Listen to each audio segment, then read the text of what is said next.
I think is going to be really, really exciting to see. So I think we're still waiting on a little bit of setup. So, like what else as there that we want to look to towards Weiss right now? Like, again, like I keep mentioning, we're halfway through the Springfest season. I know that Mr. Leon over here already has a Springfest win under his 3 or 4 more events to come up. What else can we think about looking to see moving forward? Right. So that's kind of a hard question. I feel like, at least for me, Springfest is always a bit of a different format because you don't really have to be wary of facing the same meta deck every round, since you can only have one of the same set on a team, right? So, for example, for me, I piloted Mushoku Tensei on my Bushiroad Springfest tournament, and I wouldn't do that in a singles tournament probably, because it won't win against the top decks consistently. But in a tournament like this today, we casters have already seen the deck spread. I don't want to spoil anything for the people, but there's some spicy stuff here today. Like Nando have been saying, I feel like we might have some sneaky surprise regarding the decks here. All right, just getting a quick message in from the production. It turns out that the stream had no audio for the major part of just now, so I think we've got a bit of time. So for those of you who just tuned in, or those of you who were, listening but not really listening to what we were saying, let's jumping in from the top. So Leon, you want to welcome everyone once again? That's true. All right, so once more, hello and welcome everyone to the Bushiroad's now I've got it. To the Bushiroad Rumble Online 2023. We have 2 exciting rounds of Weiss Schwarz up ahead of us today and tomorrow. To be real, my name is Leon. I'm joined by my 2 fellow casters, Nando and Ben. How are you guys feeling today? Yeah, pretty good. I think the minor audio just now definitely loosened us all up. So we just had a very long, interesting discussion about the meta and upcoming set releases. But yeah, I think we'll cover that again throughout as the day goes on. What about you, Nando? Yeah, we'll definitely talk about these things again. As I said before, excited to have a full weekend of Weiss. Excited to be here, and I hope we have some good games today. Yep. All right, so we're probably not going to go over the format and stuff again because we already saw that, right? The most important part is today's going to be Swiss, 7 rounds, if I'm not mistaken. And then tomorrow we're going to do the top 8. I, for one, am really excited to see who is going to win it today, especially from which region. Because in these global tournaments, you can't tell anything, right? I'm not entirely sure who signed up this time, but I wouldn't be too surprised if we have our last champion Darcy from Australia here again. Yeah, we talked about this. That's the cool thing about online events, is that you get to play against people that you wouldn't normally play against. Like, it's almost like a mini Worlds in that sense of scale, right? Yeah. So since Worlds was almost half a year ago, 4 months to be exact, this is the first one we had in a while, and it's also 3 different ones. So like we not only EU but AO and NA as well. So there's 3 chance people to compete with others that they usually would only see once a year. So this is where you get all the heavy hitters that are bringing their top game, trying to win it all. Yeah. So regarding the top hitters, of course, there's not only top hitters in terms of players, but there's also top hitters in terms of decks, right? We were talking about that before the sound came back. So maybe we can talk about some of the sets that have released since Worlds or shortly before Worlds, since the last time we guys have seen each other for Rumble Online was basically a year ago, right? Yes. Mm-hmm. Yep. Yes. So we had a couple of new sets, but we also have updates for older sets. We've seen Kaguya get a new set, Data Life 2 being released. But the big one that we've mentioned before, but should definitely point out again, is Sword Art Online 2 having the 10th anniversary set for the anime, which will definitely be played a lot during the weekend. Such a good deck. Maybe a bit too strong, would you say, Leon? Yeah, I mean, probably, yeah. Look, I'm going to be the first person in the room to love the SAO deck, right? I've started with SAO, my Weiss Schwarz career, so to speak, over 7 years ago now.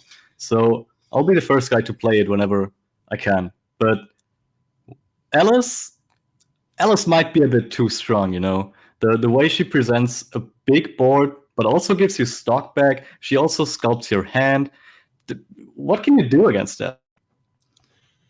Yeah, it's pretty tough to get over. And like, what's actually really interesting is that not just Alice is the big release, but shortly after we had BRO last year, we actually got Quintuplets 2 that made the Nino deck really, really powerful. That was really strong during the BCS season as well.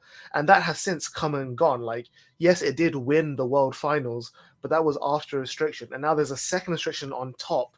You know, we saw 7 Deadly Sins come and go in that time period.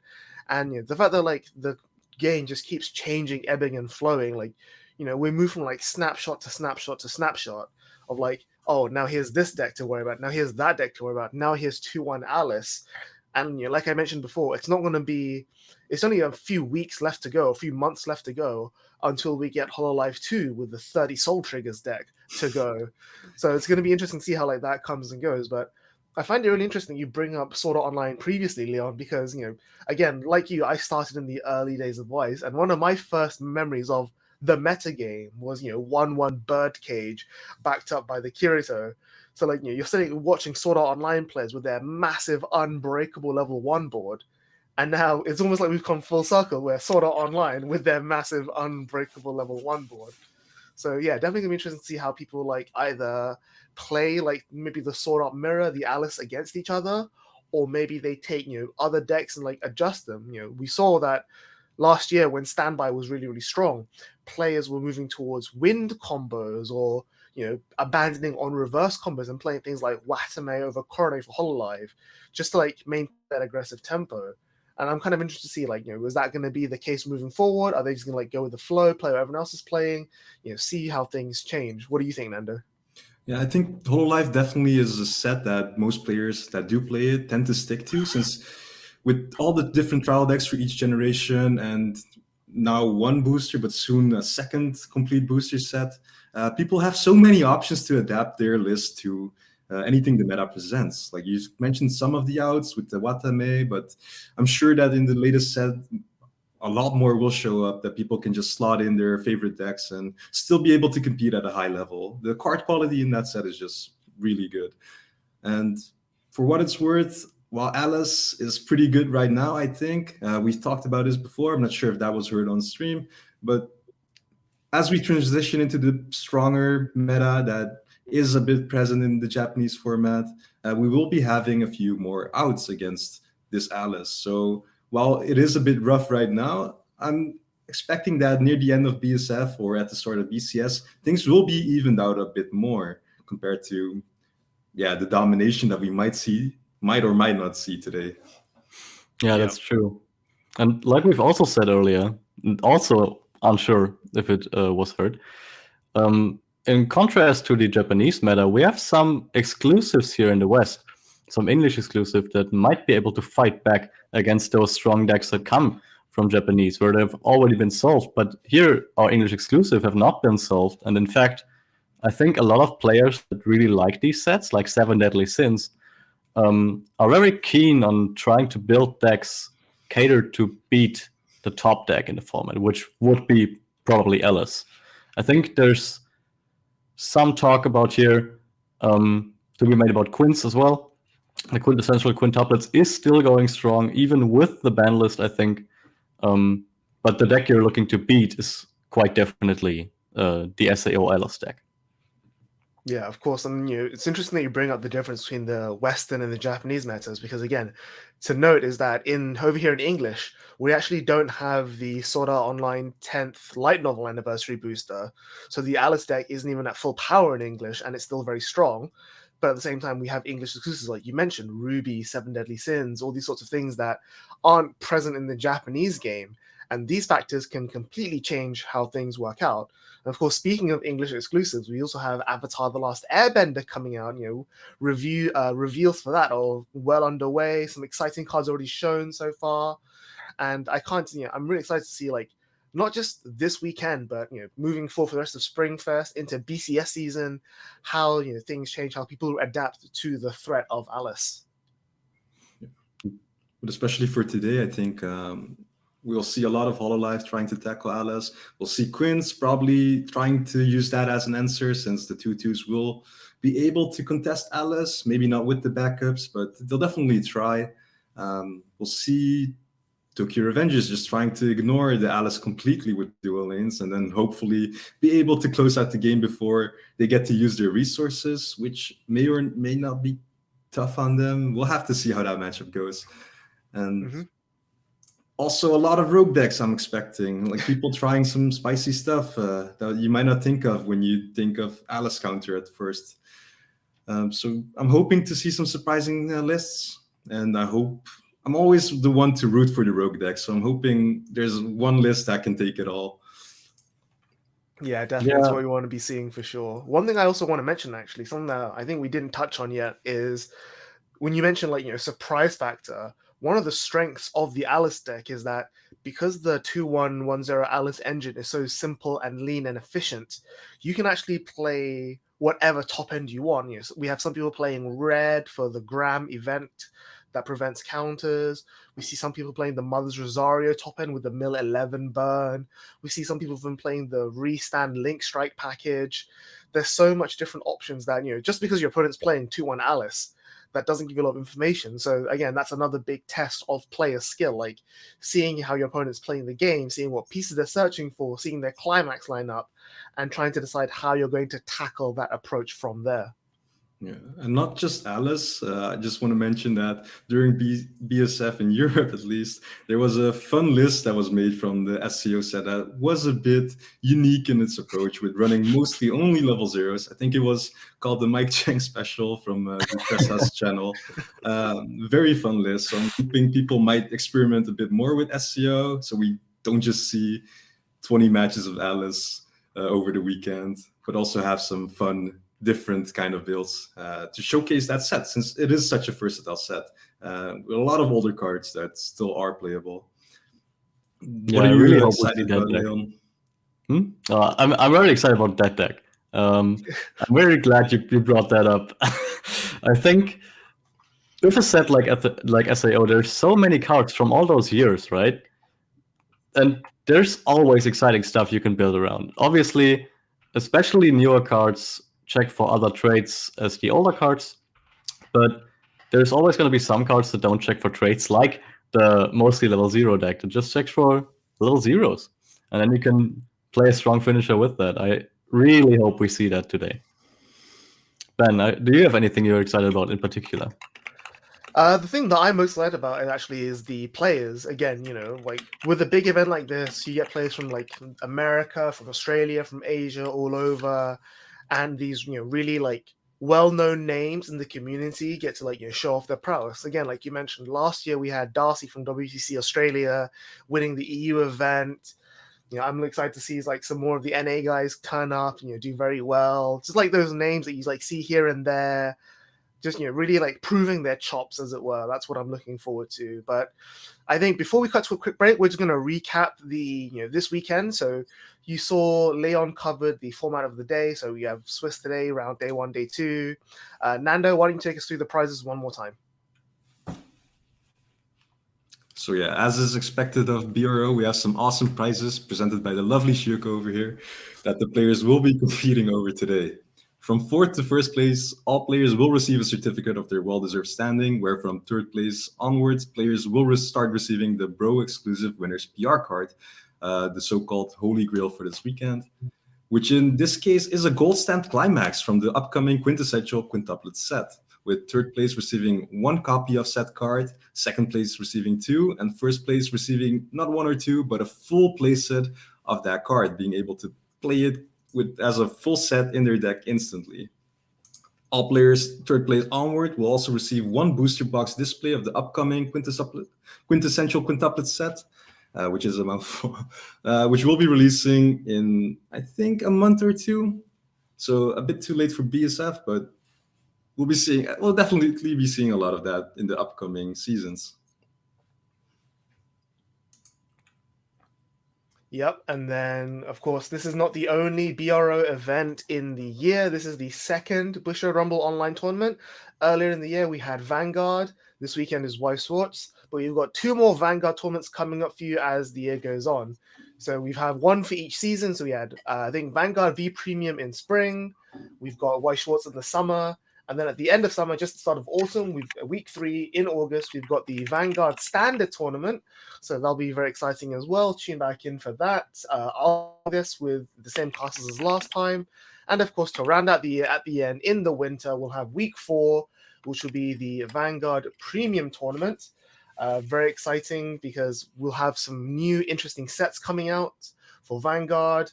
Of course, we have some new interesting sets for Weiss Schwarz as well, but it's always going to be interesting to see how the metagame evolves. So that you can look forward to, again, middle of November, right there on your screen. You can see the dates and the times. I'll be back for that.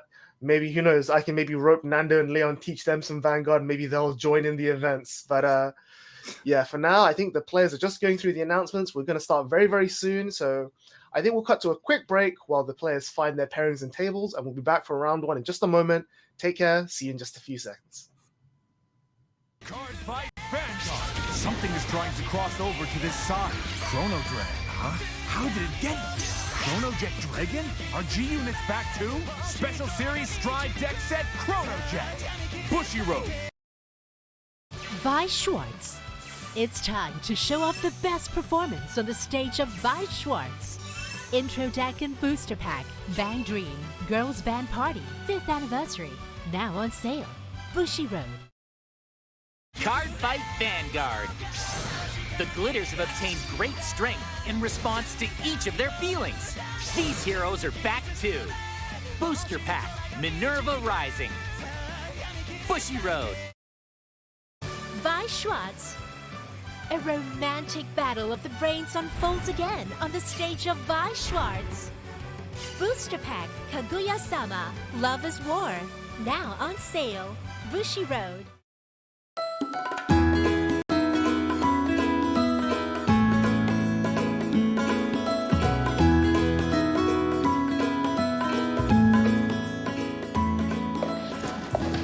Hi Honda. Hi Julius. Thank you so much for taking out some time out of your busy schedule to join me in this Coffee with Bushiroad series. Yeah, sure. Thanks for having me. No problem. So, could you tell me a bit about the work you do in Bushiroad? Well, I do sales and logistics, but I'm mainly on the logistics side. Okay. Well, I'm going to ask you a lot more questions regarding that because I think your work is mainly a lot of people don't see or don't understand what goes on behind the scenes in what makes the games possible. Yeah. Because I think there's a lot of logistics and transportation involved. But before that, we're gonna dig right into our pastries and coffee and tea. What would you like? Coffee, please. Coffee? Yeah. Coffee for you? Okay, Sure. cool. Okay, you can smell this. It smells good. Wow. Yeah, this smell really wakes you up. Yeah. Fragrant. Yeah. No. Go ahead and help yourself to whichever one that you like. Alright. Which one we like? No, you go ahead. Me? Yeah, Sure. I'll pick whatever that's remaining. Alright, so I'll go for this. I'm a good host. One. So Huanta, I understand that even before you joined Bushiroad, to work for Bushiroad, I think you played a lot of Bushiroad card games. Yeah. Yeah. What games Yeah. do you play?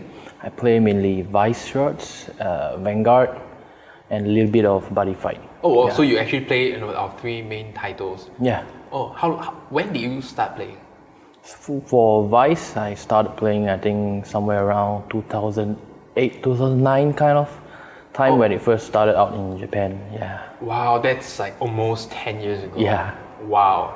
And then for Vanguard? Vanguard, I think I also started when it first came out. Okay. Yeah. Wow. So you actually played Weiss first. Yeah.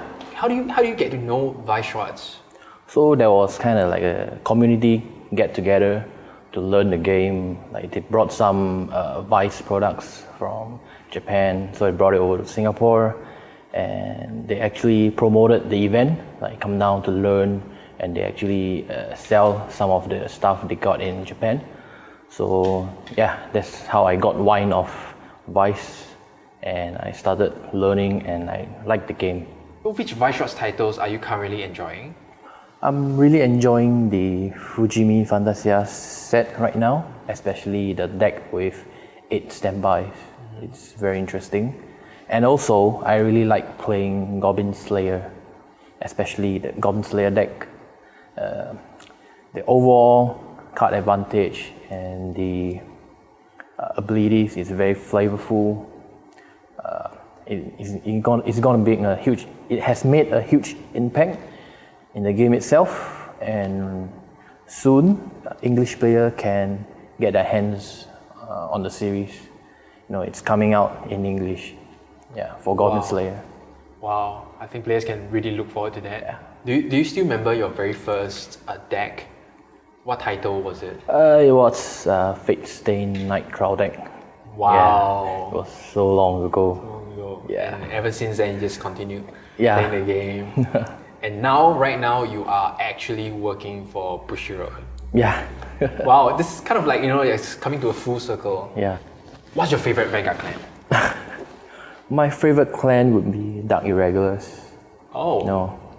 I love the overall theme of the deck, artwork, card abilities. Like soul charging, it thins your deck. So deck thinning is very important in card games. You get to draw into more important cards, or it might go the other way. Like it makes everything looks exciting.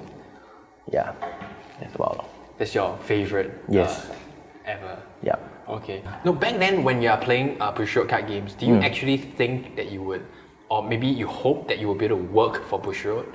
So thinking that I would be working for the company would be no, but hoping that I would is a yes. Okay. Yeah. And back then, maybe you thought, maybe it would be great if I can work for Bushiroad one day. Yeah. Do you have like a job position in mind, or do you just, as long as I'm working for the company that produces these great card games for me, I'm fine with that? Everyone would want to have a part in creating a game, so maybe a development role would be good. So that's what I think that every card gamers would want when they play the game or they like the game a lot, is to have a impact on the game, on the development side, like card abilities, like you want to make cards that you love. Yeah, I guess that's it. But I didn't expect like I'll be working in other aspects of the company. Yeah. So how did you actually get the opportunity, to work for Bushiroad? So I was already before my national service. I was already going around helping to do demo sessions, maybe helping out at events. So when I came out of national service, I actually did part-time in Bushiroad. I was waiting for my university application. So after that, it has a bit of waiting. So I was doing fine in Bushiroad part-timing. Unfortunately, on the day I received a call from the university, I didn't get in. So I was kind of very sad, this kind, like very disappointed. But luckily, there was an opening in the sales team, and I seized the day and I applied for it. Wow. Yeah. Okay. So Manta, what's your day-to-day like in the office? So I start out the day with replying emails. After that, arranging shipments to distributors, packing of PR cards and sending them if there's any. Other than that, I also handle office shipping. So it's intercompany shipment. It's not like business-wise. Yeah. So you actually have to do a lot of shippings of PR cards, Yeah. to our shops around the world. It's mostly to our distributors and our overseas offices, and then they'll ship it to the shops. What are some of the challenges that you face during the course of your work? Yeah, prior to shipping, there's a lot of layers of work, a lot of steps to be done in the production cycle. So if something were to happen, like maybe before shipping, I'll have to rework, reschedule all the shipments, or even rebook because it's already very last minute. Yeah, and it kind of snowballs into like this gets delayed. If this gets delayed, something after that might get delayed too. So I have to plan out everything, make sure everything goes smoothly out. Definitely. I think it's inevitable that something will go wrong down the production line, and then I think you will have to come up with a lot of different ways to adapt, just kind of like deal with all these last minute changes. Yeah. So kind of like putting out fires. yeah, exactly. Putting out fires. That sounds like a lot of work, and I guess it must be so demoralizing, for a part of your work to be undone, and then you have to do it all over again. Yeah. How do you get over that? You need to be patient. Like you can't rush over things because it's a long process, and you need to be resilient because you can't crumble in your work halfway, and everything will snowball. And once your work is overdue, more works will come in. Work is never finished, so you kind of like you have to do it now, slow and steady. But you just have to keep going through the motion, keep pulling through it. It's kind of everyday challenges. Yeah. Wow, this reminds me of a quote. I think it was, "If you're going through hell, keep going." Yeah, because I think that makes a lot of sense, and I think it's kind of similar to what you just said. Because if you're going through hell, why would you stay there? Yeah. Just, keep going forward. Yeah, then you can get out of there as soon as possible. Yeah. Yeah, that's a great point. True. Yeah. Since you play so much of Bushiroad card games, do you think that has actually helped you in your current job? Yeah, that actually helps me a lot in the sales side of my work. Having knowledge in the products itself helps me better sell the product, so I can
All right, hello everyone. Sorry for the minor delay. We were just getting over some minor technical difficulties on the production side, but we are back and ready to start round one of BRO EU 2023 Weiss Schwarz.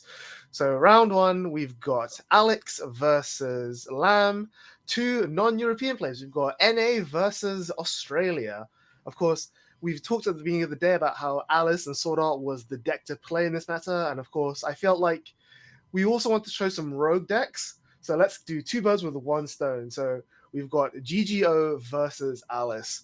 So what do you think about this initial matchup from the beginning, Nando? What's your first thoughts? Well, first thought is SEO. Yeah, two different kinds since they're not used standard with each other. I think GGO has their, yeah, it will have a rough pad ahead of it. Alice being the newest deck, but we'll see how it, competes with Alice. Looking at this list, we do see that it's a pretty heavily early play focused deck, having two different kinds of early play engines, as well as the infamous anti-burn back row assist, which sadly won't do too much against most Alice decks, but is probably there, for the matchups where it does matter, and it will still be a level assist for all those early plays, making the board that much stronger.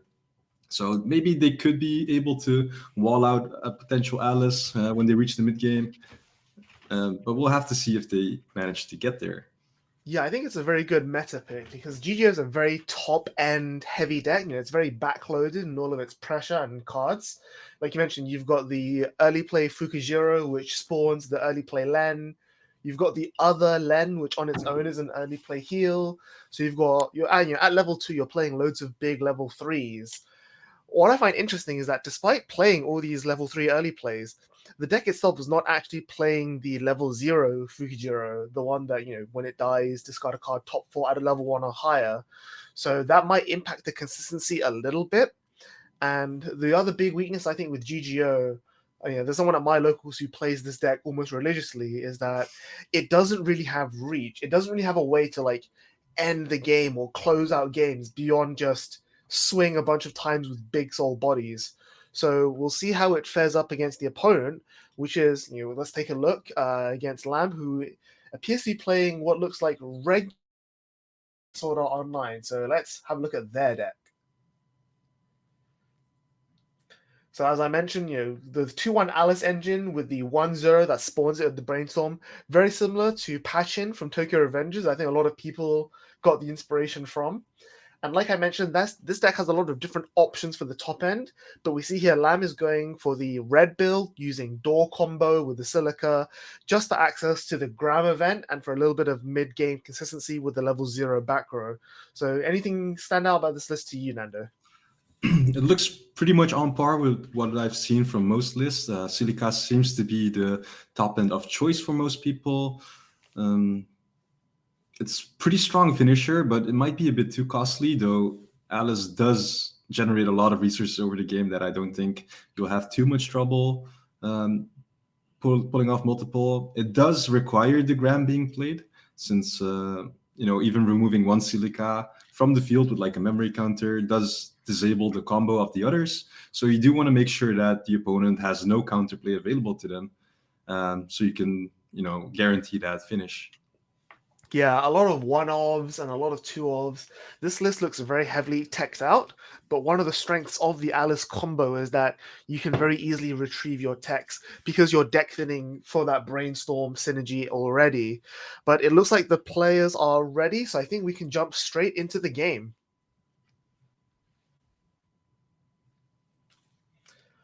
Okay, so Alex on the left here, and GGO versus Lamb on the right with Alice Sal. So we'll see who's going first. Do you think going first or second makes a huge difference in this matchup? Because both of them are very, neither deck has an incredible early game, right?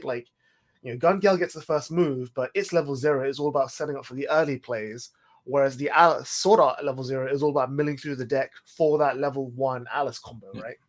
I think Alice definitely would love to have that turn 1, being able to guarantee at least 3, even 4 stock going into their level 1 turn, so they can bring out up to 3 Alices on the board with all their tools. Most of the tools they do have are costless milling, but the Brainstorm Alice that gets out the 2/1 Alices does cost stock, and you want to be able to resolve as many as possible to get that board. So I do think Alice would prefer going into level 1 with that extra stock. Mhm. But we do see GGO starting off with the runner, Yep. so which is pretty much their best play. It's a really solid starter. Although worth mentioning in this Alice build, they aren't playing the Asuna that the community nickname is Clean Cut, but it's the level 0. Sorry, it's a Kirito. Where on reverse, when it reverses the opponent, you can choose one of your characters and move it to the back row. So the value of the run is still high because it's still a +1 on turn 1, but you're not denying any plussing from Sword Art side of things. Instead, the Lamb is just going to play down the Misumi, which is just utility, and then the Asuna, which is, again, just special. Yeah. So the Misumi being, what you said before, a Fuka, which, funny enough, is originated from GGO. So funny to see it being used against GGO. And we do see that early Tri-Field coming from Lamb, since there's no guarantee he'll stay at level 0 going second. And he wants to get as much stock as possible. He might even opt to add the stock with the Lifa, but I guess his hand might be too low if he does that. Yeah, committing Tri-Lane on turn 1 does consume a lot of hand size, and you can get them back very easily with the Alice, so it's not a concern. And like you mentioned, he definitely wants to be going into level 1 with lots of stock so that he can really aggressively brainstorm. So we do see the Levi isn't big enough to contest the runner, giving GGO that plus, which is huge, especially going into possibly level 1. You want to have as many resources as possible before Alice starts walling you. A door trigger coming from Lamb's side, which is also very nice, getting some no options from the grave. Yep. And Alex seems to be it's one cancel, so he's not going to go to level 1 immediately. It's not too bad. I think in this sort of matchup, you do want to maintain a little bit of like early damage lead, because you know that your strength comes at level 2 with the early plays compared to Alice, which is going to pull out a bunch of 2-1s at level 1 instead. Yeah, so staying at level 0 makes that runner live even more important. So Lamb not being able to contest that is huge for Alex. Let's see, his level 0 options for Alex are pretty good against this board that Lamb has. He does have access to a level 0 bottom decker, getting rid of the Fuka level 0, the Misumi, and the other two are, I think, weak enough that GGO could potentially reach with their own clean cut, being able to plus even further. Yeah, it's very interesting how you mentioned that the profile for the level 0 with when it goes to the wedding room, discard a card, top 4 for a level 1 or higher card is called a Fukujiro, which comes from Gun Gale, but then Alex isn't playing that profile. And then I mentioned how Lamb isn't playing the Kirito with on reverse, rest and back row one of your characters, but Alex is. And we actually don't see it come down to the board there. We instead see, like you mentioned, the bottom decker, Elza. And I think, I'm not sure which Len that is on the left, but instead Alex is actually going to sign a climax on turn 2 and just force through a bunch of damage. So a very aggressive turn from Alex. You kind of want to push Alice into level 2 if you could. So sticking a lot of damage before they start compressing would be huge. And the level 0 Len you just mentioned that he started attacking with is a drop salvage that also goes to stock if the opponent plays a climax. So just a different way of gaining resources in the early game. Yeah, it's not too bad here. Like, even though we saw him trigger climax just now and he's playing another one, I think it implies to Lamb that Alex has a lot of climaxes through the deck already. So that gives Lamb the opportunity to be aggressive and push back. And then this Len also going to climax stock when your opponent plays a climax means that even if Lamb did hit level 1, which he didn't because he got a lot of really good cancels, the Alice then generates Alex that little bit of extra stock, and he can then get a bit more value going in. Yeah, so we did see the Lamb cancel 3 times, which isn't necessarily what you want to see. But if he does have access to level 0s in his hand, like even one attack should be enough to get the stock he wants. But there is no guarantee that he will stay at level 1 if he gives Alex like a +2 turn. Yeah, and Alex is also on 0-6, so there's zero chance of Alex staying on level 0 as well. Whereas Lamb only being on 0-3, if Alex wants to slow the pace of the game down a bit, he might, only play one attacker and put Lamb on 0-5 next turn, making it really hard for Lamb to go to level 1, giving Lamb less time to set up his Alice combo. I mean, Lamb's already halfway through his deck, so if he refreshes before he gets to level 1, or refreshes in level 1 and is unable to set up his Alices, that can be really, really problematic. He's also out 3 of the Atlas climaxes already, so he might not even be able to get one if he doesn't bring out 3 Alices on the board. Exactly, and as we mentioned, the fact that he's not playing the level 0 Kirito, that the clean cut, he's not playing the Asuna runners. Lamb's deck actually has very little level 0 presence. It's just all utility. So if he's him staying at level 0 here means that he doesn't actually have a lot of options to play the game. He's just throwing these Leafers onto the board, throwing these Asunas onto the board, just filtering, fixing, but not actually pressing that much advantage. And everything that he's putting down here are then cards that he's not going to be able to use as effectively later on at level 1 or 2. Yeah, so we see him use the Leaf effect to grab another 0. I'm guessing just to attack with. Yep, that is the climax switching. Yeah. I think it also gains a bit of power. Yeah, so on play gains in power. So he can definitely contest Alex's board on power here. But again, these are zeros that aren't really doing much. And Alex is definitely going to go to level 1. He's definitely going to play down his Len combo. He's definitely going to wipe out Lamb's board. And we can see the Lamb's hand size is only 4 or 5. It's getting really low, meaning that it's going to be really hard for him to say drop a 1-0 Alice, spawn a 2-1, drop the level 0 administrator that shuffles back 2 to spawn another 1-0. The filling a board out of nowhere play that Alice normally does, I think is something that we're not going to see here today. Yeah. So if I'm correct, I think Lamb is out 6 climaxes already, if not more, depending on his hand. So if Alex has an aggressive turn and has access to another climax here, he might actually push him not only to high level 1 or even level 2, but also into his next deck, where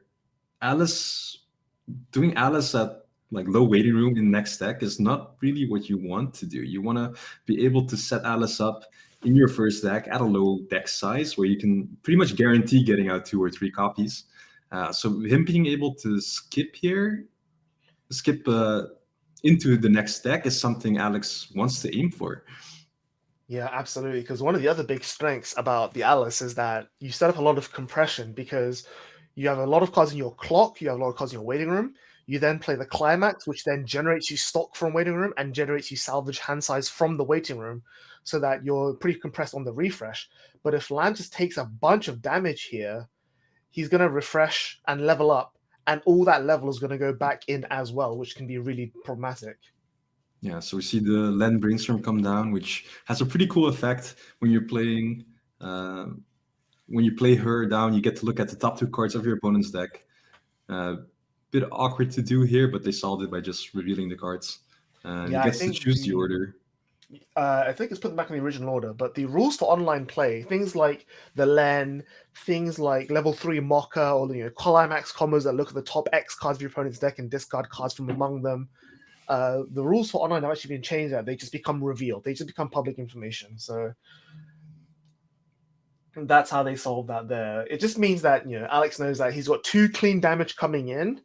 So if he wants to play a climax and attack this turn, he wants to front attack into one of the characters first, so that you've got the 2 guaranteed damage sticking instead of swinging the open lane for 3 and potentially cancelling on the 3rd. But as you mentioned, Lamb's already out 6 climaxes, so that 3 is probably going to stick anyway, and it seems like Lamb's going to eat a bunch of damage here. Alex searching for his combo Len. It's not an amazing card. It's very interesting how these 2 effects on their own, when this card becomes reverse the opponent, and climax combo, top check, reveal, add, on their own, each of these effects are just considered okay, and yet put together, they're actually very effective in this deck because, assuming that Lamb was able to set up a regular board, you'd be able to generate plussing from the combo and wipe out your opponent's board at the same time. obviously it only reverses other level 1s. So if Lamb had been able to go to level 1 and set up his 2-1 Alice's, these Lens would not have done anything at all because they don't reverse level 2 Alice's. But because the combo's on attack, not on reverse, Alex could still have sided the Alice's for 0 soul damage, but get the plus from the combo and still leave bodies on the board to soak damage. So it's not the best thing, but it still works in this scenario. This scenario, like this specific board state, is actually the perfect time for this lens, since usually you rely on the second effect of reversing the character by crashing your own land in. Now you can actually use that effect aggressively. If Lamb isn't able to present multiple Alice's, he might need to crash a level 0 into that land, losing, creating an open lane for Alexander, him being able to push even more damage before Alice gets to compress off, which is pretty much all you want in this matchup. You want to be able to go as aggressive as possible, and opening up lanes during your opponent's turn is one way of doing that. Yep, so Alex playing over his Brainstorm with the Climax Swapper there, just to guarantee his level 1 combo. And he also leaves the Peter Hui in the front row there, just as a body to attack with. He wasn't able to get 3 combos off, but as we mentioned, even though he can leave those level 1s on the board and force Lamb to potentially crash, by only having, if Alex puts up 3 Lens and Lamb puts up 2 to 3 Alice's, they would have been wasted. Okay, so we see him. He does hit on the first Climax combo, adding another copy of the Brainstorm and getting a door Climax trigger on the attack trigger, going +2 off of just this land, which is pretty strong. Obviously, if you do reveal a character, you do dig towards those plussing triggers, which is just added bonus, allowing you to plus even harder.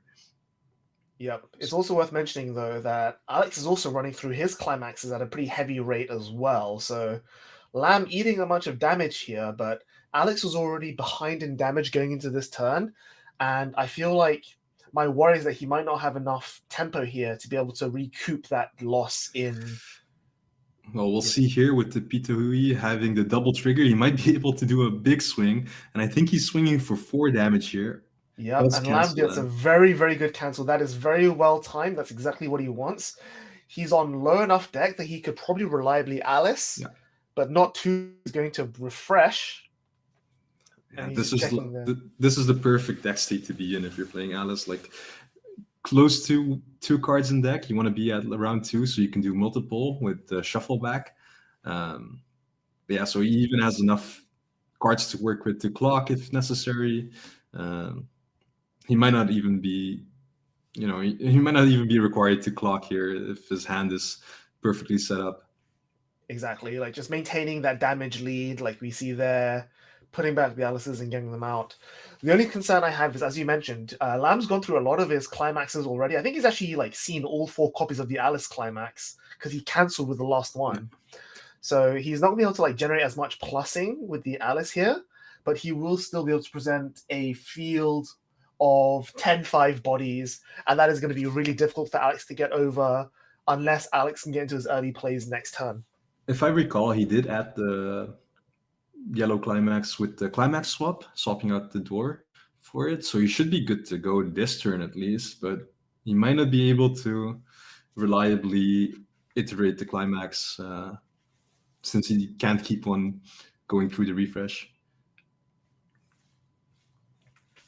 So hits 1. This is the strength of Alice, the fact that you can spend all of your early games setting up into this really well compressed first deck refresh, spawn out a bunch of big 2-1s, and just take control of the board state from there. He's going to go for a blind mill on the second Brainstorm and hits a second Alice. Good calculated risk. I like this a lot. So will he be able to get the third one? I'm not too sure if we saw any hit the waiting room yet, so he might be able to just... I think the issue here is he might not have enough deck space left to mill and still stay in his current deck. Yeah, so we so see a 2-1. He He can definitely hit it. The question is, I think, he's only got 1 or 2 cards in deck. So if he uses the Brainstorm now, he's not going to have a waiting room of targets to get plussing off of the Alice with. he's actually going to grab a 1-0 here off of the Alifa to shuffle back some more cards to then improve his deck state. Well, just one shuffle back isn't enough in this case, since he'll go to 3 and then still refresh off of the Brainstorm, since it is a Brainstorm 3. So he might need to do some, some interesting plays to get to more than 3 cards. But I think it probably ends here with double Alice. We'll see how this goes. He's going to shuffle them back. 3 cards in deck. So the climax that he plays to plus off of the Alice will not go back in. But nope, he's just going to go for the refresh on there. I think that's not awful either. You refresh with 7. And again, the only downside is that you don't have as many cards in the waiting room for Alice selection. But then that's the cool thing about the 1-0 is that you can put back cards that you want to salvage with the class combo and then mill them off the Brainstorm. Yeah, so I guess in this matchup in particular, just presenting the Alices, even with a, you lose out on the compression going into the next deck if you did the combo beforehand. But at least I think Lamb is a bit confident that GGO might not be able to deal with this board as effectively, especially if he has, if he can get the counters in his grave, which I think he just did. If I'm correct, that's the 2-5. Yes, it's the 1-1 memory kick counter. So unfortunately there we saw that Lamb's refresh was the 2-1 anti-change counter, which I think would have been really good in this scenario, knowing that Alex is going to start playing early plays. Of course, Lamb's only level 1, so the counter isn't online. So grabbing the 1-1 counters instead is probably his next best option, which I definitely agree with. Because the thing to note is that now that there's 2 copies of the 1-0 Alice on the board, the pair of 2-1s in play will now be sitting at 11k defensively, plus the 2k backup puts them at 13k. And the Fukujiro, the early play Fukujiro doesn't get any power itself. It spawns the 3-2 Len, which becomes 10-5 base, so 11-5 with counter, which is barely enough to get over the Alices. And then the other early play that Alex has access to is the heal to stock Len, which again only comes in at 10-5 power. So now that there's 2 of the 1-0 Alice in play, it's going to be really hard for Alex to get over here at Lamb's board. Yeah, so we do see Alex luckily canceling the first. He kind of needs to find the Fuka in his clock to be able to early player at all. Mm-hmm. And he doesn't have that as of yet. So he goes to 1-6, so he will level up if he chooses the clock. Worth mentioning there that Lamb triggered a door climax and it didn't do anything because in his waiting room's only a climax and an event. But you see there, the Alice's combo generating the stock to pay for themselves, plussing Lamb to hand. Lamb's in a really, really good position now. He's fully set up, ready to go, and there's very little that Alex can do to disrupt his board. Yeah, so a great cancel from Alex being able to clock the Fuka. Now his early play condition is live, so we might see that board coming out, and there's no threat to the anti-change since it's in clock and he is still level 1, Lamb that is. Mm-hmm. So if he gets the level assist and if he gets some kind of power pump on the board, he might be able to contest at least 2 of the Alices. Yeah. The only concern is, he's an entire level behind. And even though we see 1 Fukujiro early play coming out, which will pay 1 to pull out the level 3 Len. So he can make a board, and they are 2 soul beat sticks, but he is definitely on the back foot playing to catch up. Yeah, well, Lamb did opt not to use the Alices for compression, so his deck might not be all that great, especially since he triggered the door and has the choice in win room. So he might actually be able to stick some of that damage that Alex is presenting with these early plays here, just trying an aggressive push even if he loses board here, which I think is somewhat important in trying to get the Alices not to snowball out of control, which they might easily do if you stay at level 1 for too long.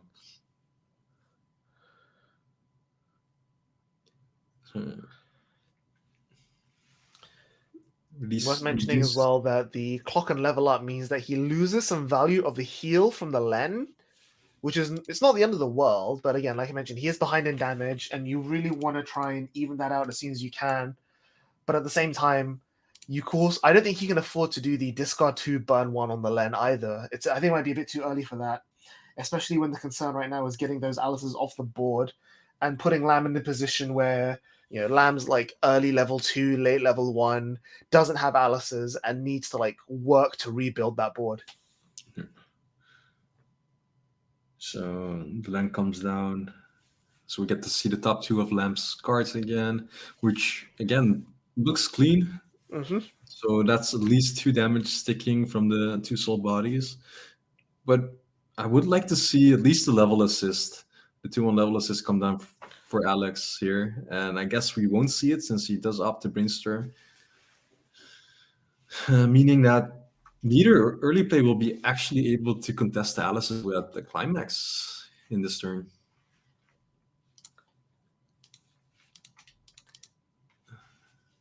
They get to 11-5 with a climax, which barely hits over the 11k Alices. It just means that Lamb can use a counter to comfortably get over any lane. That said, the 2 counters he has at level 1, you've got the Memory Kick, which is 2k, and then the Mito, which is 3k, a 1-1-3k counter. So even if Alex did have the level assist, Lamb still would have been safe with the counters that he salvaged off of the Alice. Yeah, so either counter would work here. It's a bit unfortunate for Alex to be in this state where your early plays, you get pushed to level 2 and your early plays just aren't reaching. I mean, yeah, the Len does reach, but you know, it is within counter range, and you wouldn't like to lose that with the first attack you do. So Yeah, we'll have to see absolutely. how he solves this. So He that's adds back the early play heal to stock, but he doesn't have the early play condition for it because it needs a Peter Hui and the clock. And he also has no stock. That's the other downside about, you know, being so far behind in damage, is that because you haven't had as much time in the early game to set up your stock and resources, the problem with having a very early play focused deck is that early plays cost a lot of stock, and unless you can reliably like generate a lot of stock to pay for them, your turns will be stuck just playing like 1 early play and then 2 chumps, or like, you know, here we see 3 stock for 2 early plays and then pushing forward to 0 just to chump with. So I do think we'll just see him be forced to crash his board. I don't think he can afford to side attack here. Yeah, he's too far behind in damage. But- I think. oh, He he is actually fighting did to opt. 0. So he wants to keep the level 3s in play. He didn't have the climax to force damage through, and he's just going to trigger yet another door. This is not a great position for him to be in, I think. But he did add Lamb- the anti-change counter in this case. So if Lamb does stick to level 1, he's not allowed to front into the level 3s either.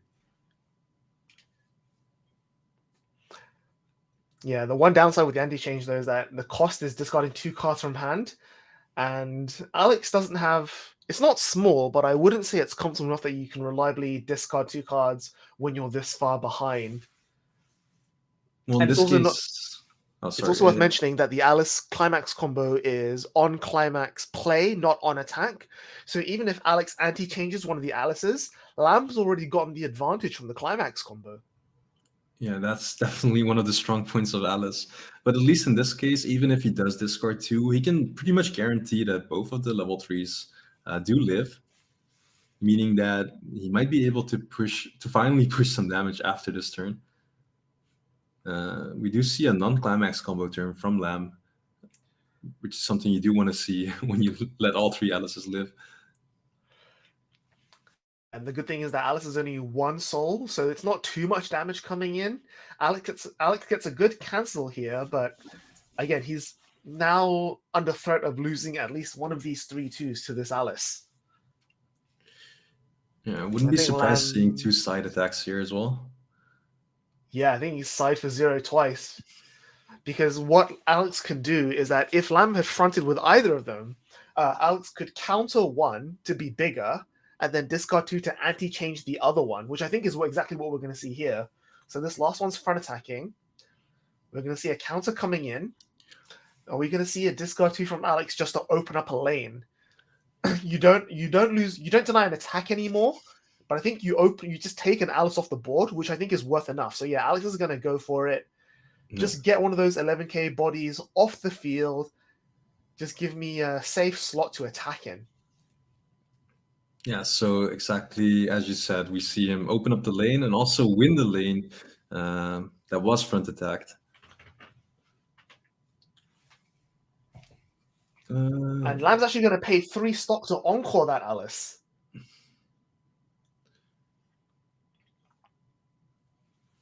He encored both, actually. Wow. Wow, that's impressive. We've seen some encores for Alice's as they do, repay themselves back when you do a climax. But depending on what Alex has access to, there's no guarantee of both Alice's living. So he just paid 6 just to maybe encore even once more next.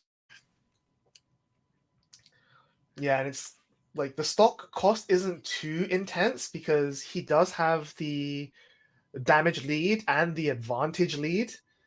So it's not the end of the world. But I think they're just checking here about what's going on. And yeah, the 3-2 Len comes down because now the Peter Hui is in the clock. And then Alex can discard 1 to heal to stock. Yeah, and that card specifically heals the bottom of your clock to stock. That way you can keep the early play condition if you do clock it yourself. Unless, of course, it is the bottom card or the only card. Then you do heal it away. But this way you can keep replaying the lens if you get them, which is pretty nice. Yep, and again, the nice cancels coming from Alex means that he doesn't fall too far behind, so he can just keep playing his game and try and even out the damage a little bit more. Of course, Lamb paying 6 to encore means that he does retain a good hand size. And I think in Alex's shoes here, I'm still worried about what could possibly happen if, Lamb's already got his finisher set up in hand. Alex, the kill potential of the Silica isn't as high as some of the other finishers in Sao. It's only a burn 2, shuffle back 2. But it could still, end the game from a much higher range than, say, the 3-2 lens, burn 1, burn 1. Yeah. But I have to say, I really like how Lamb is playing this out. Like, there's so many options you can do with Alice, and he definitely is leaning towards the board presence that Alice's have, trying to make Alex, front attack and crash his board, which we do actually see happening right now. Yeah, Alex missing the climax yet again. Doesn't have the 2-1 level assist either, but swings in for 3 and Lamb just eats it. So huge damage equalization coming in there. Alex just trading in his board, being like, okay, these level 3s have done enough for me. I just need to put damage on the board, generate some stock, and then I can start going from there. He's going to side with the others for just 1 damage, which does stick. So he loses some board, but it's not the end of the world. He gets the equalization on damage, and he still has a fairly decent hand size to try and play the game with going forward. But of course, Lamb still has all 3 copies of Alice in play. Doesn't have room for a brainstorm, as nice as a brainstorm would be in the situation. So we just have to see, does he have the climax, or is he just going to try and just slow roll, ride the wave going into his level 3 turn? Yeah, there's really no threat for Lamb just attacking with these Alices right now, since unless Alexander can present another counter, at most he loses 1 lane, and then he can still keep pressure on with 2 Alices. So even just swinging with them here would be okay for Lamb, but I think he would like to push at least some damage. And while the open lane does help, he might want to overextend a bit to get a climax in. Yeah, that's the one thing I think. Turns like this are what really separates decent Alice players from good Alice players. Because in this sort of situation, obviously your board is full. You don't want to replace 1-0 Alices. But the question is, if you're not committing anything to the board, you're not compressing, you're not filtering, you're not fixing your hand, you're not doing anything to advance your game state. Of course, you're not doing anything to cause issues with your game state either. but sometimes you might want to play over an Alice, just like, mill your deck or whatever. We see the Gram come down in the main phase, and Lamb just commits without a climax, so he's going to be safe from the counter here. And yeah, Alex just takes a little bit of damage, gets 1 or 2 cancels. Lamb does trigger a door to get back the 2-1 anti-change counter. And given that Alex has stayed at level 2, that anti-change counter is now very, very live. Yeah, this was such an aggressive turn. Or like, from Lamb doing that, Gram from hand, like you go -1, but you guarantee reverses on all lanes with no counterplay from Alex, meaning that he can kill both of those. And then the door trigger on top of it, adding that 2-1 counter you said, even if Alex presents another board, he just instantly loses it. Yeah, absolutely. And I think that's one of the reasons I think the Gram play was really good, because he knows that I don't have a climax this turn. I can't push him to level 3. I can't win the game out of nowhere. Therefore, I'm just going to play this Gram, force my board to survive, force Alex on the back foot as far as board and resources go. And then, he's now again trying to play the catch-up game into my board, and I still have everything I need to fight his pieces.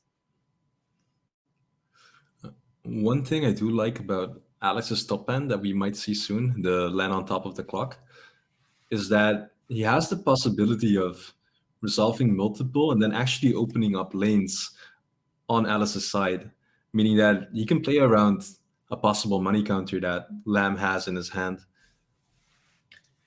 Yeah, definitely. The -6k from the Len is huge, and especially given the fact that right now, Lamb's board isn't that threatening. It's just Alice's. Lamb's level 3 board is actually not as big. You've got the early play Asuna, which gains no power and is just a 9k body.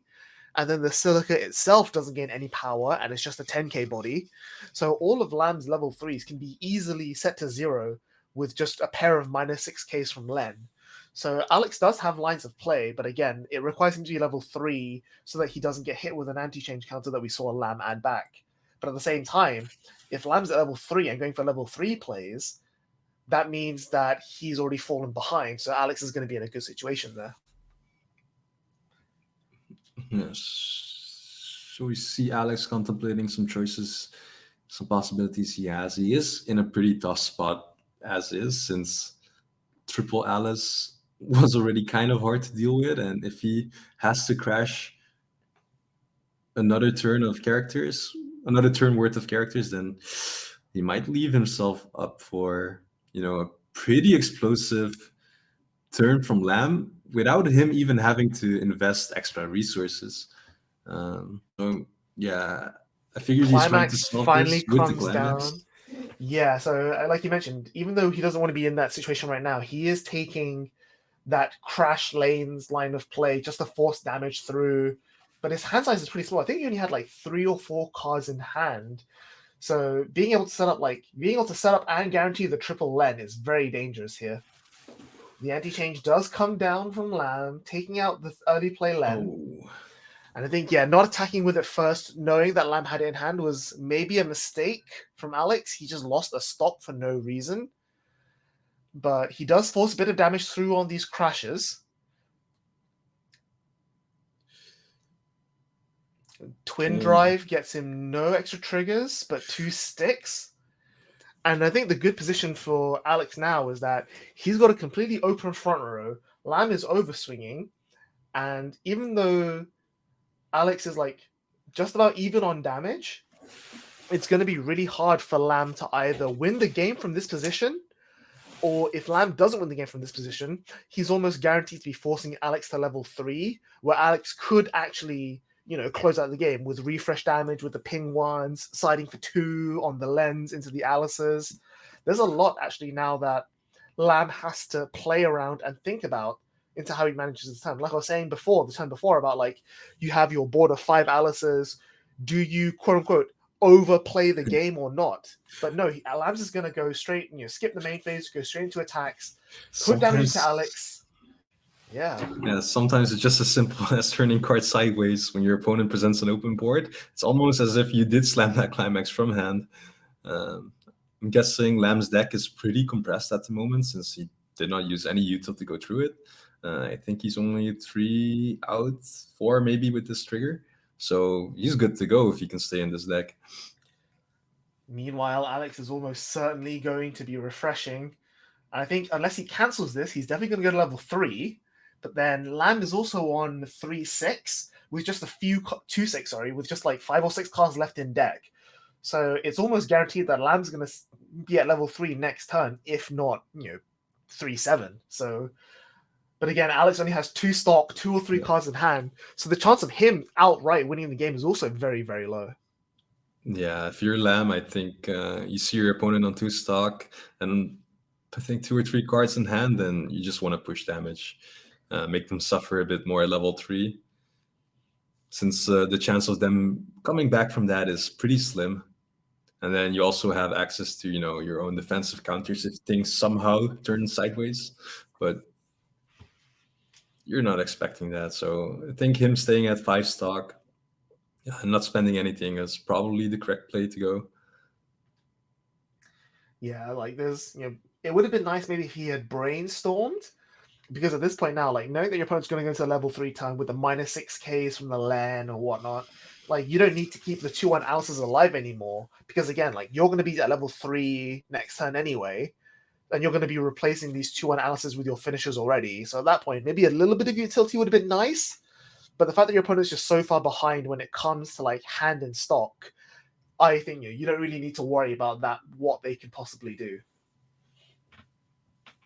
So Brainstorm coming out from Alex's side, looking for, I'm guessing, 1 copy of the finisher here.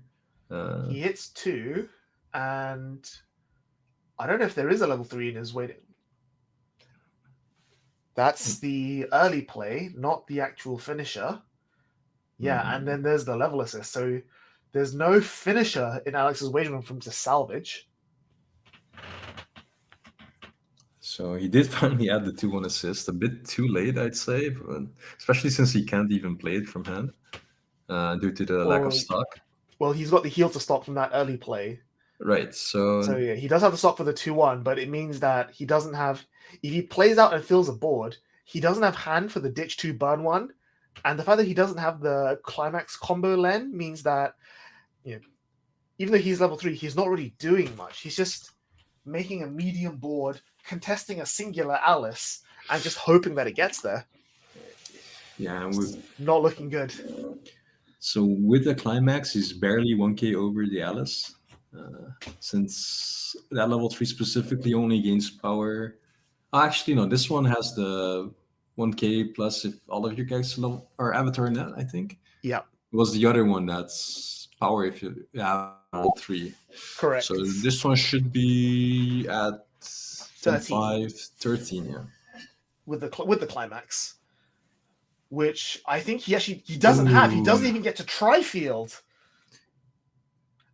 Yeah, I think his hand is just full of level 3s that he can't play, and that's the weakness of having a top-end focused deck. Unless you generate a lot of stock out of nowhere, you're just not doing anything, and we see that coming in here. All the level 3s in hand aren't even being triggered to give extra soul icons. And he does reverse an Alice, and at this point, Lamb's like, I don't need to counter. I don't care about keeping this Alice's alive, because I'm going to start playing level 3s next turn and just going to town. Crashing in for 1, or just siding for 0. Ooh. It's a pretty rough turn for Alex, not even being able to present that tri-lane. For Lamb, you're just chilling on this board. Then there's no threat of you dying this turn, so...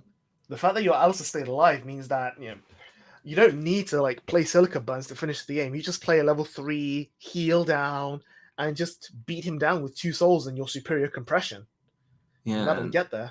And Alex only presenting 2 stock once again means there's no real threat of you being finished unless you're just eating vanilla attacks, which if you do manage to get a Alice climax combo turn here, you're not expecting to do, since you're going into your next deck so compressed. But we do see the Asuna early play come down, which is the healer. Pretty strong card, I'd say. If you do cancel, it kind of snowballs that into more heals, since she is easily replayable. Yep. Oh, Alex seems to have disconnected there, so let's give it a minute while they... Oh. Let's cut back to us very quickly, just while we wait for the players to reconnect to see if there's an issue going on with Discord or something along those lines. But yeah, that was I think it looked like a really bad position for Alex there. Like, he's staring down a board all the time. He's down on cards in hand. He can't remake his board. He's down on stock. He can't like spam level 3s like Gungel wants to be doing. And I think that's actually overtime had been called. That's why the game ended there. So yeah, time was called, and the way overtime works is that you have 3 turns or 10 minutes to play your 3 turns. Whichever comes first, then the game immediately ends with damage comparison. And I think because they were even on damage, they were both on 3-1 going into Lamb's attack phase. I think it actually ends up as a draw. So probably the best outcome Alex could have asked for in that situation. It could have been that Lamb won there with the heal, right? If Oh, he did heal, right? He did Yeah, heal the Alice Ashley down. heal. So yeah, Lamb wins on damage comparison. All right. But yeah, that's gonna be it for round 1, I think. Just again showcasing you the strength of the 2-1 Alice engine. The fact that you can just like build a board that's really hard for your opponent to contest, and your opponent then either has to waste cards throwing stuff at your face or fall behind on damage. And then what happens is that you can then just keep slamming climaxes or just attacking into their lanes and just generating passive compression and advantage from there. But yeah, that's, I think, just the showcase of what that deck can do. Yeah, I was really hoping for those rogue decks to just try and do something against Alice, and GGO might not be able to match the strength that Alice presents currently. Valiant effort, but they during the early game and the mid game they try their best, but if you're only attacking twice in the late game and you're only presenting 2 stock, then Alice has almost nothing to worry about. And yeah, depending on what happened during the OT, I think Lamb definitely would have won that as the game was progressing. And I think we have confirmation that Lamb did win in OT. Yep. So yeah, that heal probably sealed the game. All Sad right. way to see it end, but it probably wouldn't have changed. Yeah, I mean, it's kind of what you expect, right? Like, and, like we keep saying, like Sao is just one of the best decks in the game right now. You just expect to see Alice's domination, and yeah, it just proves that it is on top that entire time. So that is going to be it for round 1. We're going to take a very quick break while we set up for round 2. So it will be just a few minutes. So don't go anywhere. See you in just a moment. Take care. Cardfight Vanguard. Something is trying to cross over to this side. Chrono Drag, huh? How did it get here? Chrono Jet Dragon? Are G units back too? Special Series Stride deck set Chrono Jet. Bushiroad. Weiss Schwarz. It's time to show off the best performance on the stage of Weiss Schwarz. Intro deck and booster pack, Bang Dream, Girls Band Party, 5th anniversary. Now on sale. Bushiroad. Cardfight Vanguard. The Glitters have obtained great strength in response to each of their feelings. These heroes are back too. Booster Pack, Minerva Rising. Bushiroad. Weiss Schwarz. A romantic battle of the brains unfolds again on the stage of Weiss Schwarz. Booster Pack, Kaguya-sama, Love is War. Now on sale. Bushiroad.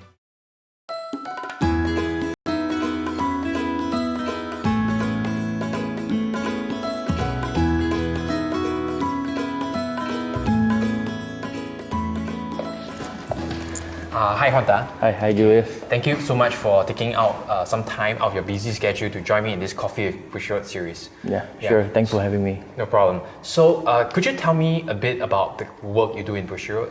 Well, I do sales and logistics, but I'm mainly on the logistics side. Okay. Well, I'm going to ask you a lot more questions regarding that, because I think your work is mainly a lot of people don't see or don't understand what goes on behind the scenes in what makes the games possible. Yeah. Because I think there's a lot of logistics and transportation involved. But before that, we're gonna dig right into our pastries and coffee and tea. What would you like? Coffee, please. Coffee? Coffee for you? Okay, Sure. cool. You can smell this. It smells good. Wow, Yeah, this smell really wakes you up. Yeah. fragrant. Yeah. Go ahead and help yourself to whichever one that you like. All right. Which one we like? No, you go ahead. Me? Yeah. I'll pick whatever that's remaining. Right, so I'll go for this. I'm a good host. One. So Huanta, I understand that even before you joined Bushiroad, to work for Bushiroad, I think you played a lot of Bushiroad card games. Yeah. What games Yeah. do you play? I play mainly Weiss Schwarz, Vanguard, and a little bit of Buddy Fight. Oh, Yeah. so you actually play our three main titles. Yeah. Oh, when did you start playing? For Weiss, I started playing, I think, somewhere around 2008, 2009 kind of time when it first started out in Japan. Yeah. Wow, that's like almost 10 years ago. Yeah. Wow. And then for Vanguard? Vanguard, I think I also started when it first came out. Okay. Yeah. Wow. So you actually played Weiss first. Yeah. How do you get to know Weiss Schwarz? So there was kind of like a community get together to learn the game. Like they brought some Weiss products from Japan, so I brought it over to Singapore, and they actually promoted the event, like come down to learn, and they actually sell some of the stuff they got in Japan. So yeah, that's how I got wine of Weiss, and I started learning, and I liked the game. So which Weiss Schwarz titles are you currently enjoying? I'm really enjoying the Fujimi Fantasia set right now, especially the deck with 8 standbys. It's very interesting. And also, I really like playing Goblin Slayer, especially the Goblin Slayer deck. The overall card advantage and the abilities is very flavorful. It's gonna be a huge. It has made a huge impact in the game itself, and soon English player can get their hands on the series. It's coming out in English. Yeah, for Goblin Slayer. Wow, I think players can really look forward to that. Yeah. Do you still remember your very first deck? What title was it? It was Fate Stain Night Crow deck. Wow. Yeah, it was so long ago. Yeah. And ever since then, you just continued Yeah. playing the game. And right now, you are actually working for Bushiroad. Yeah. Wow, this is kind of like, it's coming to a full circle. Yeah. What's your favorite Vanguard clan? My favorite clan would be Dark Irregulars. Oh. I love the overall theme of the deck, artwork, card abilities. Like soul charging, it thins your deck. So that thinning is very important in card games. You get to draw into more important cards, or you might go the other way. Like it makes everything looks exciting. Yeah, that's about. That's your favorite? Yes. Ever? Yeah. Okay. No, back then when you are playing Bushiroad card games, do you actually think that you would, or maybe you hope that you will be able to work for Bushiroad? So thinking that I would be working for the company would be no, but hoping that I would is a yes. Okay. Yeah. And back then, maybe you thought, maybe it would be great if I can work for Bushiroad one day. Yeah. Do you have like a job position in mind, or do you just, as long as I'm working for the company that produces these great card games for me, I'm fine with that. Everyone would want to have a part in creating a game, so maybe a development role would be good. So that's what I think that every card gamers would want when they play the game or they like the game a lot, is to have a impact on the game, on the development side, like card abilities, like you want to make cards that you love. Yeah, I guess that's it. But I didn't expect like I'll be working in other aspects of the company. Yeah. So how did you actually get the opportunity, to work for Bushiroad? So I was already before my national service. I was already going around helping to do demo sessions, maybe helping out at events. So when I came out of national service, I actually did part-time in Bushiroad. I was waiting for my university application. So. Welcome back, guys. After an interesting round 1 and a short break, we have an even more special round 2 featuring the full range of Alice SEO. We'll be heading into that round soon with 2 pretty interesting decks by 2 pretty well-known players as well. One of them being Ken, our fellow commentator for the AO region, and the other being Mark Guam, which is, from what I know, pretty dominating in the AO scene. In not only Weiss, but also Vanguard. Ben, do you have some more background info on this? Yeah, like you mentioned, it's a WCC team kill. So WCC Ken versus Mark Guan, also known as WCC Hakase. Both really big players in the Weiss community. Mark also winning a bunch of Vanguard tournaments, like you mentioned. Both top tier players, both playing Sword Art Online Alicization, but with slightly different deck lists. So it just goes to show you that even though they're both part of the team WCC, they're going up against each other this round, their decks will be different. But at the same time, they know each other's playstyle. You know, they test each other all the time. It'll be really interesting to see like all the nuances come through in this match. But like I mentioned, they are playing slightly different decks, even though they're both playing Alice. So let's take a look at their deck lists and see exactly what's what. So the first deck should be Ken's, I assume. Once we have that on screen, we'll go through that.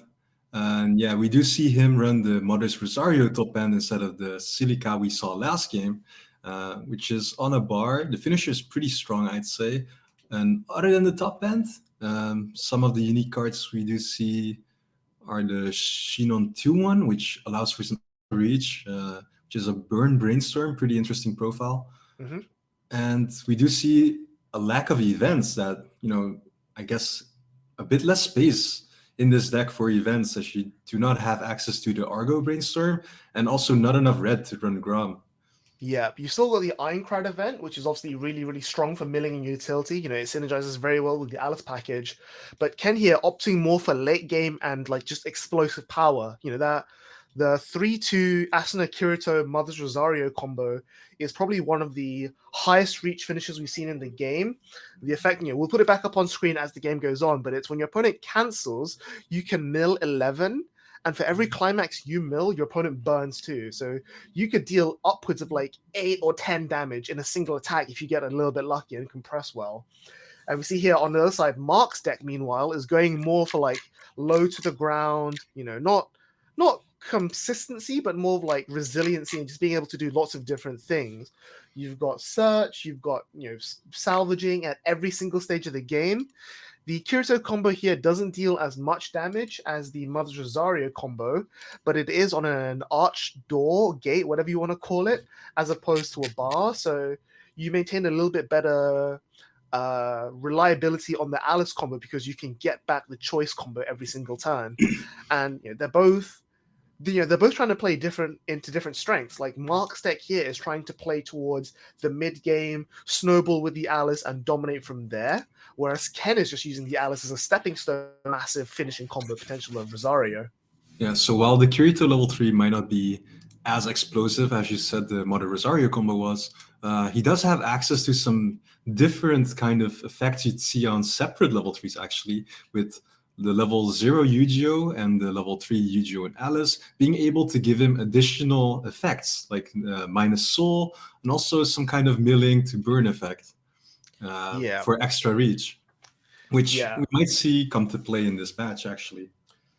Definitely. Like, I think this particular mirror is definitely going to come down to who can get more mileage out of their Alice. And I think in this case, like I said, Mark really wants to get better reach there because his game plan is much more focused on the Alice compared to Ken's. So we'll see if Mark can, control his game speed, as it were. Like, can he force Ken to, set up for Alice the finishing early and miss it, or can he maybe force Ken to like go for the finisher early and not have enough engine for it? So I think we are ready for the game. So let's move over and see the WCC team kill. All right, so Ken takes the first move, and Mark seems to have cancelled the damage. Yeah, pretty similar board to last game, starting off with Fuka. We do see the level 0 shuffle back and memory wipe card, the Sortilenia, I think she's called. Come down. She doesn't really do much as is, just a vanilla attacker, being strong enough to get over the Fuka. Also a copy of the Fuka herself, which was hidden behind his hand for a bit, hiding in the shadows. But pretty strong turn from both players.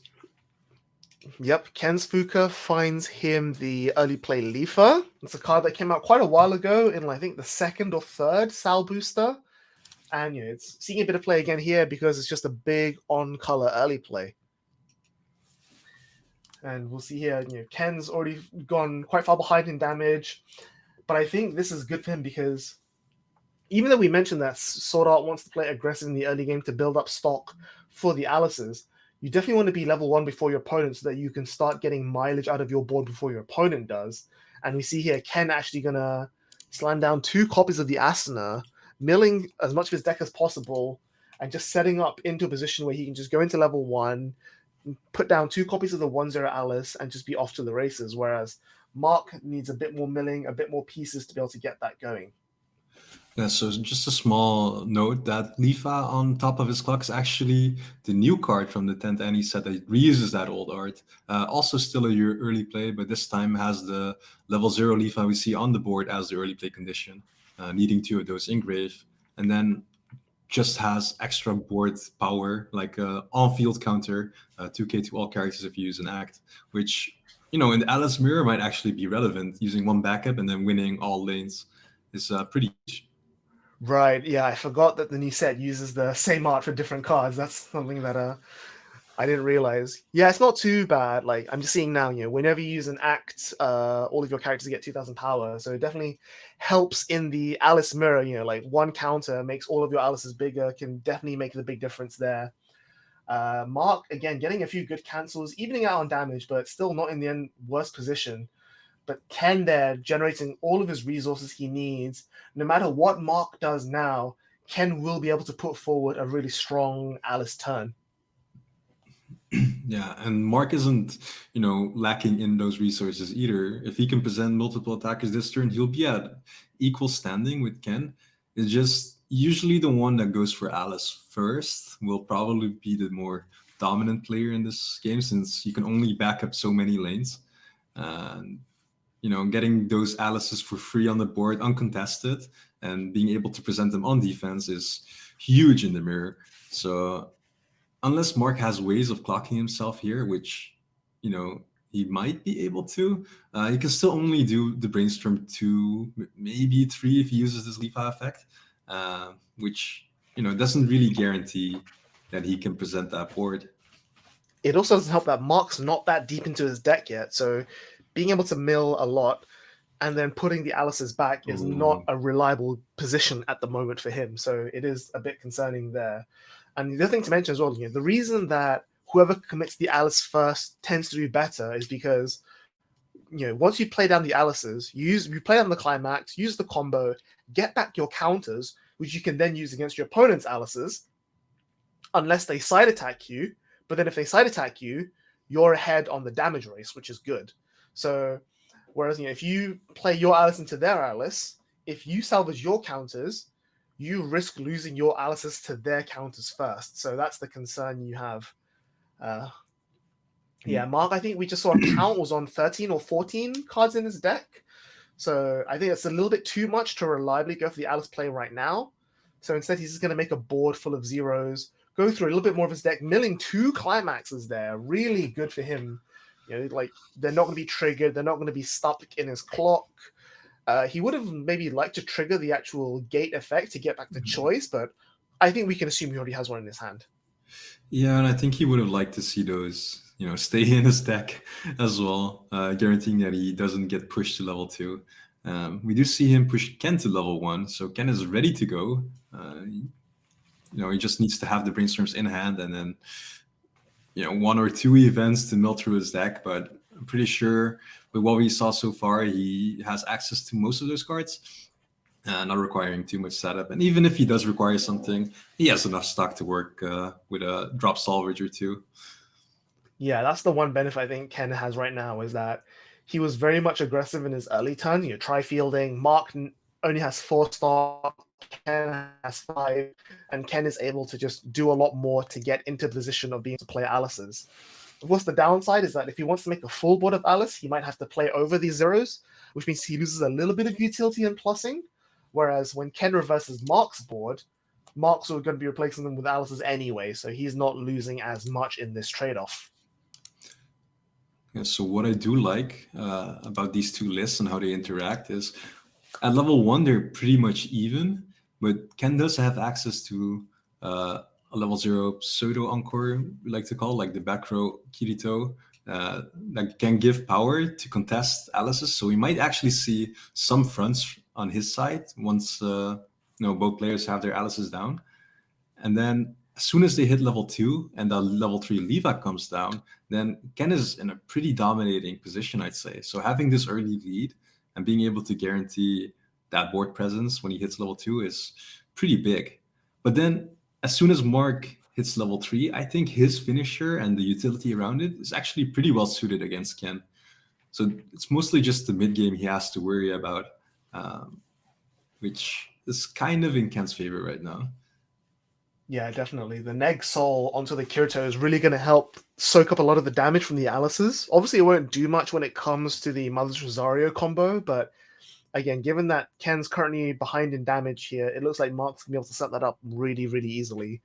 Also worth mentioning for Ken's side of the board is that he actually had to level one of his 1-0 Alice's just for yellow to guarantee the color there. So that's... And we also see one in the waiting room there that he could have added back with a lever salvage, but chose not to. And he's actually not going to go for the Alice, I think. I think he knows that he doesn't have enough. He's not... Yeah, the cards in his deck is quite a lot. He hasn't milled enough. He can get one of the 1-0s back, but I think he doesn't feel super comfortable aggressively brainstorming for the 2-1 as of right now. Okay. We do see him shuffle back 4 copies of the Alice 2-1. Yep. So none left in his deck. Now all 4 are back. But him doing this before milling anything means he probably doesn't have access to any milling. So he might need to spend multiple stock to get even 1 or 2 Alice's out. Since, one brainstorm could hit multiple Alice's, but you only get 1 if you do. And with this deck size, you might even whiff completely. How unlikely that might be, It also, again, like I keep saying, Ken has a board of cards that if he's going to spawn an Alice, he'll need to replace one of them, which is not ideal. Second stock comes down, finds one. Third stock comes down. Another whiff. That's really bad. But this one is guaranteed. This one is guaranteed. Yeah. Okay. So he has a deck left, which I assume is just 2 Alice's and a random card. Or how many cards does he even have? That looks like 2 or 3. I think he was on like 10 or 12 cards in deck, put 4 back, and then milled 9. So I think it's like 5 or 6 cards in that deck still. I mean, it's not bad. It means that the choice that he placed the combo now will go back in. But again, he had to overplay one of his Leafers. Like anything he salvages here is going to be quote unquote wasted value. Whereas, when Mark goes to level 1 and does his shenanigans, I think Mark's going to be in a lot better position for his Alice's, because he's A, doesn't have to mill as aggressively, and B, doesn't have to work as hard to get all those Alice's back. Man, especially since Ken is also pushing him a bit further through his deck with the climax put down. Exactly. Just requires a bit less prep from Mark's side. We do see him hit level 1. Can he stay at level 1 is the big question. Though hitting level 2 instantly might not actually be that bad in the mirror, since you do get access to the anti-change counter instantly. Big cancel coming in, though. All these open lanes means Ken is overswinging. Another 4, and that one also cancels. That's huge for Mark there. Yeah, so I said Ken was kind of favored, but with those huge cancels on Mark's side, I think the things definitely equalized a bit, especially since Ken only has 2 Alice's. If Mark can present 3, I think he's pretty much favored for during the mid game at least. Yeah, I think that's the other benefit as well of not being as aggressive in the early game, is that you're not losing pieces from trying to contest level 0, but also by leaving open slots, you force your opponent to overswing, which means that you have a much easier time sticking damage and getting rid of their board, and you're more likely to cancel in these early swings on first deck where you're less compressed. So we'll see how many cards Mark is through. Can Mark put forward a board of Alice's or not?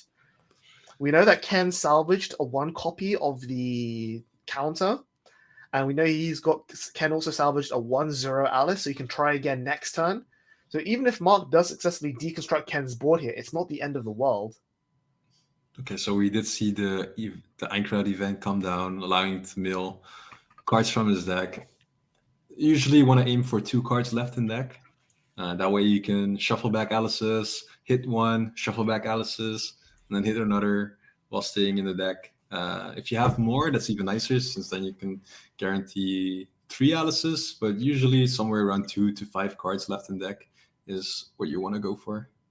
Yeah, so you see 3 copies of the 2-1 in his waiting room. We'll see if he can find the 4th one somehow. Like, the other downside you mentioned is that if you mill multiple 2-1s in the same brainstorm, it's kind of a waste since you can only spawn one of them. And when you're that low in deck, the chance of putting 2 back, there's a pretty good chance you might mill both, which is not where you want to be. So it is very much a balancing act you have to get exactly right here. So yeah, that's why you'd usually prefer to alternate the shufflebacks with the brainstorm, since then any extra Alice you mill that doesn't get put on the board, you can just shuffle back in and have another go at it. Yeah, So, it's also, again, we'll see, does Mark want to try and set up this Kirito, the Yu-Gi-Oh for his Kirito engine, or is he just going to try and go for, the full Alice play, not need to, worry about the board at all, know that Ken didn't set up a full Alice board either, and just, commit whatever he can. So he resolved 1 brainstorm, 1 Alice left in deck. So he hits 1. He has to shuffle back 2 cards. Oh, he just wait. So okay, he resolves the Leva effect reveal, grabs another shuffle back, which is pretty big. Yeah. Doing the shuffle back into another shuffle back would be the most optimal thing, I'd say, if you do want to stay in this current deck. Yeah, but if he doesn't care, then we might just see him brainstorm. Okay, no, he's just looping this really. So that's one of the strengths of that card. You can loop it, since the shuffle back is tied to her sack salvage effect. Yep. And then when you do sacrifice her, you can just add her back, as she is a valid target engrave, which is a pretty strong play on Mark's end. I think with 2 shuffle backs, that brings him to 5 cards in deck, which is perfect. Yep, and 3 of them are Alice's, so the brainstorm is guaranteed to hit. Yeah. So yeah, this is a really good line of play here. He quote-unquote wasted a stock, but he's just going to get that stock back with the Alice combo anyway, so it doesn't really make a big difference. So if he does have access to another shuffle back, and he does, obviously, the Alice perfect. So he can play the climax, do the combo, and then the climax will refresh in at the end of turn. This is, I think Ken's sitting there going okay, his Alice turn is better than my Alice turn. Definitely can't complain about that. So I think he's guaranteed to hit the Alice here with 4 cards. We do know one of them is the 2-1 Alice. I'm not sure where the other 2-1 Alice is exactly, but I think, yeah, he hit both. So it was in the deck. Yeah, pretty much guaranteed there. A very well executed setup, presenting the strongest board possible in Alice at level 1. Yeah, so all you need is 4 stock and the right cards in hand, and you can have this turn. Yeah, the only downside is that even with 2 copies of the 1-0 on the board, his Alice's are only at 11k compared to Ken's 10-5. But we know that Ken has the counter, so if Ken wants to keep one of the Alice's alive, he can definitely do so. So the brainstorm effect is actually used on the Alice that's pulled a bit down, I think, meaning that one is minus 2k. Which pretty much means that no counter will help save that Alice. Mm-hmm. Since the Alice swings at 12 and his Alice is only 8-5. And then so Ken's probably going to keep the other Alice alive. So it'll be 1 Alice to 2, and then Ken has to figure out how to deal with whatever Mark chooses to salvage. And then Mark salvaging looks like a counter, the Yu-Gi-Oh, and I'm not sure what that 3rd card is. So this middle card is actually the 1-1 event that Alice is allowed to add, which is one of the requirements for... Actually, did he add it? I think he added the event, which is one of the requirements for the level 3 Kirito. Right, the allocization event. Right, yes. Which, for those familiar with something like Slime, is just a 1-1... event that goes to memory and searches you 1 card from deck. Yeah, the Kirito requires that event to be in memory, and I think a lot of the other cards rely on that Kirito as well in Mark's deck, like the 0-0 Resonate Asuna and the 0-0 Yu-Gi-Oh, which again Mark also salvaged. The question is, how is he going to find the time to set all of that up? Because he's going to keep at least one Alice on the board, and if your Alice's survive on the board, you obviously want to keep playing for the Alice combo. And I don't know if he's going to try and maybe crash the Yu-Gi-Oh into one of Ken's remaining Alice's next turn or what. But it's definitely going to be interesting to see how the pace of the game goes from here. Refreshes a climax. That's not ideal. So Mark's left with 6 in the deck. So I'm pretty sure he sided with the 2-1 Alice just in case, he pushed Ken to level 2, which would enable the 2-1 counter if he had it in hand. But yeah, this way Mark just keeps his full board. Ken does 3-stock Encore his Alice, meaning that he has at least 2 to go into his next turn. Oh, he only has 2 since there's 2 in his clock, sadly. Yeah, that was not ideal damage taken there. And I think the issue here is that being at level 1, you can't heal them out to get them back either. So no matter what, Ken is definitely going to be fighting an uphill battle on this turn. So I don't think there's a way for him to actually guarantee getting over those Alices without another copy of the 1-0 Brainstorm. And even then, he only ties, and it's still without a climax. Range, yeah, exactly. So it's really rough here. And unlike Mark's deck, Ken doesn't really have a backup plan. He doesn't have all of this Kirito allocization engine to play towards. He just has utility zeros and an early play, and that's kind of all he can do. So what I'm hoping to see from Ken. Okay, wait, let's just see what he does instead. 2-1. He does get the climax, so he can still build a bit of resources. But yeah, I think given the fact that he can't find a second copy of the 1-0 here, I think we're just going to see a lot of side for one. Depending on how many counters Mark has in his hand, he might just try and front both and then at least get rid of one. But it's so low impact getting rid of only one Alice, especially when he can just 3-stock Encore it anyway. Yeah, just do it might again just prefer side attacking. But at the same time, like he keeps saying, in Mark's shoes, you want some sort of time. You want at some point to set up your memory. So even if Ken does remove the Alices, it's not a big deal for Mark because he can just do his memory plays. Whereas if Ken doesn't remove the Alices, then Mark's sit back, chilling, just keep spamming Alice like we know the deck does. Yeah. But it also depends. If you're Mark and you just prep the Yu-Gi-Oh just in case, but if you're given such a lead and your Alices keep living, you might just opt to never actually go for that Yu-Gi-Oh, never put it into memory, since you might not need the next soul he provides to your Kiritos. Even though it's really good against the finisher, since Ken's finisher only functions when you cancel. If there's no damage to cancel, since there's no soul on that character, you just never have to get burned an infinite number of times. Yeah, so Ken does find the second copy of the 1-0 there. He's going to neg power on the one of Mark's Alices, so that Alice is definitely contestable. But with the 1-1 counter, it's still in backup range, I want to say, since Alice only hits for 13. Minus 1k, so it's going to 13 with 12 with climax. So that Alice is going to be 10k before counter, so it'll tie with counter. But there's also the 3k counter Mark has access to.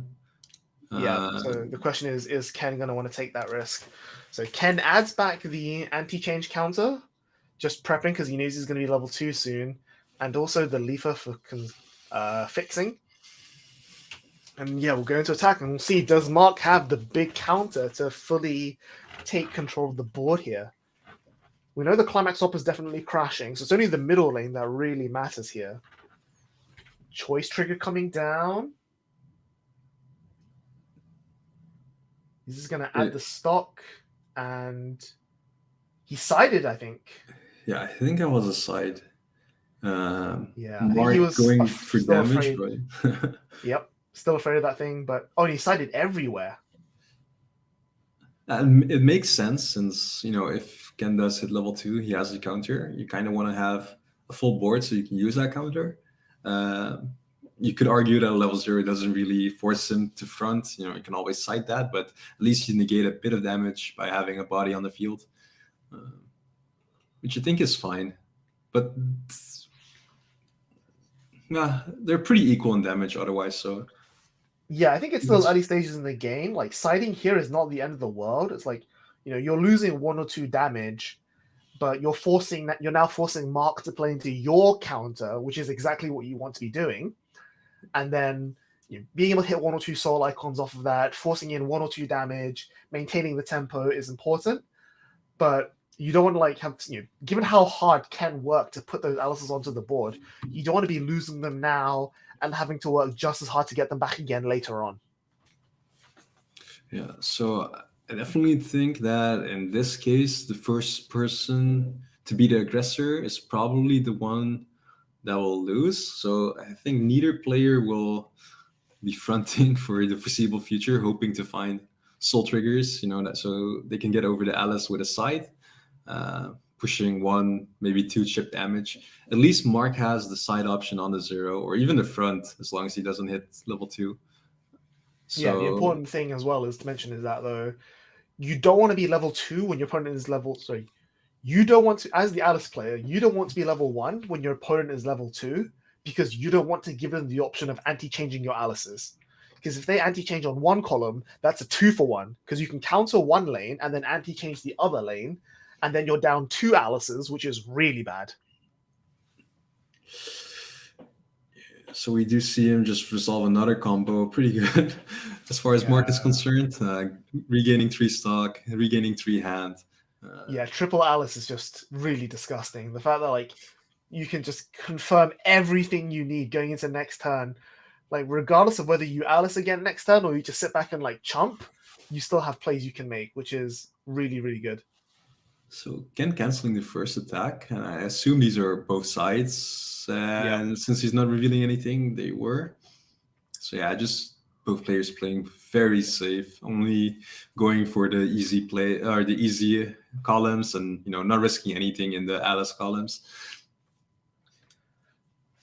Yeah, I think maybe if Mark could play another 1-0 Alice to neg power on one of Ken's lanes, there was the opportunity to front attack safely, because now there's no more anti-change coming in. But again, at that point, you're still worried about the 1-1-3k counter. So I think the side attack play is definitely safer here. You're still tiny bit ahead on damage. Worst case scenario, your opponent gets to set up with another combo, because you can maybe get another climax. But here instead, Ken actually opting to put himself to level 2 with the level swap, and then we'll see what he can make out of this. So at level 1, there's really no safe way of getting over the Alices, but now that Ken is level 2, we might actually see that Leafa we talked about come out, which would actually put him, pretty high over the opposing Alices with the 2k that the Leafa gives. So I wonder if that's a play he's considering, seeing that the Leafa is on top of his waiting room. But otherwise, if he has the climax, just another Alice would also suffice. The only issue being that they're kind of stuck in that stalemate of side attacking as long as the Leafa doesn't hit the board.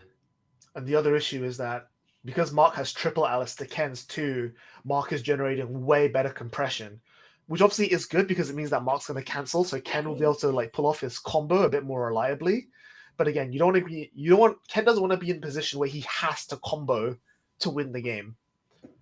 Whereas Mark right now, like you keep saying, can just sit back and Alice until the cows come home. Yeah, so we just see Ken mill through his deck a bit, using the Asana as a free way of milling instead of just a spam ball brainstorm. I'm guessing he's just shuffling back some safe triggers, though he might have to. Yeah, he's just shuffling back the Asana as clean triggers, I assume, in this case, unless he has 2-1 Alices in his deck that he can't reach. But I think he's just grabbing another copy to hard play, since it's pretty much the same if you hard play or get it off of the brainstorm at level 2. Yeah. Like the only comment is that maybe he wants to put a few more soul icons back into his deck so that he can reliably side for one with Climax. But at the same time, maybe he doesn't want to put his opponent to level 2 because he knows that Mark's deck is also playing some early plays as well. Actually, no, I don't think Mark's deck is playing early plays. Yeah, it's not. It's just playing the Kirito engine. So we do see Ken go for what I think is the Lifa and the Kirito Assist, which are very good cards in this matchup. You can put down the Lifa, and then if Mark is somehow able to contest anything, even with that 2K act, then he can just save that character without wasting stock. Yeah. And we do see 3 side attacks coming to 0. Yeah, doesn't want to give Mark any damage at all, which I think is fine in this scenario. You want to be able to commit the Leafer, win the board, and then put all your damage on from that point and just shoot Mark from like 1-5, 1-6 down to like 2-3, 2-4. Of course, the downside is that if Mark can find another Climax here, he compresses even further, and then that task becomes even harder to do. Yeah. So what we saw in the last game, that Alice can be the aggressor, winning board, and just dominating the opponent. In the mirror, it seems like it's all too passive. Like every move you take is somewhat risky. You can't push too much damage to give your opponent a lead. You want to play as safe as possible, which is much more interesting to see than I expected from the mirror, actually. Yeah, it just goes to show you, how the caliber of both these players. They know exactly what the tempo needs to be. They know exactly their pacing. They know when to commit, when to hold back. They're trying to control each other's deck and board states, and just trying to set up for their own game plan and just going from there. And you also mentioned, of course, that these are teammates. So obviously they've played this matchup, maybe even with these specific decks many times. So they know the ins and outs of the mirror, I guess.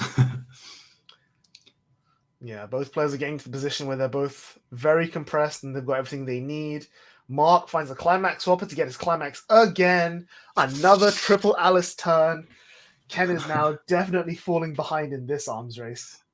I'm very impressed with how these two are consistently playing down Climax. But especially if you're side attacking a lot, then hoarding the Climaxes from an early stage in the game is something that's possible, unlike in other games where you want to refresh with all your Climaxes as many times as possible. Yep.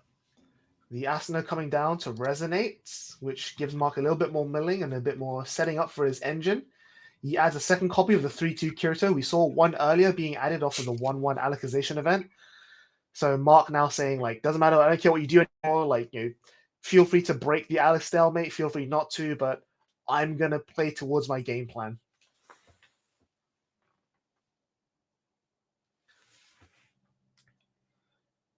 I think the strength there is that Mark's game plan has a few more moving pieces than Ken does. All Ken has to do is just put down some bodies, swing, and hope that Mark cancels. And Ken, by showing Ken, look, I'm setting up my game plan. I'm gonna combo at some point. Maybe he's gonna try and play this mental game of chicken and be like, look, I need you to go for it now so that I can start playing the game.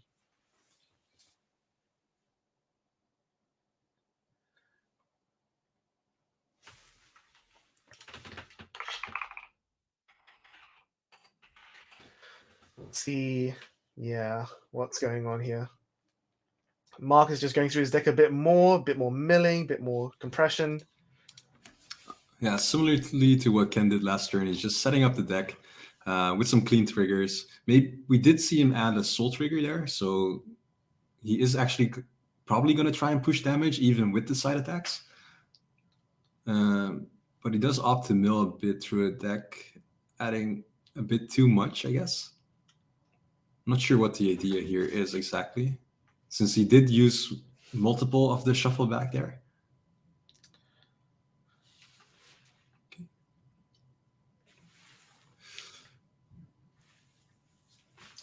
At the same time, again, Mark is slightly ahead on damage, so if it does come into an overtime decider, Ken will lose, but Mark there clocking himself with another copy of the Administrator, so overtime will now be a draw because they're on even damage.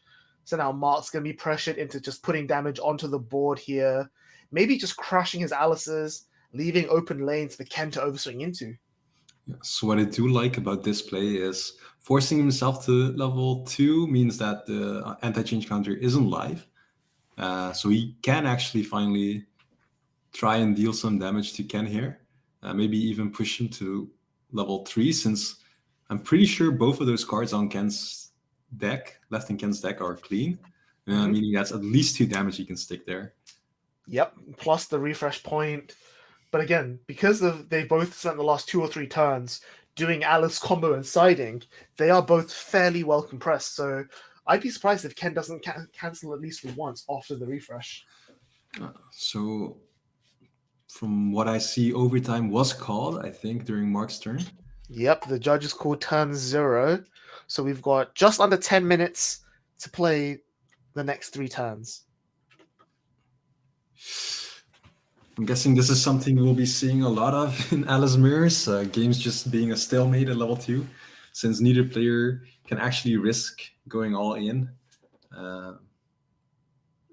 until both players are level 2, and then, you know, it's somewhat of a free-for-all.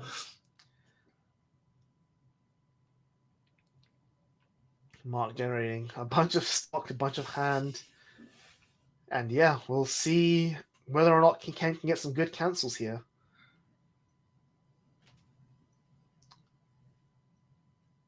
And this is a front for 2. Anti-change comes down, no effect, but just keeps the Alice alive. 2 sticks plus the refresh. Which was to be expected with, 2 clean being left on top of the deck, bringing Ken up to 2-3 as well. Yep. So Mark takes the damage lead. Sweet. I think there's another front coming in here. Yeah, with Just that forcing all counter the gone. counters. Yeah. Saying, show me the level 1 counter. And there it is. Does have the memory kick counter, Cancels which in this case as well. actually better than the 1-1-3K, since there's no chance of him encoring that the Alice. Yeah. Does he have the third one? Ooh, he does triple counter. Wow. So yeah, this is pretty much it. If you're being the aggressor, be prepared to get punished by your opponent. It's so easy to sculpt the counters in this matchup that you have to expect your opponent to have them. Yeah, of course, the one downside now is that Mark has 3 open lanes that Ken is overswinging into. He's instead just going to go 2-2-2, just whack a bunch of raw damage. No setup, no nothing. Just 2 damage coming in. Mark's refreshing. I think, yeah, they're just trying to push damage and trying to have the game decided in overtime right about now. So I'm guessing Mark is hoping that with his compressed deck state, Ken will just be forced to overswing and he gets some easy cancels in there, keeping him at low level 2, with Ken being at 2-4 and not really having access to healers. And there's even no then, real way for Ken to heal back. Yeah, and what Mark can even do is that because Ken now still has Alice's on the board, in Mark's next turn, he can just crash 3 lanes again, force through 1 or 2 damage, from his level 0s being crashing in, and then keep forcing Ken to overswing. Like, at worst case scenario, Ken levels up and you die, but the chance of that is so low and out there. But no, Mark's just going to go straight to level 3. Yeah, he ate 7 damage, which is not what you wanted to see in overtime here. All right, so that means that the pressure's on. But the good thing is that Mark does have the Alicization event in his memory, and he does have at least 2 copies of the Kirito in his hand. So, this is his last turn. This is turn 2 of 3. If he wants to go for it, he should just go for it and just hope that it closes out the game here. Yeah, so depending on... I think he also added the Yujo and Alice assist, which does give Kirito a bit more reach, albeit with an interesting effect where he has to mill the top 17 cards of his deck to burn his opponent equal to the amount of climaxes. If he does have access to that with that much stock, I think he can resolve double. So we might see a really crazy turn from Mark's side, but is that enough to actually seal the game? It might be, because I'm not sure. Ken has a few climaxes out. He has gone through a refresh. So his deck's not like the most compressed thing in the world. He does have a lot of stock. But I think Mark might just have enough instances of damage to punch through. So we do see double Kirito coming down. Do we see the assist as well for that extra reach? I think he should be able to afford it at least. But I wonder if that's what we are going to see. No, so we're going to see the Resonate Asuna come down instead. Maybe he doesn't have it. There's Yu-Gi-Oh! So the Asuna does give this Kirito hexproof, meaning that if Ken does have like a money counter, which I don't think he actually runs, but if he would have had it, then that would have been completely useless here. Oh, he doesn't have the... He's got the wrong climax. Okay, so he's just forcing damage through. This is not ideal for Mark. He's just praying that swings for 2 and 3 are just going to stick, which, again, I think they might.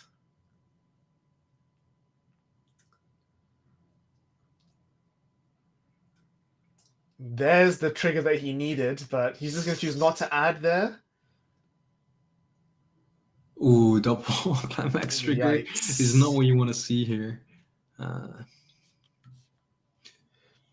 Yeah, triggering a bunch of climaxes there. Ken does level up, but at this point now, it's going to be really easy for Ken to just slam some level 3s, put down some soul, and game in overtime. It's always rough when when you're in your last turn and you trigger those 2 climaxes that you'd rather have kept in deck. But I think it just goes to show how well Ken played this matchup. We said earlier that Ken had fallen behind a little bit on like turn 1, turn 2, and he had to like put in a bit more work to set up the Alices. But he was patient with them. He was able to put everything together, and then he was able to level himself up to level 2 with the administrator that clocks itself, and then force Mark to play catch up from that point onwards. The fact that he was able to just stick a bit of extra damage meant that Mark had to commit to his finisher first, which now puts Ken in a really good position. Yeah, so if this is the last turn, then Ken only needs to stick 2 damage, which is very huge. It's very doable, yeah. Out comes the Brainstorm, that burns. So you briefly mentioned this card. You tap 2 characters, any 2 characters, and you can mill through your deck, and then burn equal to the number of climaxes you see in the Brainstorm. So this is a burn 2 coming in for 1 stock. Oh, cancels? So I think Ken is just trying to finish this in the main phase, which I completely understand. Ken does still have the rest of his turn. He could still just like play bodies and attack with. But I think he does have access to. I think this Rosario finisher is also a healer. So if needs be, he could also just heal down to 3-1, burn for 2, and then pass. That's also an option. Of course, time is not on his side because, like I mentioned before, you only have 10 minutes to play through extra turns. Well, he can't heal down since Mark is at 3-0, right? So if he heals down to finish, then it's only a tie. A tie, yeah. But we see the Elizabeth come down, and I think we're just going to see swing, swing, swing, burn, burn, burn. Nope, another Brainstorm. This one will hit for 0, I think. Okay. And there's the Mother's Rosario. Yeah, so there's really no winning against this Mother's Rosario, since if you eat the damage, you probably lost in this scenario. And if you cancel, you'll probably lose as well. Eat a lot of damage and lose. Yeah, there's no good outcome here.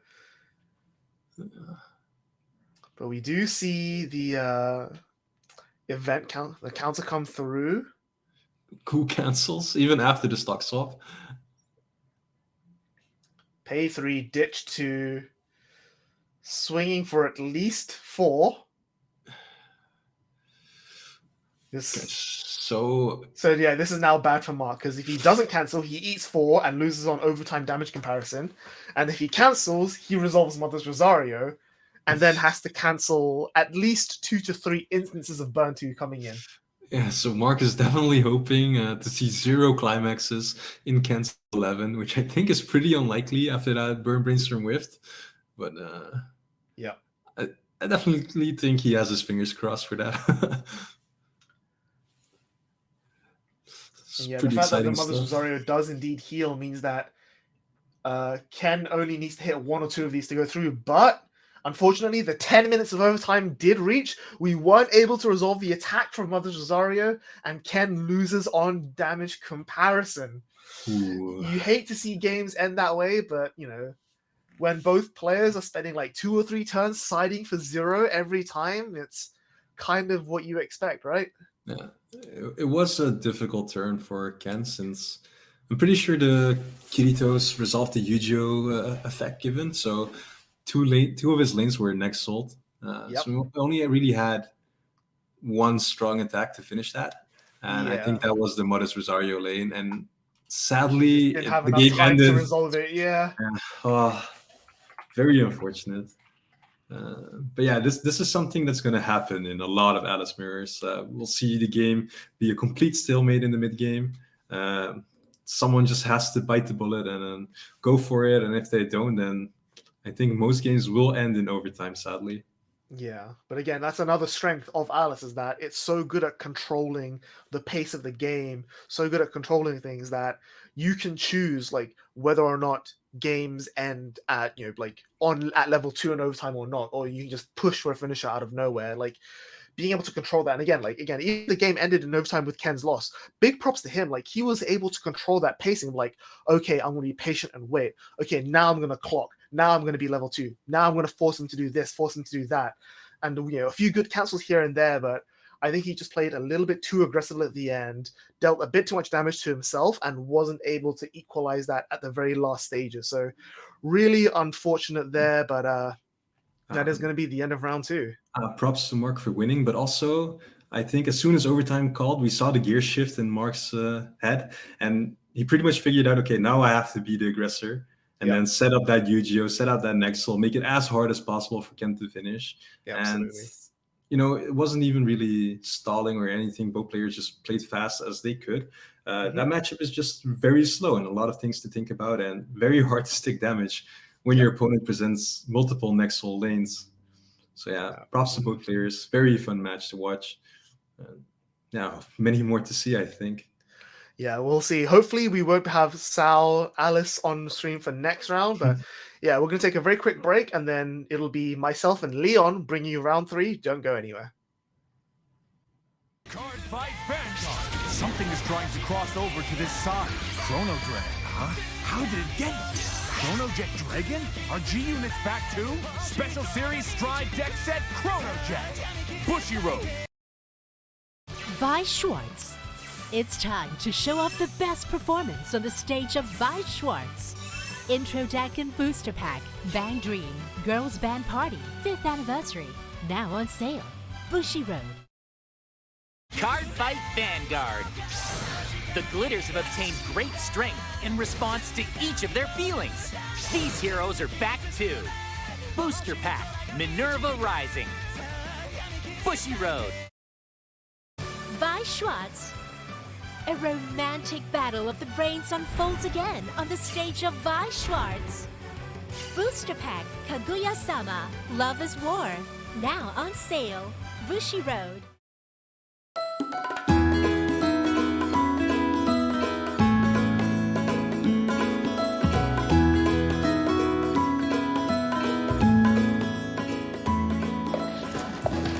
Hi, Honda. Hi, Julius. Thank you so much for taking out some time out of your busy schedule to join me in this Coffee with Bushiroad series. Yeah, sure. Thanks for having me. No problem. So, could you tell me a bit about the work you do in Bushiroad? Well, I do sales and logistics, but I'm mainly on the logistics side. Okay. Well, I'm going to ask you a lot more questions regarding that because I think your work is mainly a lot of people don't see or don't understand what goes on behind the scenes in what makes the games possible. Yeah. Because I think there's a lot of logistics and transportation involved. But before that, we're going to dig right into our pastries and coffee and tea. What would you like? Coffee, please. Coffee? Coffee for you? Okay, Sure. cool. If you can smell this, it smells good. Wow, Yeah, this smell really wakes you up. Yeah. fragrant. Yeah. Go ahead and help yourself to whichever one that you like. All right. Which one we like? No, you go ahead. Me? Yeah, I'll pick whatever that's remaining. All right, so I'll go for this. I'm a good host. You want? So Hwanta, I understand that even before you joined Bushiroad, to work for Bushiroad, I think you played a lot of Bushiroad card games. Yeah. What games do you play? I play mainly Weiss Schwarz, Vanguard, and a little bit of Buddy Fight. So you actually play our 3 main titles. Yeah. When did you start playing? For Weiss, I started playing I think somewhere around 2008, 2009 kind of time when it first started out in Japan. Yeah. Wow, that's like almost 10 years ago. Yeah. Wow. And then for Vanguard? Vanguard, I think I also started when it first came out. Okay. Yeah. Wow. So you actually played Weiss first. Yeah. How do you get to know Weiss Schwarz? So there was kind of like a community get together to learn the game. Like they brought some Weiss products from Japan, so I brought it over to Singapore, and they actually promoted the event, like come down to learn, and they actually sell some of the stuff they got in Japan. So yeah, that's how I got wine of Weiss, and I started learning, and I liked the game. Which Weiss Schwarz titles are you currently enjoying? I'm really enjoying the Fujimi Fantasia set right now, especially the deck with 8 standbys. It's very interesting. And also, I really like playing Goblin Slayer, especially the Goblin Slayer deck. The overall card advantage and the abilities is very flavorful. It's gonna be a huge. It has made a huge impact in the game itself, and soon English player can get their hands on the series. It's coming out in English. Yeah, for Goblin Slayer. Wow, I think players can really look forward to that. Yeah. Do you still remember your very first deck? What title was it? It was Fate Stain Night Crow deck. Wow. Yeah, it was so long ago. Yeah. And ever since then, you just continued Yeah. playing the game. And right now, you are actually working for Bushiroad. Yeah. Wow, this is kind of like, it's coming to a full circle. Yeah. What's your favorite Vanguard clan? My favorite clan would be Dark Irregulars. Oh. I love the overall theme of the deck, artwork, card abilities. Like soul charging, it thins your deck. So that thinning is very important in card games. You get to draw into more important cards, or it might go the other way. Like it makes everything looks exciting. Yeah, that's about. That's your favorite. Yes. Ever. Yeah. Okay. No, back then when you are playing Bushiroad card games, do you actually think that you would, or maybe you hope that you will be able to work for Bushiroad? So thinking that I would be working for the company would be no, but hoping that I would is a yes. Okay. Yeah. And back then, maybe you thought, maybe it would be great if I can work for Bushiroad one day. Yeah. Do you have like a job position in mind, or do you just, as long as I'm working for the company that produces these great card games for me, I'm fine with that. Everyone would want to have a part in creating a game, so maybe a development role would be good. So that's what I think that every card gamers would. Okay, welcome back everyone to the Weiss Schwarz EU Bushiroad Rumble Online 2023 event. We are well on the way in round 3. Had some interesting games showing off Sword Art Online with the new Alicization build the first 2 rounds. And finally, we're not having Sao on stream. We've got Leon joining me. He's the Sao lover, gets to miss Sao. It's exactly how we like to see it. Before we jump into the games and the deck list, I just want to share some deck representation with you. We got the numbers there today. So obviously the most represented deck, without question, is Sword Art Online with a whole 17 people playing it. They know how good the Alice is. They're running alongside it. But some of the other decks being played today, I think, are just as interesting. It's kind of what you expect from like the previous meta rolling on, but then we have a few odd niche picks here and there. So some highlights I want to shout out. We don't have a graphic to show you on stream, but I can tell you there's one person playing Dragon Maid, one person playing Ruby, and one mad lad playing Madoka. So hopefully they're doing pretty well and we can show them on stream at some point, but my fingers definitely aren't crossed. Anything you want to talk about, Leon? Yeah, so we actually have 2 people playing Kaguya Summer Lovers War. Probably gonna be the newest variant with set 2 that released a few months ago. We also have one Attack on Titan player. Kind of curious to see how that plays out. Unfortunately, we cannot tell you how the individual people are standing, but I would be pretty happy to see some of these guys in the following rounds. Well, your wish is our command, because we're actually going to look at the one Attack on Titan player in this next round. Whoa. Yeah, it's almost like we planned that or something. No I can tell clue. you, looking at their deck now, they are playing the Rhino build, so the eight pants, people like to call it. I think it's Arch or whatever, whatever you want to call that climax, but it's playing Reunion plus the Armored Titan finisher instead of the Mikasa Eren line. And they'll be playing up against, so that is Flavio from Portugal, playing up against Arna from Germany, who's going to be on Tokyo Revengers, but it's a very different build of Tokyo Revengers. So without further ado, let's take a look at their interesting deck lists.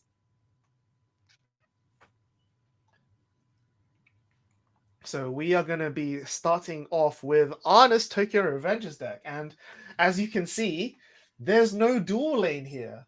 It's 4 choice instead of 2 souls. So this is playing fully committing to the patch-in engine. So it's kind of like trying to be Alice at home almost. I mean, patch-in came first. So maybe Alice is patch-in at home, but Alice is better. So I don't know how you want to do that. But well, better depends. Patch-in has way more power. If you actually go full force, the patch-in is 12.5 base. You can actually present a 16.5k base if you were to run 3 of his Payan. So inherently, he's stronger than Alice. Also, what's really worth noting here is the 4 empty choice triggers, which do not have a climax combo associated with it, but also the 4, what's it called, the pendant event? It's the amulet from that day, yes. who's just gonna mill 2 and then salvage. So probably a little bit more mill, more deck speed. And the big card to talk about before we jump into the next deck is probably the 3/4 event. The moment he thought, I'm dead. And this is a really interesting card, which lets you not only dodge damage, but also burn in response during your opponent's turn. Yeah, it's instead of I take the damage, you take that damage instead, which against like the normal finisher of like Silica or like maybe Quince, like the burn 3s, this can be really, really effective at like suddenly turning the tides of battle. But yeah, the amulet event is one that I've not seen before. It's just a mill 2. Like in a way, I guess this deck is trying to be what Alice does, where you mill a bunch of cards, spawn out some big 2/1s, and then snowball off the back of them. But yeah, it's going to be really interesting to see how this plays out. But now let's take a look at the Attack on Titan deck by Flavio. And this looks a little bit more normal, what you'd expect from a blue-focused Titan build, right? Yeah, he leans a couple into the red cards on level 0. We don't always see that, but Attack on Titan has a lot of cards on level 0 that are worth playing, so it makes sense that he's going for this engine. The Sasha Braus' dad, Arthur Braus, is actually a really nice card to build some stock, which you really need in this kind of deck, because you want to convert that stock into hand during the game. But other than that, I think it's a pretty normal list for 8 pants. Definitely. I think the only interesting thing we're going to see here is that the 2 times we've seen Alice on stream so far has been round 1 against GGO, which is a very top-heavy deck, and then in the mirror, which is not that interesting. But here, we get to see an Alice-like deck, deck similar to Alice, playing on 2/1s, playing against the quote-unquote regular game plan of level 1 combo, level 3 combo. So we'll see how having that defensive wall works out for them. But I think the players are more or less ready to go, so we'll jump into the game and get started. All right, so ready to go there. Who do you think has the initial advantage looking at the deck lists? So I think looking at the deck lists, one thing that I've never understood is why would you play 8 pants in Attack on Titan if your Titans can't wear the pants, right? So I think You make a good point. You make a very good point. Yeah, I think Pajin has the advantage here, just solely based on being able to wear the pants. Pajin is playing 4 pants himself, so maybe that'll be better for him.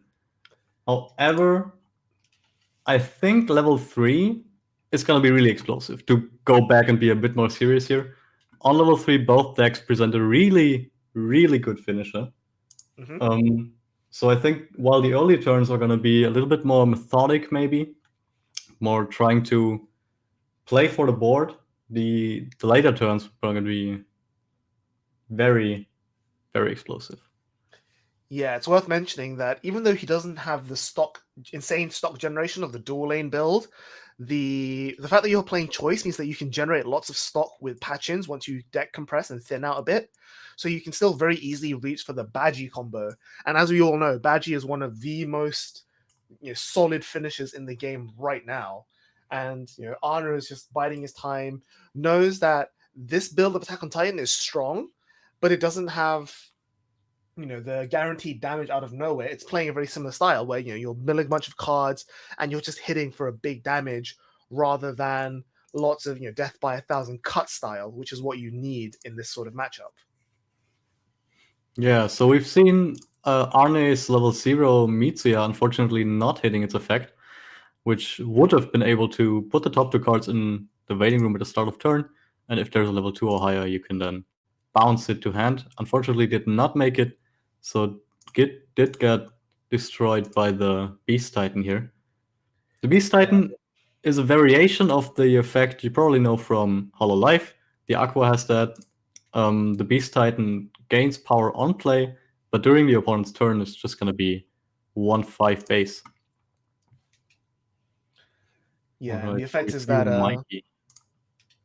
Beast Titan is when it goes from stage to waiting room, you can pay 1, clock 1, look at the top 2, and add any characters there to hand. So big plus coming in. The one thing I want to point out here is that Arna took a bunch of damage and skipped straight to level 1, which is not really where you want to be this early in the game. You want to mill a bit more aggressively, go a bit further, and be able to reliably spawn out patch-ins at level 1. And I think here he's got a few too many cards in his deck to do that as it is. Yeah. Also worth noting is that, of course, he needs stock to spawn, right? Tokyo Revengers has the Revenge Takemichi to block a card from hand to put a card from deck into stock. So it's kind of similar to the Lifa from Sword Art Online. Although this Takemichi is probably even better. But it's not like he has he only plays 2 of the Takemichi, right? And it doesn't look like he actually found one. It's also worth mentioning that this early game, Flavio's just got Beast Titans on board that are going to go to the waiting room and gain in pluses. Arna doesn't really want to commit that hard to building up a board of patch-ins right now anyway, because they aren't going to provide him that much value. Yeah. I mean, they do stay on board, right? You don't expect patch-ins to die against Attack on Titan, probably. Mm-hmm. At least not until level 2. However, Flavio is running the Hanji backup. The Hanji, similar to another anti-change we've seen today from Vanguard Online, although level 1 counter, you're able to discard 2 cards and put a card that is higher level than you into clock. Yeah, prevents encore, so you can't even keep the patch-in alive if you wanted to, so that is an option there for him. But again, right now, Flavio's also level 1, taking a bunch of damage, and he's going to add a bunch of cards with the Beast Titan and just really set up for his level 1 game. Yeah, 4 cards added there. Incredible. Yeah, that's exactly what you need in this situation. You just want to be able to have enough hand to just crash into the Pagins once they actually hit the board and just don't care at all. Just push for damage. So we'll see what he does here. He's got no stock, so it's going to be hard for him to set up his Reiner level 1 combo. But again, at the same time, knowing that your opponent's going to set up patch-ins next turn, maybe you don't need to set up Reiners. Maybe you just need to swing, crash, and just put as much damage on the board as you can before you start falling behind on board presence. Yeah, maybe. I mean, I don't think he needs to Reiner this turn, actually, because he has that many cards on hand. Yeah. So he can just take a breather, like you said. Just play some cards down. Look, maybe thin this deck a little bit. Yep, the Piet coming in, which can give his board Encore, which is actually really good in this matchup because you have all these cards in hand that you're generating off of Reiner combo, off of Beast Titan. You can add a bunch of cards and then Encore the middle slot alive to keep it alive, and then just have it soak up Patchin damage, or maybe side the Patchins and then Encore it during your opponent's turn to keep your attackers alive and just keep plussing from there. But no, he is going to commit a Reiner. Yeah, he's going to commit a Reiner. Climax comes down. It's definitely not bad to play the Reiner here. It allows you to sculpt some hand and also mill. It's never bad to play it, right? Also, we of course do not know his entire hand, so maybe he has more than one Climax.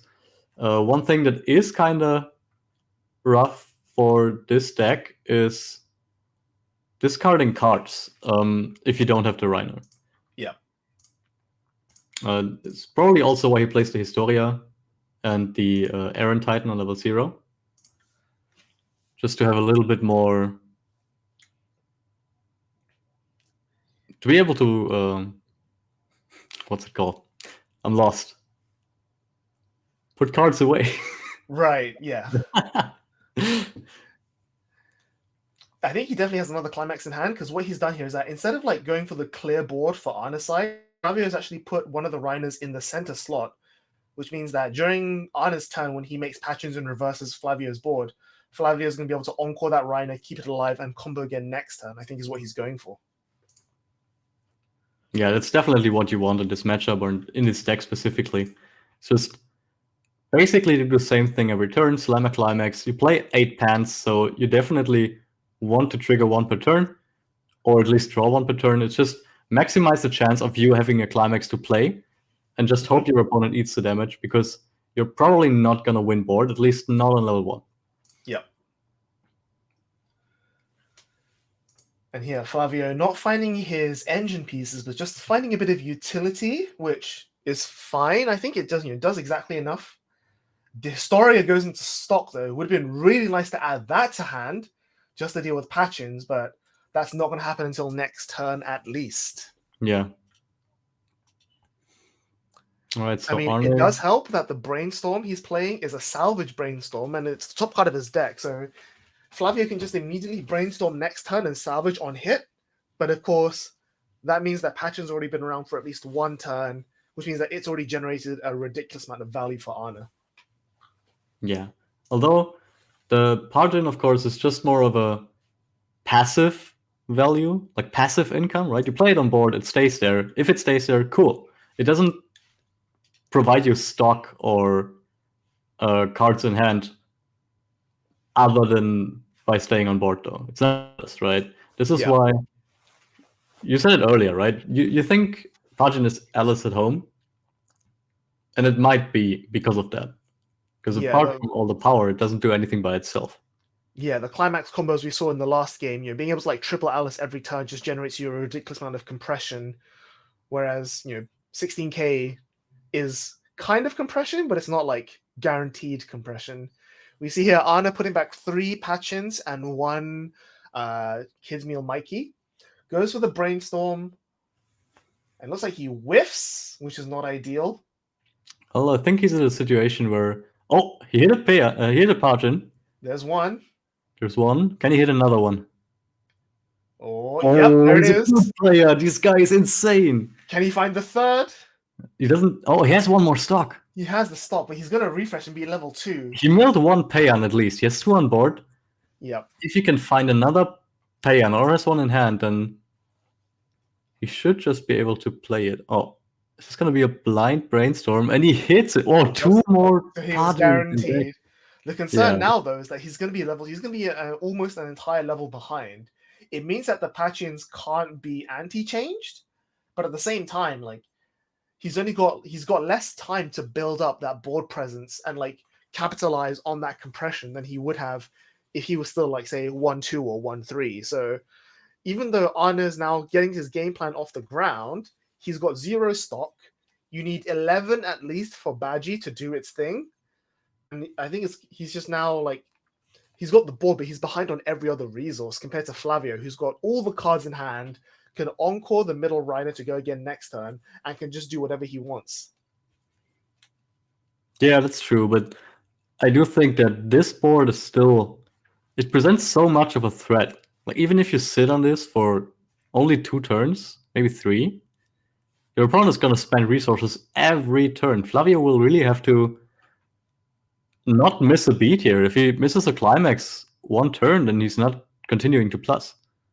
True, but we saw that he added it back last turn with the trigger, so he's guaranteed to climax this turn.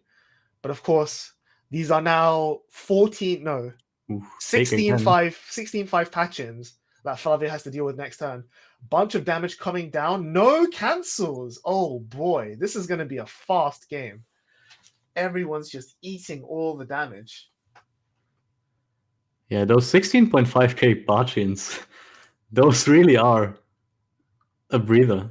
Like, really the only thing Flavio is going to be able to do here, in theory, is smash some more Rhinos and the climax he added last turn. Yep. But that's also kind of where his deck thrives, right?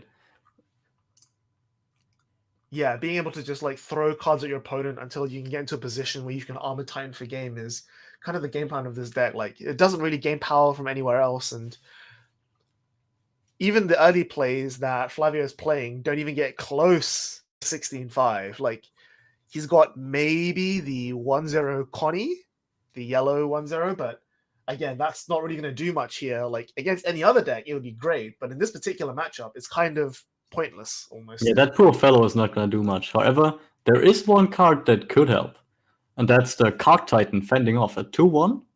Maybe we can get it on screen here. Basically, what that card says is, on play, you mill 3, and if there's a climax among those, you can just choose a card or like a character in your opponent's center stage and put it to waiting room. Right, so you potentially remove 2 patchings at once. Exactly, because you're also gonna. Although technically, you would, level 2, yeah, exactly. Technically, you would. But it is still a guaranteed remove. It is like if you mill a climax, guaranteed remove 1 patch in. So yeah, and that will present Arno with a tough choice. Does he want to pay 3 stock to Encore, or is he fine with losing that lane? Yeah, especially given that he doesn't have the climax combo of the Alice to generate tons of stock. Every single stock he generates from this point onwards pretty much needs to like go into the. It needs to be saved for his badgy finisher more than anything else. Yeah. So we see the Sasha high praise being played here. On play is gonna mill 3. I think he only milled 2, so he's still gonna resolve the effect fully. And could then climax swap. I think he's just playing the Sasha to have a body on the board though. Yeah, I think that makes sense. Like, given that we saw he resolved double Titan on turn 1, adding 4 cards to hand, double Reiner on turn 2, adding 4 cards to hand. Like, Flavio's board is really, really healthy. Like, his hand size is really healthy. So even if this is just a turn of like blindly slam 3 dudes, play a climax, and crash, he'll still be able to put quite a bit of damage on the board, which is exactly what he wants. He has the Aaron embarking on a different path. That one's gonna get +1 soul in the middle of the center stage, so that's really important for just being able to push that damage, pushing Arno farther before he can build that stock. Exactly, and because Flavio doesn't need to save his stock for any of his big finishes in particular, he can use the Aaron, the drop search as well on play to just thin his deck, get another, turn that 3/2 Aaron that he can't play an attack with into a level 0 that he can throw at Arna's face and just push for damage. Exactly. Which is exactly what we're going to see here. And this is so smart of Flavio, I think. It's being able to know when you just gotta let go of that level 3 that's not gonna do much for you. Even though it is gonna heal if you play it. There's just no point, right? You play it, you heal 1, but then what? It just dies. It doesn't contest the patch in. You might as well like just save the stock, throw the card at your opponent's face, put some soul damage on the board, and just get them closer to finishing with the Reiner level 3 combo instead. Yeah, exactly. Which is exactly what UEC is going to do here. Yeah, and hopefully what he probably wants to see here is some more Reiner combos in Grave, just to be able to have another combo next turn. We'll see what happens though.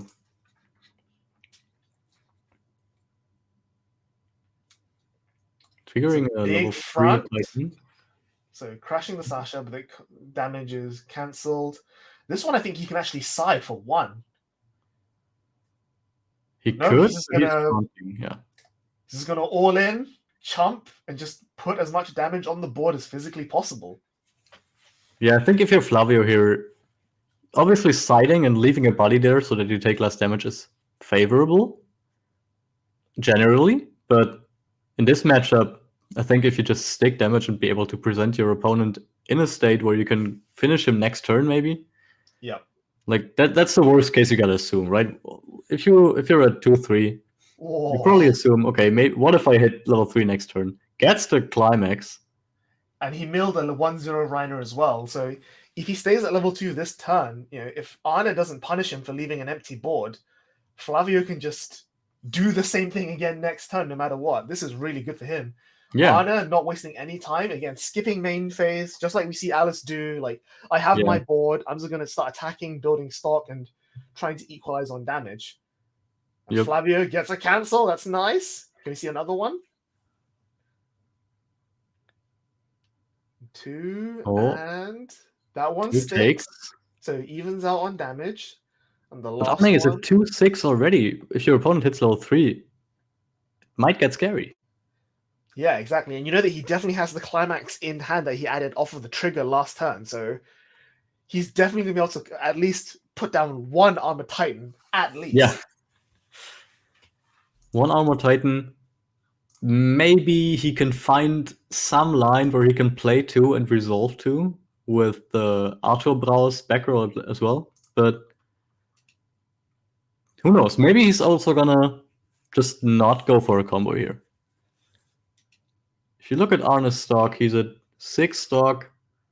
I think 5 cards in hand. Yeah, he's like, Arne's nowhere close to resolving Badgie combo right now. So yeah, you're definitely safe. But at the same time, you are also level 3. Like, if you crash your board again and these patch and swing for 2/2/2 stick, that's game over. Yeah, true. I mean, at the very least, Flavio wants to heal here, I think. But we saw he discarded one of his heals earlier, so we'll see what he can do. Reveals the Hanji off of the Historia. He's just going to add a Soul Beat Stick here, which I don't dislike. Yeah. This is the way we want to do it. Attack on Titan all the way. Go face, go face. What's his 3rd card going to be? So he's resolving a drop search with the Aaron. I think I would like to see the Reiner here. The heal, and then it changes itself into the Armor Titan. Yeah. Technically, I think this would be a very good play. Because you heal down to 3-0, and then you also threaten lethal at the same time. Because he did trigger the level 3 Reiner, that the other Reiner, like this is confusing. He triggered the Armor Titan with the climax combo. So if he plays the Reiner past Shadows, that changes into the climax combo. He pays out the target. Yeah. He pays out the target, exactly. So he has it, definitely. Unless he already has one in hand, or he maybe doesn't have any past Shadows left in his deck to search for. Maybe. He does search the combo piece.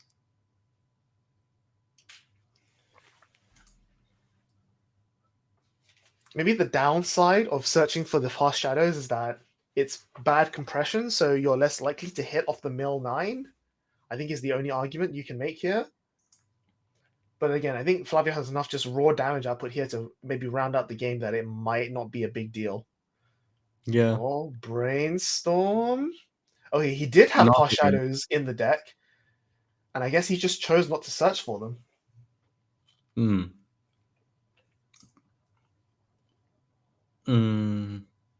I wonder what he's gonna do here. Okay. Oh, interesting. He's just gonna slam a Aaron level 0, so he's not gonna go for game this turn. I really like the Aaron he played. It's called Alternative Plan. This is definitely an alternative plan. Just yeah, definitely. 3-2, hope it sticks.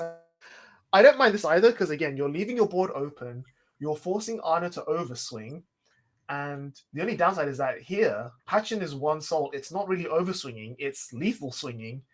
like Flavio didn't heal either. Arna gets some good cancels. Like, he's under no threat here. Arna just has to swing, and Flavio is at risk of dying. Yeah, I think the worst part for Flavio is here that he didn't manage to heal himself. But maybe it's a risk worth taking. If you look at the Tokyo Revengers list, maybe you're not expecting a big finishing power, but maybe he's also forgetting the level 3 event. The moment he thought, I'm dead. Yes. I really of course, like the that move. benefit is that Armor Titan is on attack, so you do the combo burn before your opponent has a chance to use the event counter. But being on 3-1 and like potentially going up to 3-3 or 3-4 this turn means that Flavio is now in lethal range for this event counter. Exactly. Because it will burn 2 to 3, depending on what character you attack with it. Exactly. So it burns the target's soul.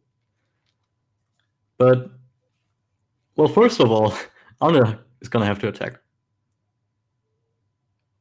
Yeah, Flavio Right. there, forgetting that his board is not encoring. And yeah, we've just got swings for 2-2-2.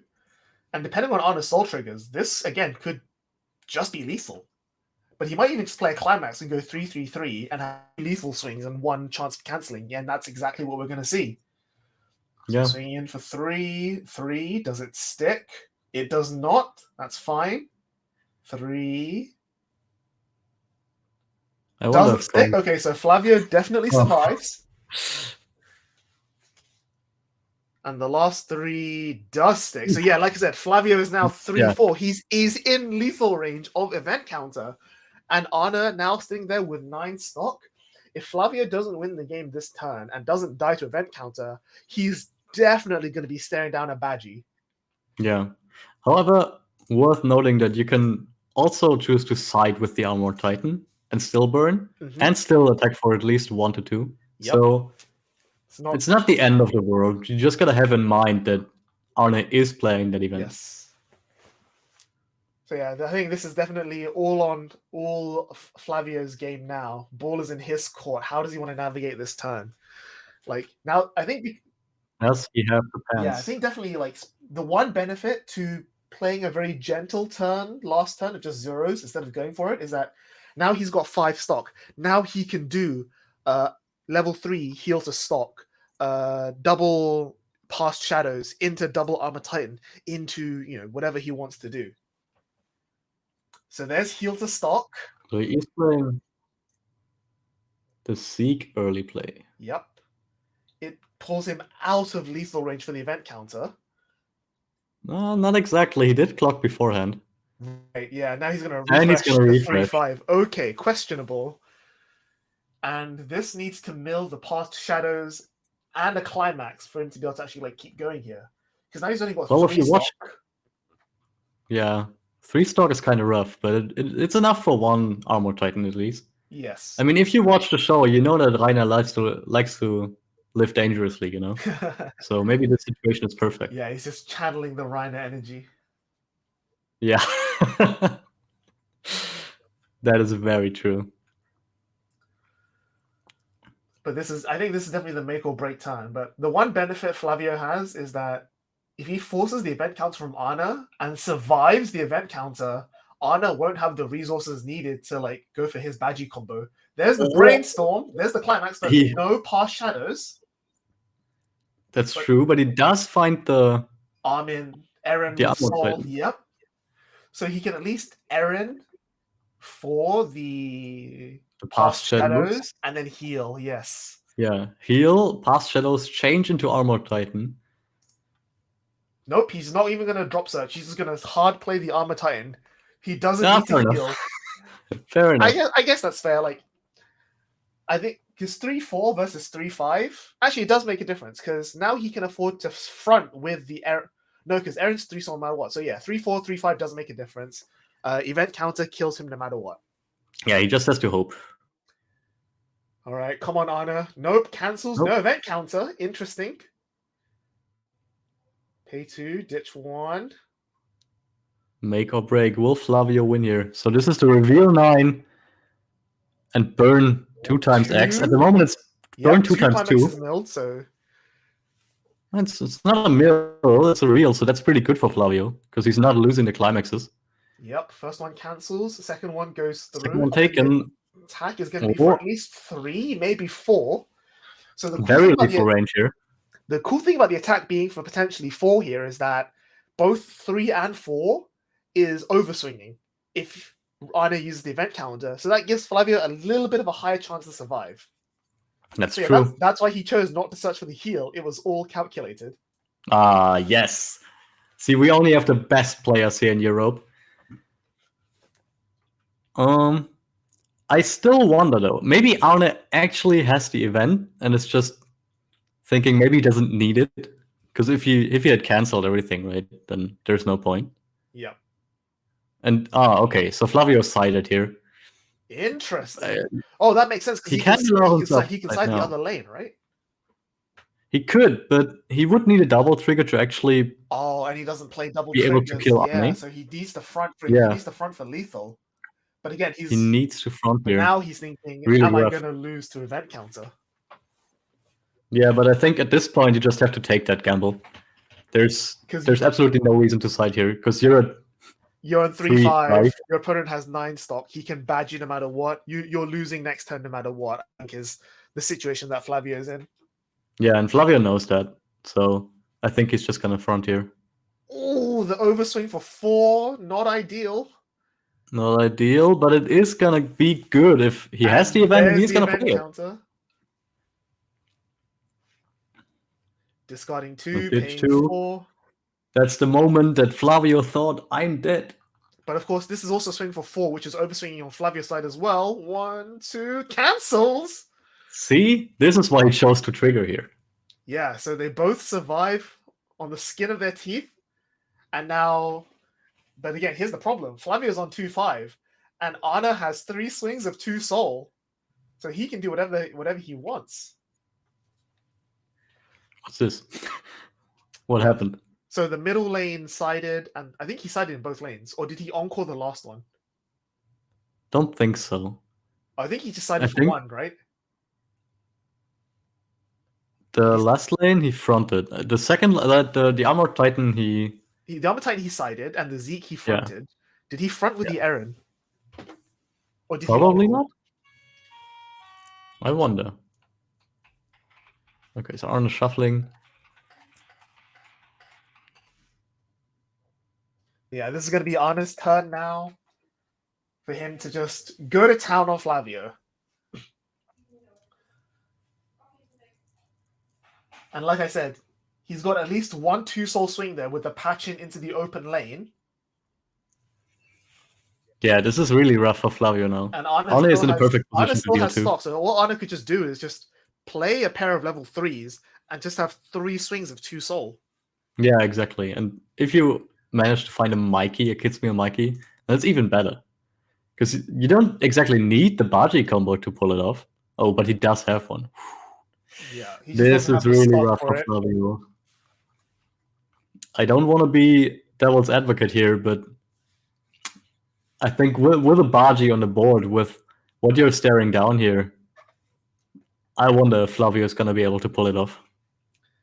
Yeah, and the crazy thing is that Arne can even side the Eren for 0 and play around whatever counter shenanigans that Flavio might have. Yeah, exactly. But obviously Arne knows Flavio's list, right? So there's nothing in Flavio's list that actually prevents Arne from just going absolutely ham here. Puts the Baji to back row, though. But interestingly, Arne just goes for a climax play instead. So 2-2 and a 3. Oh, maybe he just doesn't have enough stock. We can't fully see his stock, but yeah, he had 9, and then he paid 4 for the event counter, so he definitely doesn't have stock for Baji. But again, I think swinging for just 3-3-3 would have been good enough there. But nope, the 3 goes in, it sticks, and never none mind. of that mattered, and that's it for Flavio. Arne takes the win. Tokyo Revengers winning. Finally, not Alice. Not Alice. So yeah, I shouldn't say this. We have the European showdown, and Arne, who I think is one of the more well-known players from Germany, one of the top players in EU, getting that another win under his belt as he inches ever closer to yet another trophy. So there you go. Tokyo Revengers, a very different build of Tokyo Revengers, proving its mettle there, showing you exactly what it can do to fight the Alice threat. And like you're saying, Alice at home? No, I'm 16-5. You're not doing anything. I'm just going to bash you over and over and over. And it gets Alice there. can try me. Yep. So that's going to be it for round 3. I think we have a few more matches ongoing, so we're just going to wait for them to finish up. But feel free if you want to take part in the action. Give us a shout on Twitter with hashtag BRO2023, and we'll see you back here in just a few moments for round 4. Cardfight Vanguard. Something is trying to cross over to this side. Chrono Drag, huh? How did it get here? Chrono Jet Dragon? Are G units back too? Special Series Stride Deck Set Chrono Jet. Bushiroad. Weiss Schwarz. It's time to show off the best performance on the stage of Weiss Schwarz. Intro Deck and Booster Pack, Bang Dream, Girls Band Party, 5th Anniversary. Now on sale. Bushiroad. Cardfight Vanguard. The glitters have obtained great strength in response to each of their feelings. These heroes are back too. Booster Pack, Minerva Rising. Bushiroad. Weiss Schwarz. A romantic battle of the brains unfolds again on the stage of Weiss Schwarz. Booster Pack, Kaguya-sama, Love is War. Now on sale. Bushiroad.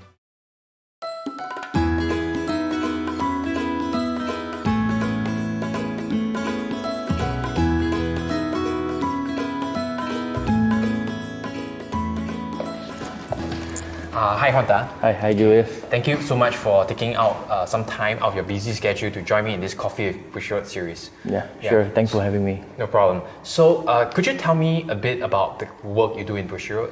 Well, I do sales and logistics, but I'm mainly on the logistics side. Okay. Well, I'm going to ask you a lot more questions regarding that, because I think your work is mainly a lot of people don't see or don't understand what goes on behind the scenes in what makes the games possible. Yeah. Because I think there's a lot of logistics and transportation involved. But before that, we're gonna dig right into our pastries and coffee and tea. What would you like? Coffee, please. Coffee? Yeah. Coffee for you? Okay, Sure. cool. You can smell this. It smells good. Wow, Yeah, this smell really wakes you up. Yeah. fragrant. Yeah. Go ahead and help yourself to whichever one that you like. All right. Which one we like? No, you go ahead. Me? Yeah, I'll pick whatever that's remaining. All right, so I'll go for this. I'm a good host.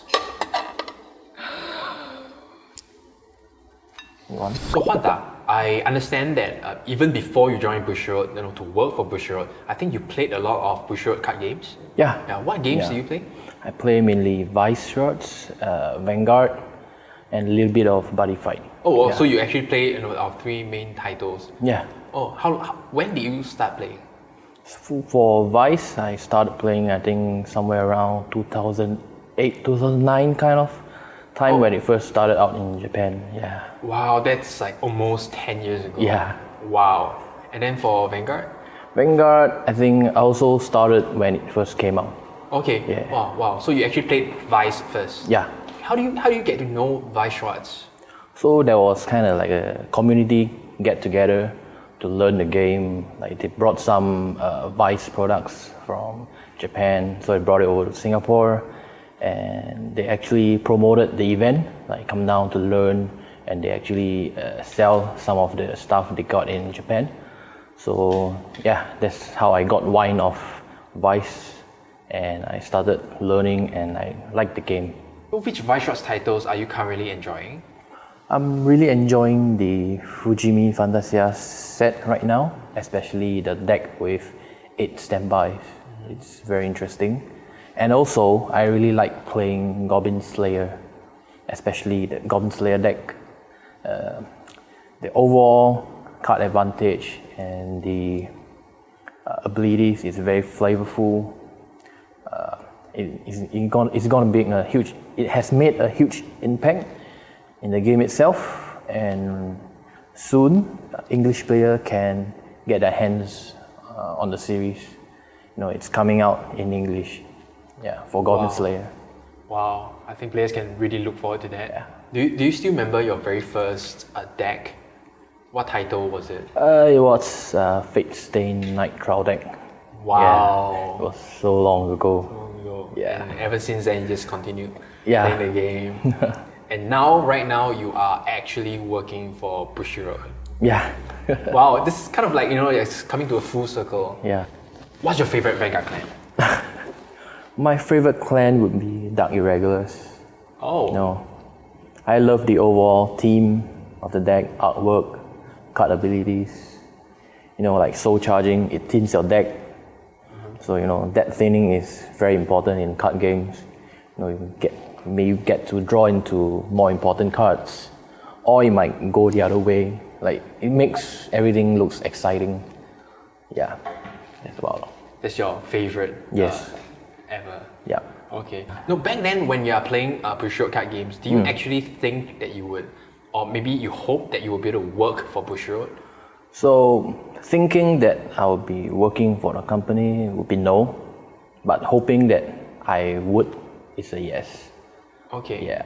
And back then, maybe you thought, maybe it would be great if I can work for Bushiroad one day. Yeah. Do you have like a job position in mind, or do you just, as long as I'm working for the company that produces these great card games for me, I'm fine with that. Everyone would want to have a part in creating a game, so maybe a development role would be good. So that's what I think that every card gamers would want when they play the game or they like the game a lot, is to have a impact on the game, on the development side, like card abilities. Like you want to make cards that you love. Yeah, I guess that's it. But I didn't expect like I'll be working in other aspects of the company. Yeah. So how do you actually get the opportunity, to work for Bushiroad? So I was already before my national service. I was already going around helping to do demo sessions, maybe helping out at events. So when I came out of national service, I actually did part-time in Bushiroad. I was waiting for my university application. So after that, it has a bit of waiting. So I was doing fine in Bushiroad part-timing. Unfortunately, on the day I received a call from the university, I didn't get in. So I was kind of very sad, this kind, like very disappointed. But luckily, there was an opening in the sales team, and I seized the day and I applied for it. Wow. Yeah. Okay.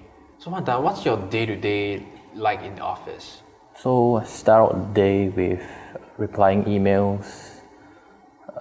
After that, arranging shipments to distributors, packing of PR cards and sending them if there's any. Other than that, I also handle office shipping. So it's intercompany shipment. It's not like business-wise. Yeah. So you actually have to do a lot of shippings of PR cards, Yeah. to our shops around the world. It's mostly to our distributors and our overseas offices, and then they'll ship it to the shops. What are some of the challenges that you faced during the course of your work? Yeah, prior to shipping, there's a lot of layers of work, a lot of steps to be done in the production cycle. So if something were to happen, like maybe before shipping, I'll have to rework, reschedule all the shipments, or even rebook because it's already very last minute. Yeah, and it kind of snowballs into like this gets delayed. If this gets delayed, something after that might get delayed too. So I have to plan out everything, make sure everything goes smoothly out. Definitely. I think it's inevitable that something will go wrong down the production line, and then I think you will have to come up with a lot of different ways, adapt, just kind of like deal with all these last minute changes. Yeah. So kind of like putting out fires. yeah, exactly. Putting out fires. Yeah. That sounds like a lot of work, and I guess it must be so demoralizing, for a part of your work to be undone, and then you have to do it all over again. Yeah. How do you get over that? You need to be patient. Like you can't rush over things because it's a long process, and you need to be resilient because you can't crumble in your work halfway, and everything will snowball. And once your work is overdue, more works will come in. Work is never finished, so you kind of like you have to do it now, slow and steady. But you just have to keep going through the motion, keep pulling through it. It's kind of everyday challenges. Yeah. Wow, this reminds me of a quote. I think it was, if you're going through hell, keep going. Yeah. Because I think that makes a lot of sense, and I think it's kind of similar to what you just said. Because if you're going through hell, why would you stay there? Yeah. Just, keep going forward. Yeah. Then you can get out of there as soon as possible. Yeah. Yeah, that's a great point. True. Yeah. Since you play so much of Bushiroad card games, do you think that has actually helped you in your current job? Yeah, that actually helps me a lot in the sales side of my work. Having knowledge in the products itself helps me better sell the product, so I can pitch better. I can pinpoint the unique points, the strength of the products, and I can explain it to my distributors. I can even explain it to my colleagues to make them understand better. Yeah, it's kind of... Yeah, that's good, because when you're playing the card games, maybe 10 years ago, you never expect yourself to be landing a job in the company that make the games that you play. Yeah. And you did, of course, you never even expect that just by playing card games that would actually help you in your career. Oh, so really, I'm happy for you. Yeah, thank you. Besides arranging logistics for shipping to our distributors, I mean, you also handle the logistics for our regionals in Singapore. Yeah. When we have an event, we actually have to pack everything and then send it to the venue. Yeah. How's it like? What's the challenge in that? Transporting all the stuff that we need, all the event items to the event hall is not really a very difficult task. But sometimes events they need things last minute, and you have to make a rush for it. And when you're rushing for time, sometimes you forget where it is, or you can't find it. You get very flustered. It's one of the few examples I have. So yeah, you reminded me, and because I think recently I keep seeing you flying for work, and I believe recently you went to Gen Con held in USA for a B2B conference kind of thing. Yeah. So I believe that a lot of your work are done through emails and telephone calls, talking to our distributors, and then you finally met them in person. How was that like? Through emails, you don't really get to know them. It's all formal, it's all business. So when you get to finally meet them and get them to know on a more personal level, so it's very satisfying to know, okay, so now I get to know more about this person, and we get to work together even closer. Yeah, I think that's very satisfying. Welcome back to Weiss Schwarz Bushiroad Rumble Online EU 2023. We are halfway through the day now, about to start round 4. And it's been an interesting day so far, compared to most big events, I'd say this has gone it's been rougher in areas and smoother in areas, but we've had some interesting games nonetheless. Any thoughts, Leon? Yeah, I think the last game I really liked. I am not very much looking forward to a lot of Alice mirrors in the tops, so let's hope that our other decks are gonna perform well. Yep, well, we've definitely been able to avoid yet another Alice on stream for round 4. So before we jump into our match, let's take a look at some of the standings at the end of round 3, so going into round 4, and see how some of the big name players are doing.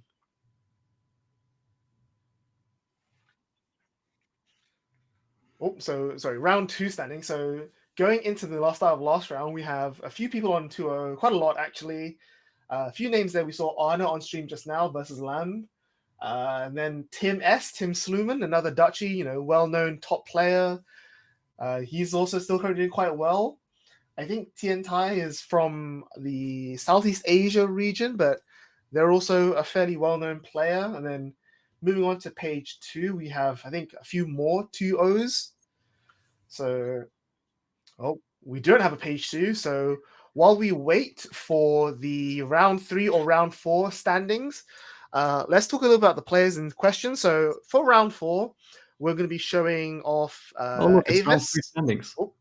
We do have round 3 standings. Here we go. So we saw last round Lamb beating out Arna. No, wait. Huh? Why didn't Lamb lose? No, Lamb was on round 2. Sorry, yes. Lamb was playing Alice. I'm getting confused already. So Arna won round 3, putting himself on 3-0 alongside Diogo, Louvre, Jose, Simon Zheng, also WCC Australian player or New Zealand player, Avis, Ziyang, Amar S, and Lamb, who was playing Alice, you saw in round 2. So these players on 3-0 still have a chance to make top 8. We've got a few players on 2-1 as well, who I don't think we have quite yet. But I can say one of those 3-0 is Avis, who is a well-known player from Eastern Europe, I think Slovenia. They run the Weiss Tea Time blog, compiling all those stats, all those reveals. So big shout out to them for being such a good part of the community. And I think everyone knows at this point now that their favorite deck is Bang Dream, which they're playing here today as well. So I think without further ado, let's jump straight into their deck. So Bang Dream is another one of those that has got an update recently from the 5th anniversary pack. And I've been playing Bang Dream a lot in JP, and I've tried out a lot of different builds. And I've not tried out this particular build quite yet, which is Choice into Door. So the Choice combo is the Cannon, which gains Twin Drive and can't be reversed your opponent's next turn. So it stays on the board no matter what, even arguably better than Alice does. And then you have the Casimir, which can basically give anti-damage or prevent damage and then burn 2 back. And then you've got the 3-0 event counter, which also neg soul. So it's a very strong defensive option there. In my opinion, the reason I've never liked the Casimir level 3 is because it doesn't come out at level 2. There's no early play. So having a defensive level 3 without early play, in my opinion, kind of defeats the point. You do have, this list is playing options to get the event counter, so you can guarantee the defensive options, but you don't really have reach, and you don't have the ability to just end the game out of nowhere, which I think is the Cannon engine, the ability to do that, I think is one of the big strengths. But beyond that, you've still got some really strong cards like the Yukina level 0 from the extra booster, that Clock Search that can bounce hand on cancel, and you've got the 2-1 Cannon Climax Searcher as well. Really strong card, a lot of utility in this deck. Yeah, I think it's pretty solid overall, and they've been doing pretty well with it so far. They're 3-0, so no complaints here. Yeah, and this really continues the trend of spicy events on level 3, I think. 4 copies of that minus soul event is really a statement. Yeah, I mean, it's really hard to search. You have nothing to search for events in this deck, so you just have to bank on hard drawing them so that your level 3 actually does something. Because the Casimir itself prevents auto damage, so even if their climax combos on attack, they don't do anything. So they're only swinging at you for 3 soul at best with the climax. So then having the neg 3 there really helps it back up. Of course, it's going to be very useful going into the opponent, which is Louvre M from Croatia, playing Kaguya.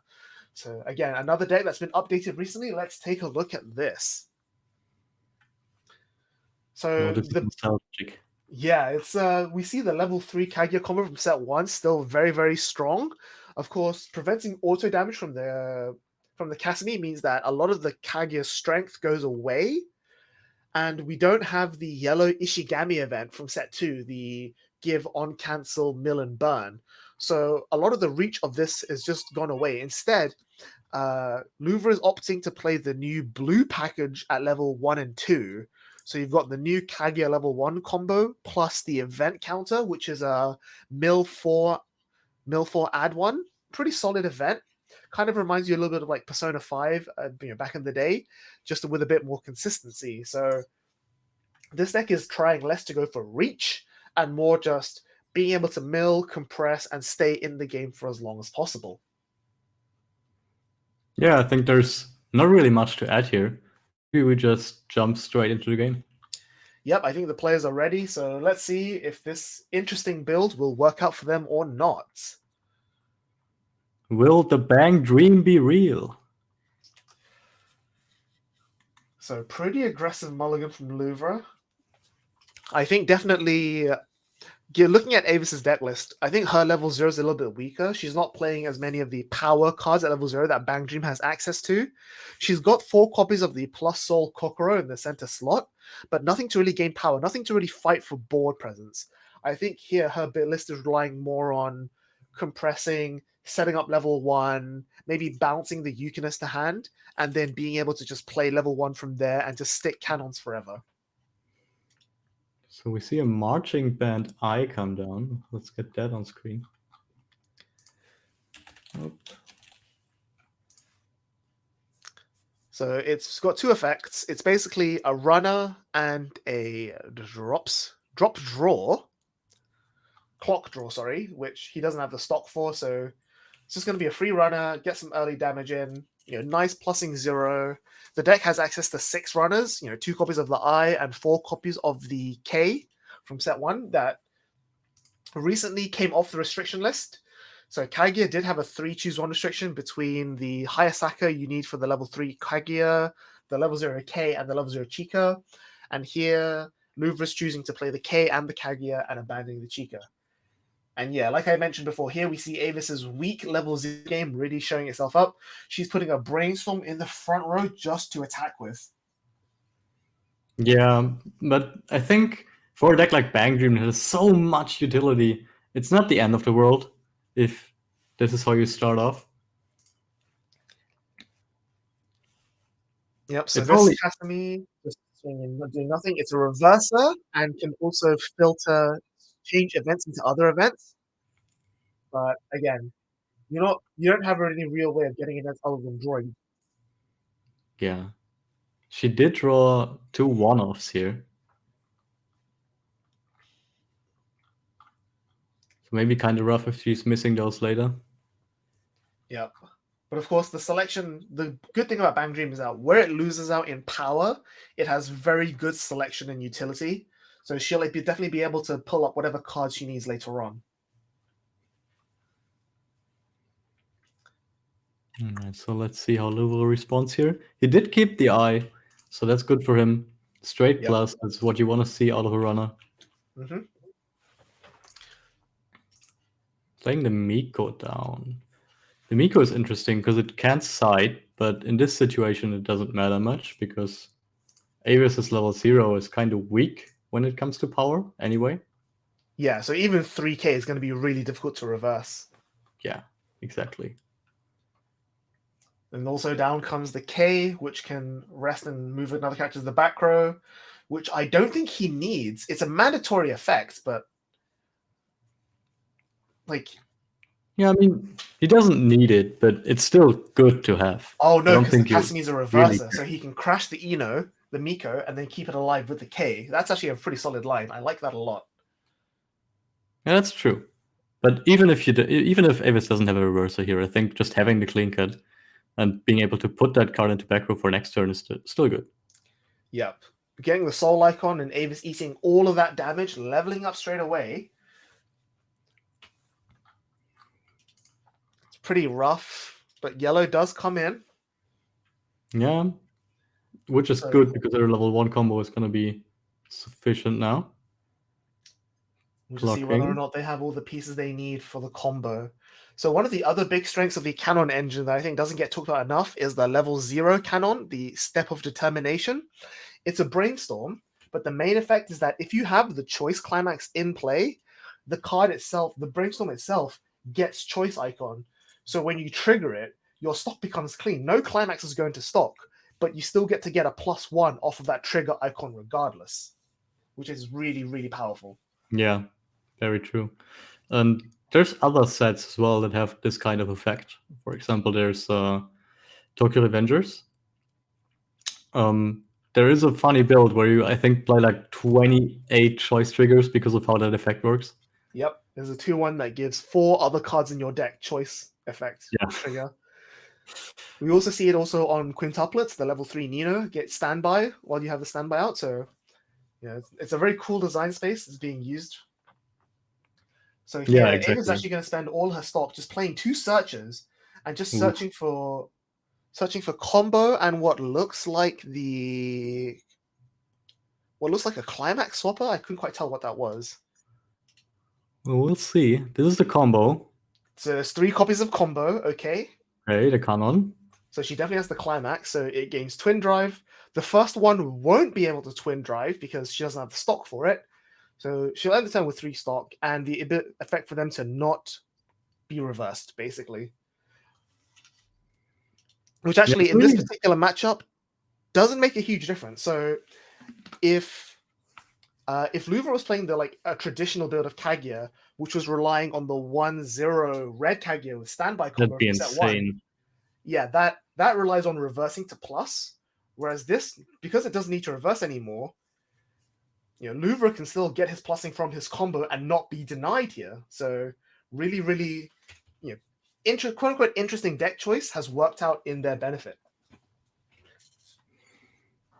Yeah, I think if you build a Kaguya deck at this current time, there's just no point playing that Kaguya anyway, I think. Yep. You're not going to get reverses off if you're facing an Alice deck nearly every round, right? Whereas for Avis's deck, the Canon not being reversed is really good into those kinds of decks that wall you out, as well as into those decks that still try to reverse you. I think it's just a very solid choice overall that is just well suited to play against any deck. And honestly, if there's any player in Europe who you can count on to find some cards that are lost to known existence, it's gonna be Avis. Yeah. The twin drive on that last cannon there, checking 2 soul icons, swinging for 4 damage. Louvre eats all of it and levels up. This is really not great for them. He's just taken so much damage, falling super far behind, has yet to set up any of his engine. But again, the benefit of his deck here is that because he's not relying on so many moving parts like the Ishigami event, he just needs to find 1 copy of the level 0 I and 1 copy of level 3 Kaguya, and he's off to the races. So as long as he can find, even though he skipped level 1, he only needs to combo once to really gain his value. That is true. Well, we'll see how he does. I think there's it's not the end of the world for Louvre here. His deck works the same at nearly every level, right? Yep. Obviously, you have the Kaguya, regrettable failed plan that can early play, but it's not like you need it to function, especially because it's only encore and dig for a card. I think in this situation, he's just going to try and go for level 1 combo if I'm in his shoes here. Nope, he is going to go for the early play. Oh, never mind. All right, yep. Once Somehow, more, it's level 2 with still 2 or less climaxes in waiting room. So he somehow met the early play condition. That's impressive. Yeah, early play condition in first stack, ladies and gentlemen. Yep. Once more, look at the name of that Kaguya and tell me it's not scripted. Yeah, the concern here is that his combo, again, what I was going to say is that if I'm in Louvre's shoes, I would still commit to level 1 combo and sit behind it, because the level 1 Kaguya is playing here, Unfading Memories. It retrieves the event counter, and when you play an event, it gains 2k. And the relevance here is that the Canon, it only gains the unreversible effect text during your opponent's turn. So if you can beat it during your opponent's attack phase in your counter step, then it'll be removed from the board. And even if your opponent encores it, it won't have the unreversible text anymore. So what I think Louvre would want to do is do his combo, force Avis to attack into him, and then counter the 1-0s and force the 1-0s off the board that way. Because the 1-0 Canon gains 3k on attack, so it's 8k with climax, whereas the 1-0 Kaguya is 4-5, 2k with event counter, it's become 6-5, and then needs to gain some power from elsewhere. So whereas in this situation, Louvre can force damage through, but he's not forcing anything on or off the board, which is obviously not where you want to be. Yeah. Well, as long as he gets to set up his events, he might still be fine. Yeah. He's got the Student Council election event here that we just played to give the characters power. But as we mentioned, power here doesn't matter anymore because those cannons can't be reversed no matter what. Yeah, exactly. A good thing in Weiss is that usually taking damage works like a pendulum, right? If you take a lot of damage early, but your deck is still there, then what's either gonna happen is you're gonna cancel a lot, or you're gonna trigger a lot. So the only thing he needs to do here is not trigger.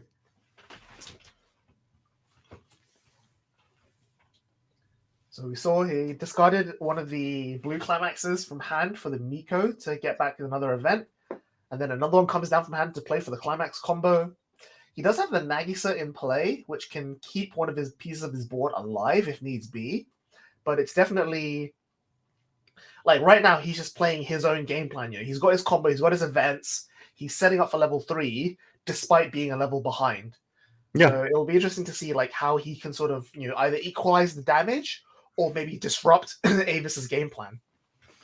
Yeah, exactly. I think obviously it's not ideal for him to take that much damage early on, but as long as he doesn't continue taking damage, he'll be fine with this. Just set up your events, set up a hand a bit, build some stock, and then it's still the good old Kaguya in the late game.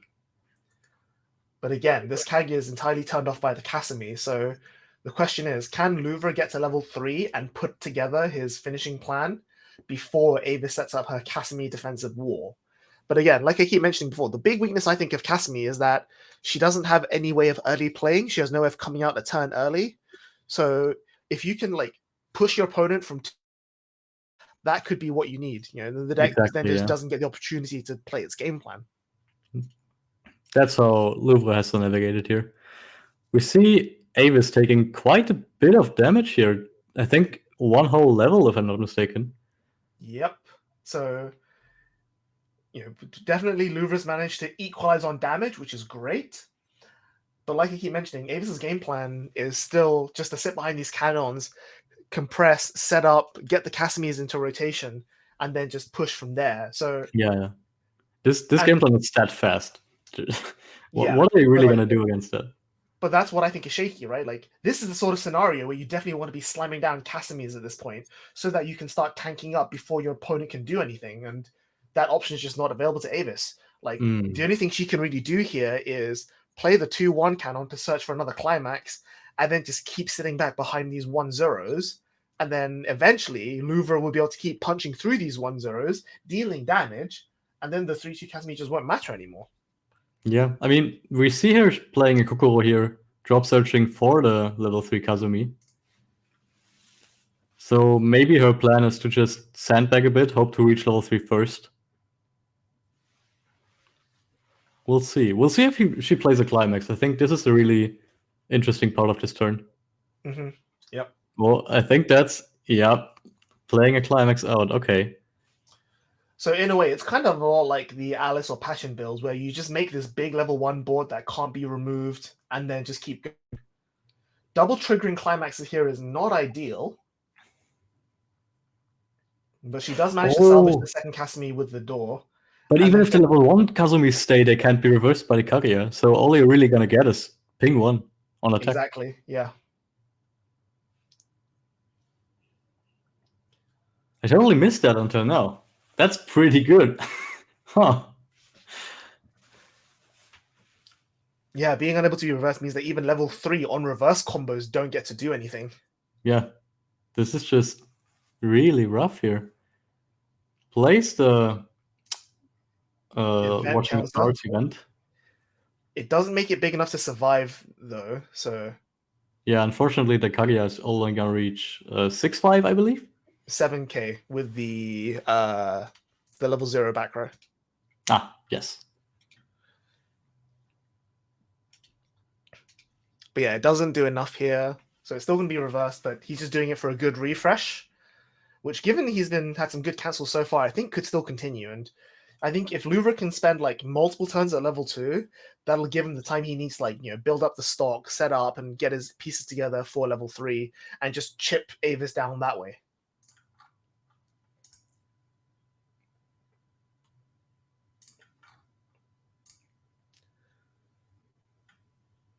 And then the damage comes in after the refresh for 2.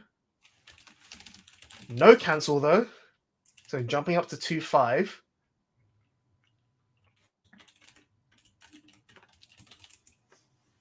And 2 more clean stock. But we saw 2 copies of Good Luck Bread going to Avis' stock there. The stock flush 2-1 event there for Bang Dream. So any compression that Louvre builds now is not going to be punished moving forward.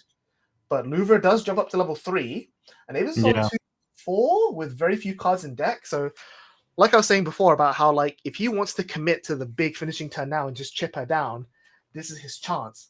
But as you pointed out, Cannon can't be reversed, so you can't get the on-reverse burn one from the Kaguya either, just the on-attack burn with the Climax combo. So it is definitely rock and a hard place for Louvre right now. I wonder how he's gonna approach. Maybe he can find the eye to just give a bit of leeway, heal a bit. I think the eye, the level 3 eye is going to be really important in this match, actually, because it doesn't allow your opponent to play event cards. Yeah. So that card can actually push through that 3-0 event. Exactly. You don't have the Nexol, and the eye is just going to be swinging for raw soul damage, which is what Louvre's going to need to push the game here. But I think he definitely wants to save it for the Casimir turn to, like, counter the Casimir once Avis plays them. But yeah, he's just going to go here for the Kaguya just to heal, maybe burn one on attack, and just try and get what mileage he can. I think in this situation... there's the eye, but that's the wrong Climax. So yeah, exactly. So yeah, Kaguya there's just a random healer, but he will be able to salvage the event with his Climax combo, which the again style helps on those Kaguya cards, though. The style is so nice.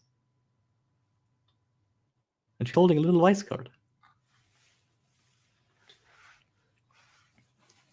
But yeah, we're in this position now where, again, Louvre's not really advancing the game state. He's just playing cards, keeping his head above the water, just doing what he can, compared to Avis, who's, full on, like, pushing forward, making plays, forcing him to do stuff.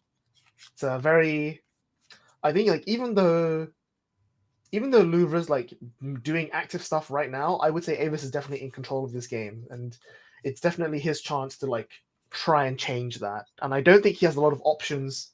There's not a lot of things in his deck that can really affect this 1-0 Cannon, and there's nothing he can really do to stop Avis from just slamming 3-2 Casimirs down to the board. Yeah, not really. I think one of the chances Louvre might get is that it's very easy to miss sometimes that the on-reverse burn that the Kaguya presents is actually cross-turn.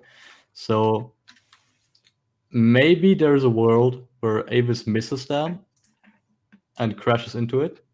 Yeah, that's also a real possibility. But I think the Casimir gains a bunch of power on Climax as well. Yeah, so it's probably not going to happen. But, it gets plus 2k, so with the Climax, it's actually, yeah, it is big. So it's probably big enough to not have to crash into the Kaguya. And again, because Louvre doesn't have the combo here, he doesn't have enough damage output to just push Avis to lethal. So Avis is definitely have at least one turn to slam the 2 Casimirs we saw her salvage the previous turn and just be off from that point onwards. Yeah, it's kind of unfortunate for Louvre because the level 3 Kaguya gains power if you actually resolve the Climax combo. Yeah. But not having resolved the Climax combo means you don't burn, like on attack in your turn. And it also is easier to get reversed. So if we see Avis hit, nice Avis canceling. I was about to say that the big other weakness with Casimir is that it doesn't actually heal itself. It's just a draw 2, ditch 2 stock one. So if you're like 3-3 or 3-4, like once you started your level 3 turns, Casimir actually doesn't heal you down to 3-0. So again, the defensive option is kind of not wasted, but like it's not really like ideal defensive play. But here, being able to cancel stay on 3-6 and then clock herself to 3-0 is exactly the perfect position to be in to make Casimir work. I think she already clocked, no? I think if she doesn't have a Yukina Riki here, there's no way for her to actually reach level 3. Right. But again, she doesn't actually need it because she can just swing with these beat sticks. But she has the salvage brainstorm, hits the Climax, plays over the Yukina Riki to be able to salvage it. But she hit 2 Climaxes. I think she's already out 4 or 5 now. Mm-hmm. That's a scary point. I don't think that's where you want to hit 2 with a brainstorm. Well, if you're on 3-0 with Casimirs preventing auto damage and at least 1 event counter, I think you're in an okay position. The Hagami there only searches for yellow climaxes, not red climaxes, so being able to search for the door is going to be a bit difficult. But yeah, the Hagami also clocks you 1, so she can level up to level 3 from here as well. Oh, there we go. Maybe the Bang Dream is real after all.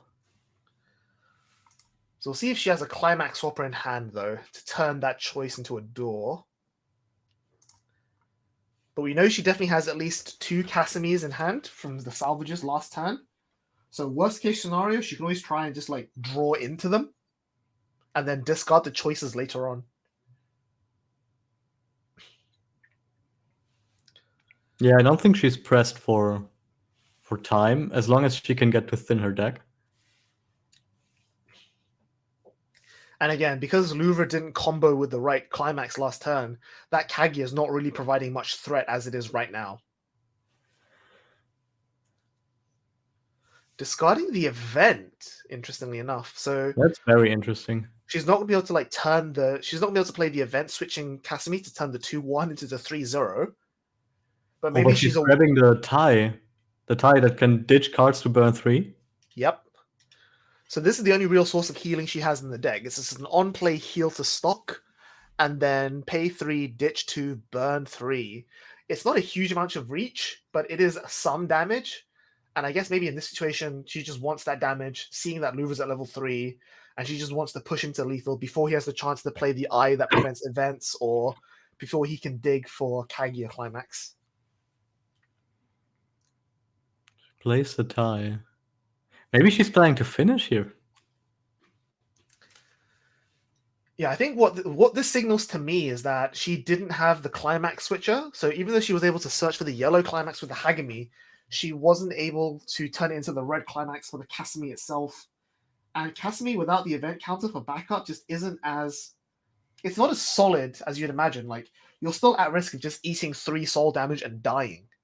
So I think here she's just playing for maximum damage output instead, and like you say, going for lethal. I think the good part here is that you can always attack with the other 2 cards first. The Kokoro in the middle lane presents +1 soul, just like the Aaron from last game did. So you're always going to present quite a big amount of damage here anyway. So if Louvre takes the first 2 attacks, or maybe just 1 attack here, she can still decide to burn on the tie afterwards. And if he cancels everything, then she doesn't have to commit all those resources for a burn. Yep. Soul Icon coming in as well, so that's 4 damage. But he's going to cancel off the first one. That's really good for him. So here she's going to go pay 3, ditch 2, go for the burn 3. So she ditches all the Casimirs, cancels that as well. Swinging for 3, and this is, I think, 12.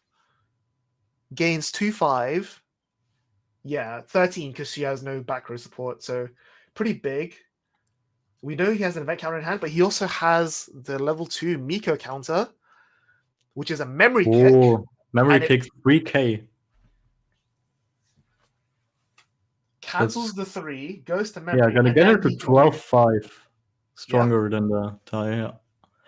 Pay 1, ditch 1, reveal, burn 1, which sticks. And now this is just swinging for 2, which is not enough. 3 with the soul icon. And now here's where he might bust out the 1-0 fireworks event. Oh, cancel on 3. That's really not what we want to see here. So yeah, Avis is sitting now with nothing on the board, no cards in hand, just waiting for Louvre to just swing in a bunch of damage. This is rough, but what else would you expect from teenagers who fight a love war every day? They know how to cancel. Yeah, everything was planned 50 steps in advance. They knew exactly what they were doing. All really according to Keikaku. Really unfortunate from Avis not being able to have that climax swapper, because I think she had 506 stock. So if she had at least, if she did have the climax swapper like in rotation, she could easily have turned that yellow climax into the red climax, and then at least gone for one, maybe even both Casimir. She's been on 5, pay 4 for the Casimirs, attack, pay 2, attack, pay 2. Yeah, because it's at the end. She could have done double Yeah, Casimir. it's end of battle, so she can even use the stock you get from the attack. So, yeah, just missing that climax swapper there. Really, really. Really unfortunate. Because then the Casimir would have survived the counter as well, because it would have been 14k. Because it's 13 base plus power from the climax. And then that would have gotten over the counter, and then it would have stuck on the board to prevent burn damage from the Kaguya combo here. Let's see what Louvre is gonna do here now. Searching one with the eye. Did he find the climax? That's the most important question Avis should be asking herself right now.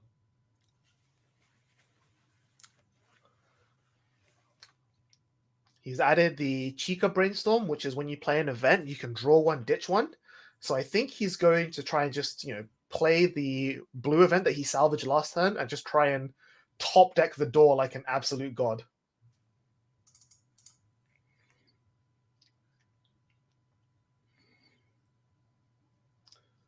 He's going to play a Student Council event just to put it into memory. Yep. Grabs another Kaguya. Plays the Kaguya is Kaguya. so strong. The fact that she also heals is just so good. Yep. So now, no matter what happens, Louvre's guaranteed the win in time, but he's going to push for it anyway. Nope, he had the door already. Didn't even need to he's play a the god. brainstorm. He didn't need to draw drop. Just go for it. So 1, 2, 3, 4, 5.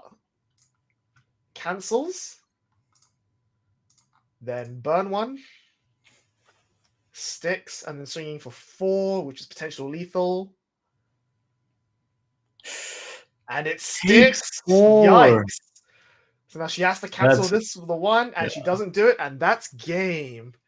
Yeah, really unfortunate play from Avis there. Really solid deck, but even though she was able to make Louvre skip a few levels in the early turns, she wasn't able to get to the Casimir at the end. And again, I keep harping on about this, but the fact that the Casimir level 3 itself is just not that good enough to be able to just take control of the game in the late stages.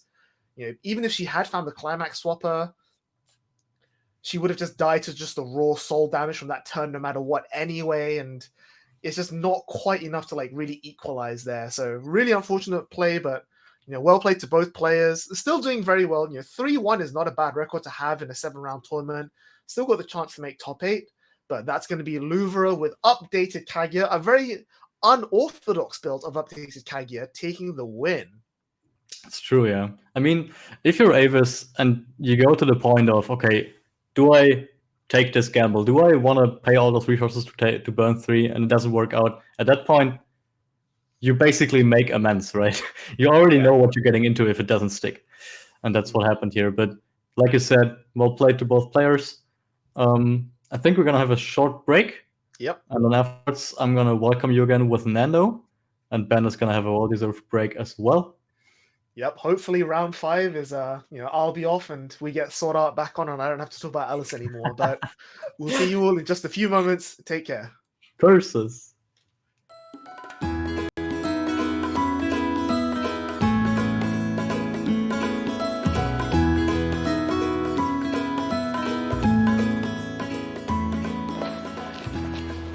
Hello, Serene.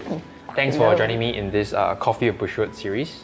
Yeah, I understand you have been with Bushiroad for a couple of months now, at this time of shooting. Yeah, and you do marketing for Vanguard. Yep. Yep. Okay, so as you can see, we have prepared a little bit of snacks and coffee, tea, and some drinks for us. Yeah. So before we begin the interview, what would you like? Coffee or tea or just water for you? Tea. Tea? Yep. Okay. Thanks. Okay, all right, Serene. So you are the marketer for Vanguard. So maybe you could market to us, just a bit of the kind of work that you do on a day-to-day routine. Okay, I do. As a marketer, I mainly do the marketing materials. Then, so there's you manage the stuff that goes on to social media, and then you do newsletters, and then you also liaise with other departments like the design team, the video team, to make sure that you get accompanying materials to put together. They go together to present to fans. Okay. Content. Yeah. So you actually do have to communicate with a lot of different departments for your job as marketing? Definitely. Okay. Because I mean, as marketing is not, I mean, not everything comes out of the marketer alone. So like say for example, I mean the banners, definitely you need a design team, and then if there are video showcases, then there's a specialized team for that. So I mean, I think that's also one of the good parts of being a marketer, because I mean you get to work with many people while wearing many hats. At the end you get something nice to present to the fans and viewers. I think that's a nice end products that you can get out of marketing. And then as the marketing in charge for Vanguard, which is one of our best selling titles, do you ever feel like the pressure to perform, you know, as compared to, let's say you were to handle something else? Would you feel like, oh, I need to, you know, step up my game all the time because you're feeling all this pressure? I would say half on this. It is natural to feel pressured to deliver more results as compared to other products. But at the same time, from a marketing standpoint, you have a lot of data to work with.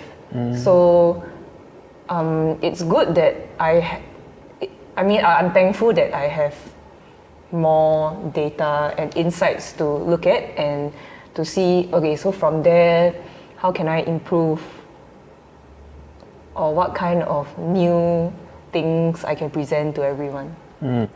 Okay, now I understand as marketing, you deal with quite a bit of sensitive information, especially information probably from Japan. But is there anything that you can share with us? That how were you able to use like the data that you mentioned in order to do something like a marketing campaign? Actually, for data, it can come in a variety.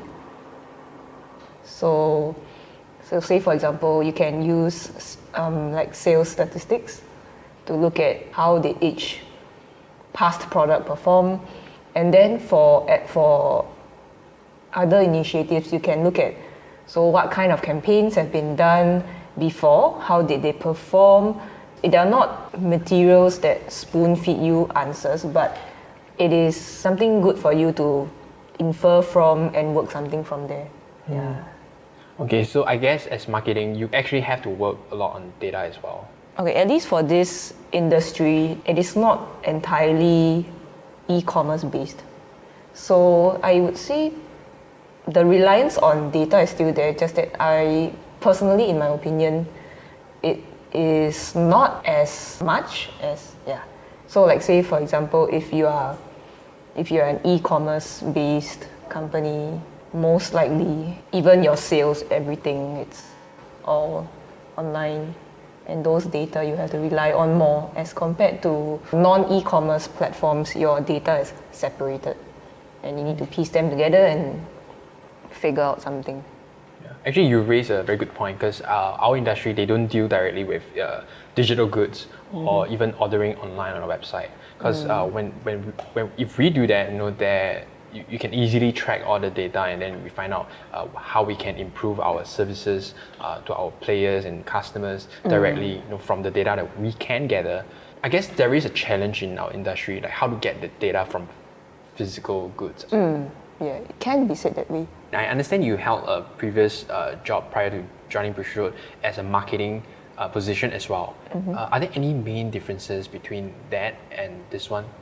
My previous company mainly dealt with e-commerce, and unlike in Bushiroad, which is more of a brick and mortar business model.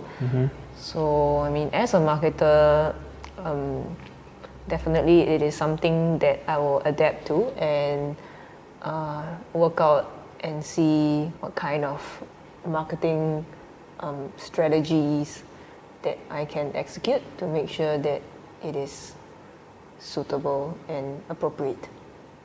So what made you think of joining the marketing industry? Because you held your previous job as marketing, now you're marketing as well.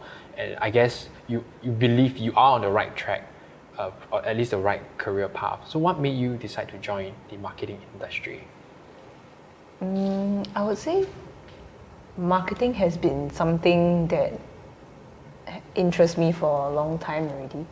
And I can safely say that the marketing industry is one of the industries that can handle my wild imagination.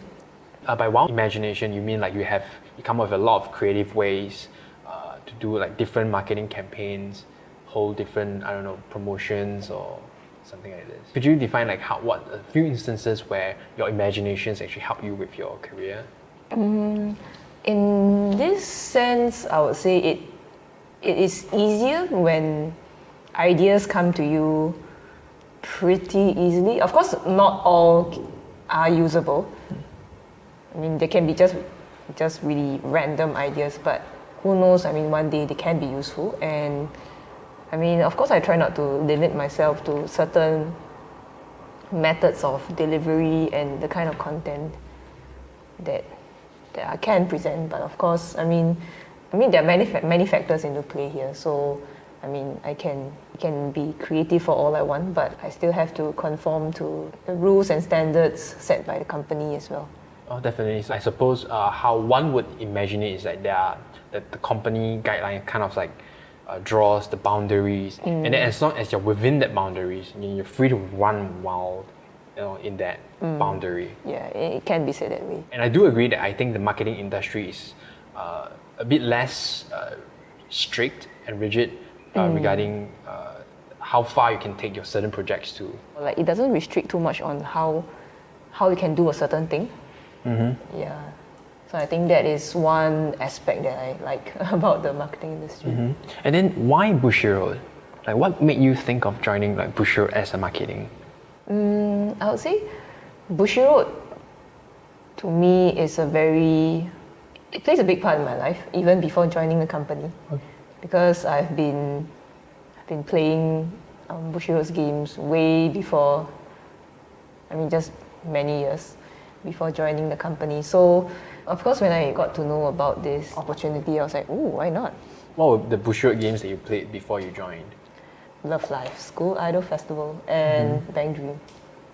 So that mobile games. So those are the two main Bushiroad games that you play before you actually decided to join Bushiroad. Yeah. At some point, I played the Symphogear game as well, but that's only in Japanese. Yeah.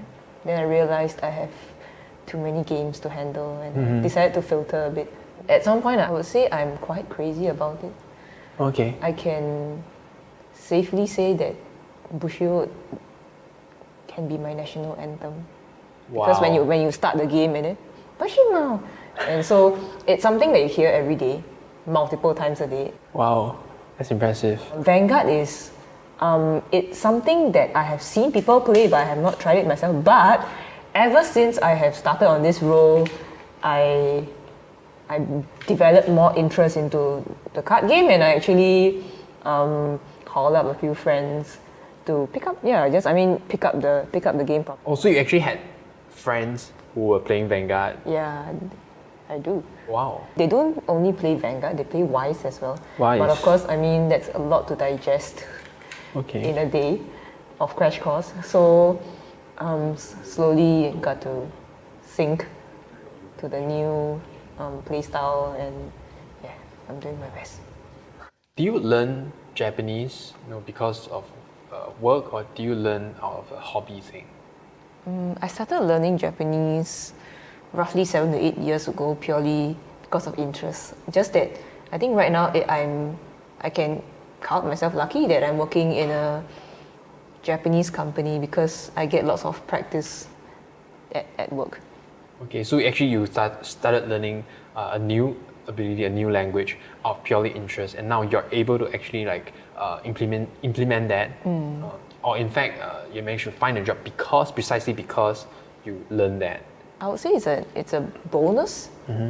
It's a bonus skill to have, because not only just work when we are communicating with any Japanese, it just makes things easier. I guess it's kind of cool to actually be able to use something that you actually like and love, and kind of make money out of it.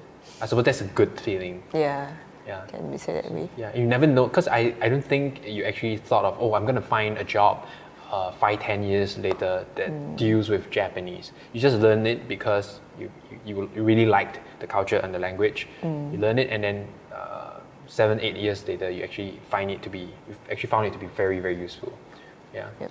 So that's cool. That's cool. Yeah. I suppose that would give people out there who might be thinking of learning a language some kind of motivation. Yeah. So, what kind of advice would you actually give to someone who might be thinking of joining the marketing industry? I would say my advice not only applies to the marketing industry, because I mean, when it comes down to the field or the industry that you want to work in, the most important thing that you should have is interest and passion.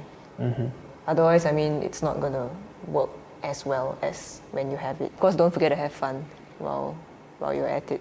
I guess you can do anything you might not have interest in, but why force yourself? So if you do something that you're interested in, it makes life more fun. Okay, Serene, thank you so much for joining me today. Thank you so much. All right.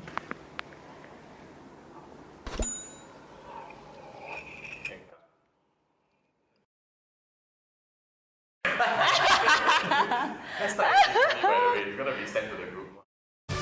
Weiss Schwarz. The Academy with the Girls' Orchard.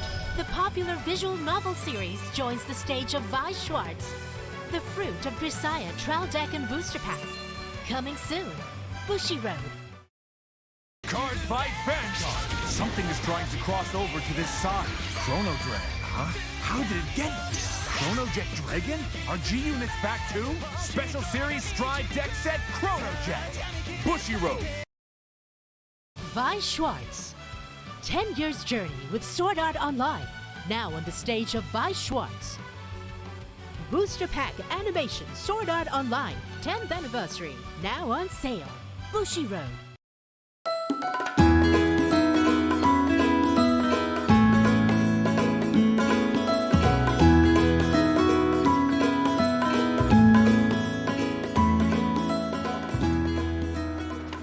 Hey Terence. Hey Julius. Okay, first of all, thanks for joining me here with Coffee and Bushiroad series. No problem. You are the first of all our interviewees. Well, and there's a reason for that. And that's because I think a lot of people have seen you in a lot of videos as well, especially for Buddy Fight channel, which you frequently appear. Well, along with me. So, and the other reason is because Terence you have been with us for about 9 years now. Yes. So I think you're probably one of the veterans, if not like the person with the most experience number of years in Bushiroad right now. That's true. That's true. Yeah. So I'm very excited to ask you a bit about the kind of work that you do here with Bushiroad, mainly your current position, of course. Yeah, sure. Yeah. So you are a senior development executive. Yes, that's and can you tell us a bit of the things that you have to do as someone in your role? Okay, not only senior development executive, I'm also a team leader, as you know, for Buddy Fight, and our viewers also know. My job comprises mostly of product management, as well as marketing advisory role. So it's like, main part of the job is of course products. We can't have a card game without the products going out. So most of it is scheduled around product management, designs, translations, and basically making sure that the product goes out on time. So I guess as team leader, you kind of have to manage everything and not just the product. Yes. Developing the product is one aspect of it. Yes. Yeah. Our development mostly centers around localization. Okay. So Japan has their main product first, then we take the same product and try to localize it for the English-speaking community. Okay. But so just for the record, localize would mean to translate into English for the international products. Yeah. So could you tell us more about how you would go about localizing a product? Probably take us briefly through the steps from the very beginning and to the end when it's actually printed. Well, basically, Japan needs to have their product ready first. Then we just take the designs, the translation, as in the text that they have, and do translations. Okay, then pass it to our designers. Designers put everything into what you see today as a card. Then we take the design, have it sent to the factory. Factory produces everything, including the packaging, such as the pillow pack, which we call pillow because the packs look like a pillow. And although like you made it sound like very easy, like from translating to printing, I know for a fact that it's not. You have done some products. Yeah, I know before. for a fact it's not, because you kind of like split into 3 major categories. But I know it's gonna be definitely a lot more work than that. Yeah, that was just a general description of how it is. But of course, there's many detailed steps along the way. Definitely. So during the course of your translating and stuff, what do you think is the toughest thing about translating Japanese into English? Oh, they have a lot of very Japanese-centric puns. Those are the worst things you can come across if your command of the Japanese language is not as good. What do you mean by that? They have certain like puns or play on words that central around the Japanese culture. So if you were to do a localization, you try to look for something in the English language that is equivalent. You cannot just translate the entire thing as it is. If you do, a lot of players won't get what it's trying to say because they are not that into the Japanese culture. So they will just be, it's just another flavor text. It's just another name. They might not even get it as it's supposed to be a joke. Yes. Because that cultural difference just doesn't get through. Yes. To the Western side, I suppose, definitely. So that would be the toughest thing for you as a translator. That would be one of the most challenging. Toughest is when there's a lot of problems along the way that would cause the release date to derail. Yeah, then you have to do whatever you can to keep this production schedule back on track. Sometimes that's one of the toughest things, is meeting deadlines. When everything doesn't go your way. If everything is smooth, it's perfectly fine. So that would be more on the production side rather than just the translating side now. Yeah. So you have a lot of obstacles on the translating side, and then you also have obstacles on the production side. Yeah. So there's a lot of deadlines to meet. Yes. Yeah. Okay. So that's definitely tough, and I can relate to that. Okay. Then what's the most rewarding thing about your work? Seeing players use your product in a tournament, major or small. Sometimes you just go to a card shop and people are playing with the cards and you say, hey, that's the latest release. Then you'll be like, oh, are they having fun with it? Okay. If they are really making a ruckus and just generally having fun, that's the most rewarding thing for a developer. That's true. That's true. Yeah, I suppose when you go and visit card shops or maybe in tournaments and you see that card on the table and you're like, then it brings you back, to the memories of you translating that, maybe in the office. Oh, I have problems with this certain pun, this certain joke. Right. Or that card was changed last minute. We had to make all the arrangements just to make it proper by the time the product is released. They go like, oh, I remember that one. All right. So, okay, maybe you can tell us what's your most memorable product that you have done so far? Like, probably the one that maybe gave you the most trouble, or maybe you had the most fun. Limited only to Cardfight, or because it could be anything. Because you have 9 years worth of experience here with Bushiroad, and I understand you do other titles as well, such as Luck and Logic, and I think a bit of Weiss Schwarz as well. In fact, I've actually handled every single English card game localization up to now. Oh. If I didn't start it, I would have participated in it at a certain point in time. Okay. In fact, most of the English card games, I think I was one of the starting members when they were doing the localization. Also, like the first English product for every game, like probably BT01 or TD, the very first series, TD01, BT01, that would be all you. Yes, except for Luck and Logic. Luck and Logic, I was already team leader by the time that started, so I only checked. I did not actually do the translations or the localization part.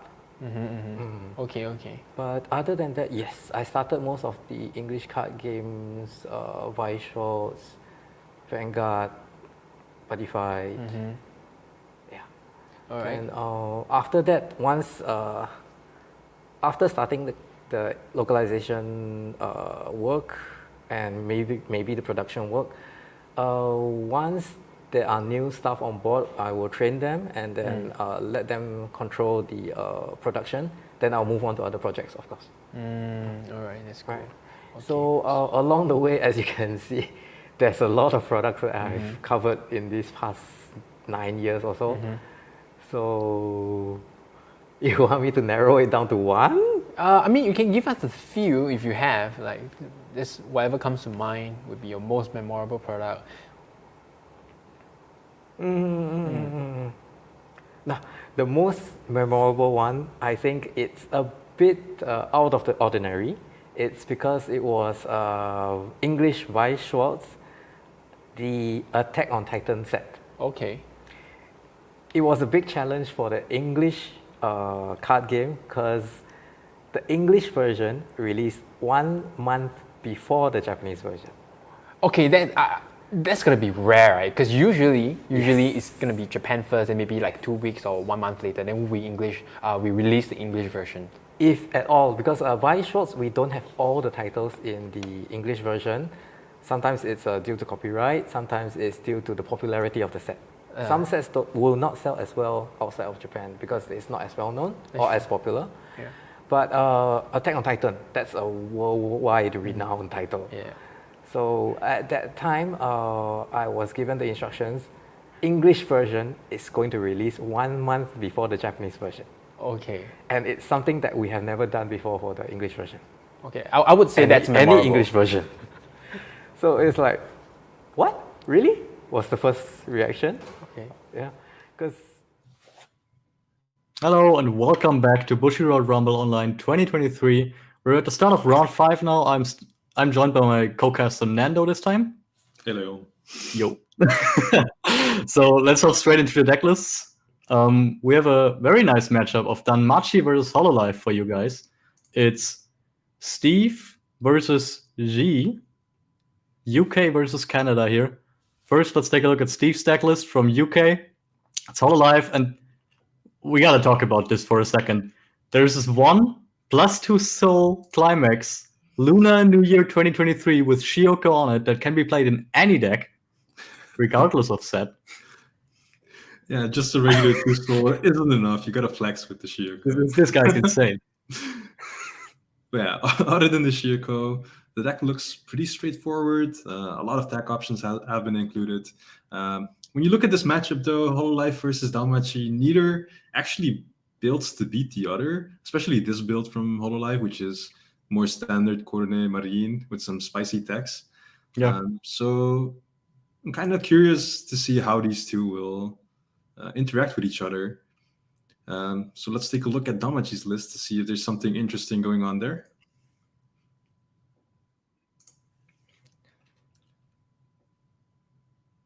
Yeah, so this Danmachi list also looks pretty similar to what we're used to usually. The ratios might be a bit different, but running the Bell level 1 into the Hestia level 3, yeah, shouldn't be too concerning for either deck, Hololive nor Danmachi facing each other. It's pretty much dependent on who gets their game plan off the most, right? Yeah, totally. I do like the 3/3 event, Crosso's Magic Sword. Basically Exopolosion. Just 3 damage added on top of any turn. It's nice. Yeah, it gives a bit more finishing options since Hestia's usually doesn't have too much reach since it's cancel burn.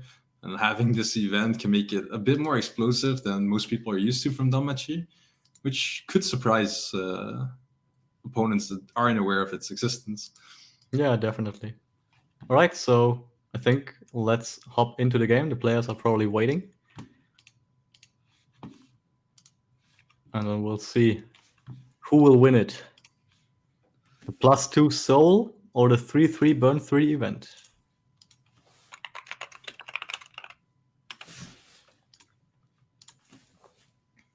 All right.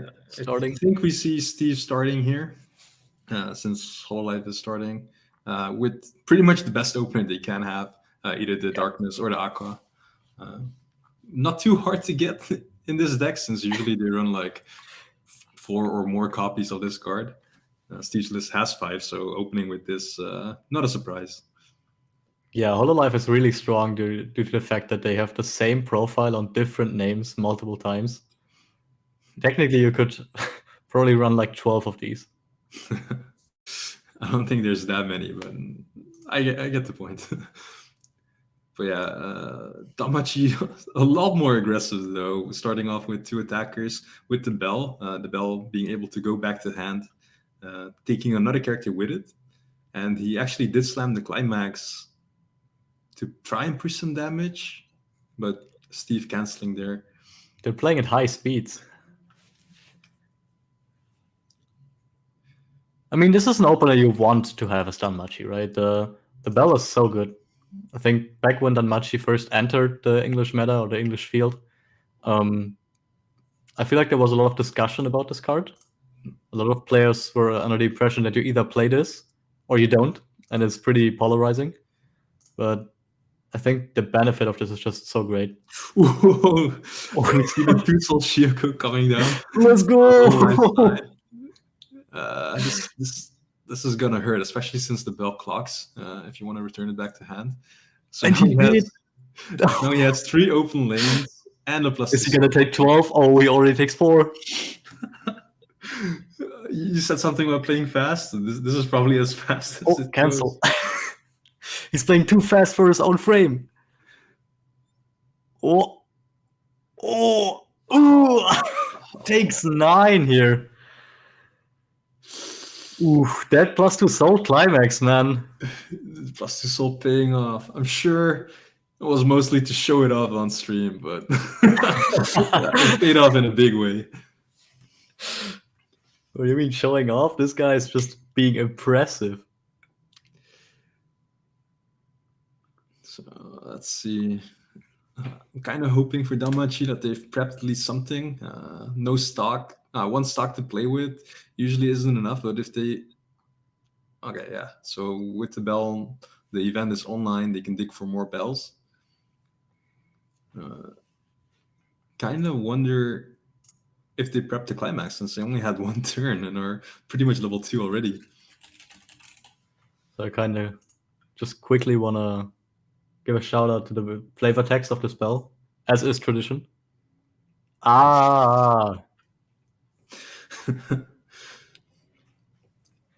It's great.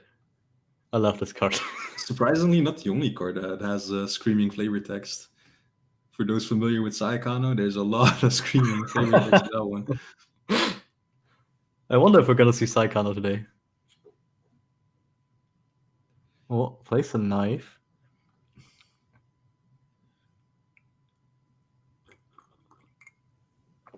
Yeah, Hessa knife is great in this situation, but I mean, it usually is great, but in this situation where you take 9 damage and then go to the next turn, I wonder if milling down with Hessa knife is such a good idea. Usually, if you eat that much against a 2-salt deck, you're probably compressed. But we haven't really seen him mill that many climaxes, actually. Yeah, exactly. But he's playing lightning fast, so maybe we just can't keep up. The thing is, though, even if he mills out of them, since the bell's at the event back to hand, you can just, even if you mill all the climaxes out, you can just mill during your opponent's turn as well. Also, there's no real threat of another +2 soul coming down unless Hololive specifically climax swaps to it, since he only runs 1 copy. So I'm thinking Danmachi's fine with milling here. Steve canceling. There's the trigger. I mean, it's kind of nice, but it's not like Hololive is really gonna contest your board that much. Maybe this build more than others. It's not Kanata Marine, so level 1 is gonna be stronger. But I think if you're Yi, you just prefer that climax being in the deck. Yeah. So just resolving some on-waiting room effects on Hololive's side. All of the characters have one. Not only the Darkness Laplace, which is pretty much an Aqua clone, but also the Fuka level 0, allowing him to dig through his deck as well. But yeah, so far, other than the 2-soul being slammed, pretty straightforward game. You'd kind of expect Damachi or like just any player in general to, be a bit shocked by getting 2-souled to 1-5, 1-6, no 1-5, yeah. But Damachi player was pretty much ready for an early level 1. Yeah, I totally agree. I think Danmachi is a deck that just wants to play a stable game plan and slow down the game as much as possible. So a +2 soul is just usually that's like your anathema, right? It's the one thing you don't want to face. So we see the level 1 Roboco being resolved, which allows you to reveal the top card and add a character of that level from your waiting room to hand. Pretty solid card, especially with all of these one-offs in Hololife's deck. You can usually find the one tech card you would want, but in this case against Danmachi, you probably just want to find your combo pieces and slam another climax. Hopefully the choice this time to get it with the level 1 Korone. Push your advantage a bit further. And yeah, there we see the Korones come down. Yep, let's see if I can get that Corona on stream.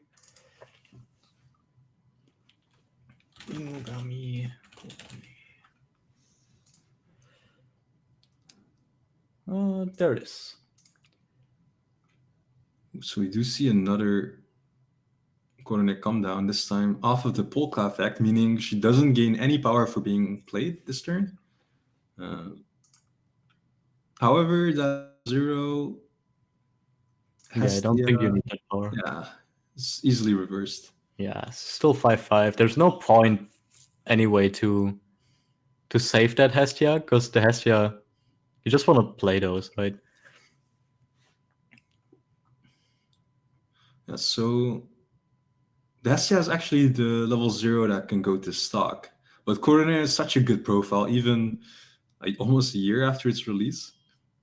Like there's almost no way to play around the needing of a reverse on that card. So even if the Hestia goes to memory or goes to stock when he plays an event, you can just put the climax combo on a different card anyway. So yeah, you can't really play around it at all. Totally. And the thing that's so nice about the Korone is that it's just a trial deck card, right? It's such a strong card out of a trial deck. It's one of the reasons that the Hololive trial decks were so sought after, is that a lot of the solid cards were just in trial decks for everyone to grab. I mean, most of the Hololive trial decks were actually playable as is. Yeah. So pretty impressive set of decks they have. We just see Damachi going into the refresh. I think he didn't take any damage at all, right? Not yet. This is his last attack, so... I mean, it's to be expected, right? You take 9 damage off of a +2 soul. You kind of hope or expect to cancel afterwards. Especially in first deck. Okay. So he took the refresh, and now he's resolving the brainstorm effects. Yep. Which, when you play an event, you get to draw 1 and discard 1 from hand. Super useful card for when you're looking for climaxes. This is one of the ways Danmachi's always able to slam 1 every turn. Let's see, he actually cancels this attack as well. Very impressive. Very impressive. So only the best players here in Europe. So this turn of cancels pretty much negated the power of the 2 soul early, right? Yeah, definitely. I mean, if you take 9 and the next turn you cancel everything, that's exactly what you kind of expect, right? It's like 4.5 damage per turn in first deck. I'd say it's about a little bit worse than what you would hope for, but it's still perfectly fine. So... Right, the Korone going to memory actually was spawned with the Polka effect. Not too big of a deal. Also, not really that relevant as memory compression, just 1 card. But still nice to have. It does make it that much harder to recur Corones, I guess, if he loses both of these. And Damachi has no issue whatsoever in reversing level 1s. Yeah, no, definitely not. I wonder if they're gonna do the classic Danmachi and just triple field a bell, just like they tend to do. Honestly, I expect nothing less. Yeah. It's so easy to recur them, especially if you have either of the red events in hand. This is really what Danmachi is so good at. It's so consistent at level 1. I mean, the only thing really holding Danmachi down is the top end. But I guess maybe level 0, but I guess maybe the addition of the event is enough. Who knows? Yeah. The event is definitely very good. You basically touch into another isekai and just say, yo, Megumin, come over. I don't actually think Damachi is an isekai, right? No, it's probably not. I think it's just fantasy. But it's fine. You just tap into another world. You isekai in the fantasy world, and you do an assist battle with Megumin, and she just goes away. Because it's only one event, so it's only one attack. So here we see a brainstorm hit. I mean, what do you do at this point, Damachi? Like, you really don't have other plays than slamming bells and being aggressive and reusing those events from the waiting room or deck. Yeah, I don't think there's much you want to do here. Just continue your level 1 game plan. You triple cancel, so that's very nice. So maybe you can make the Polkon not move with the level 0 part-time job Hestia, just to deny that Polka being sent to front row for free. Yeah, so we did see him add the level 1 anti-change counter, which in this current meta is pretty powerful, especially since stuff like Alice and Pachin come out at level 1. Yeah.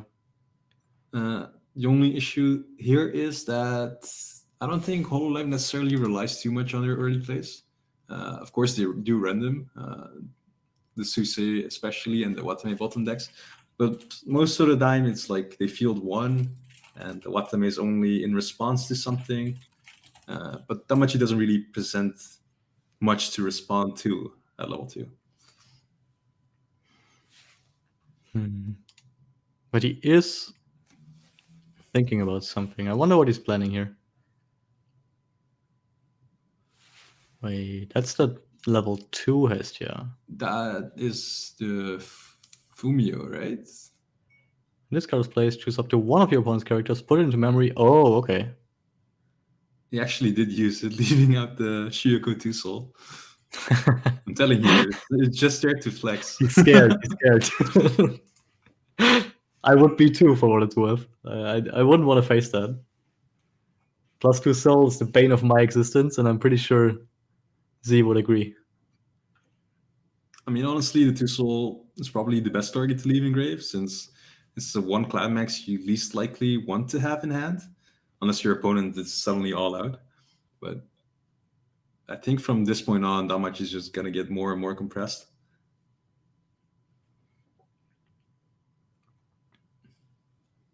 I mean, he did spend all his stock. Can't see it clearly, but he definitely needs to start compressing.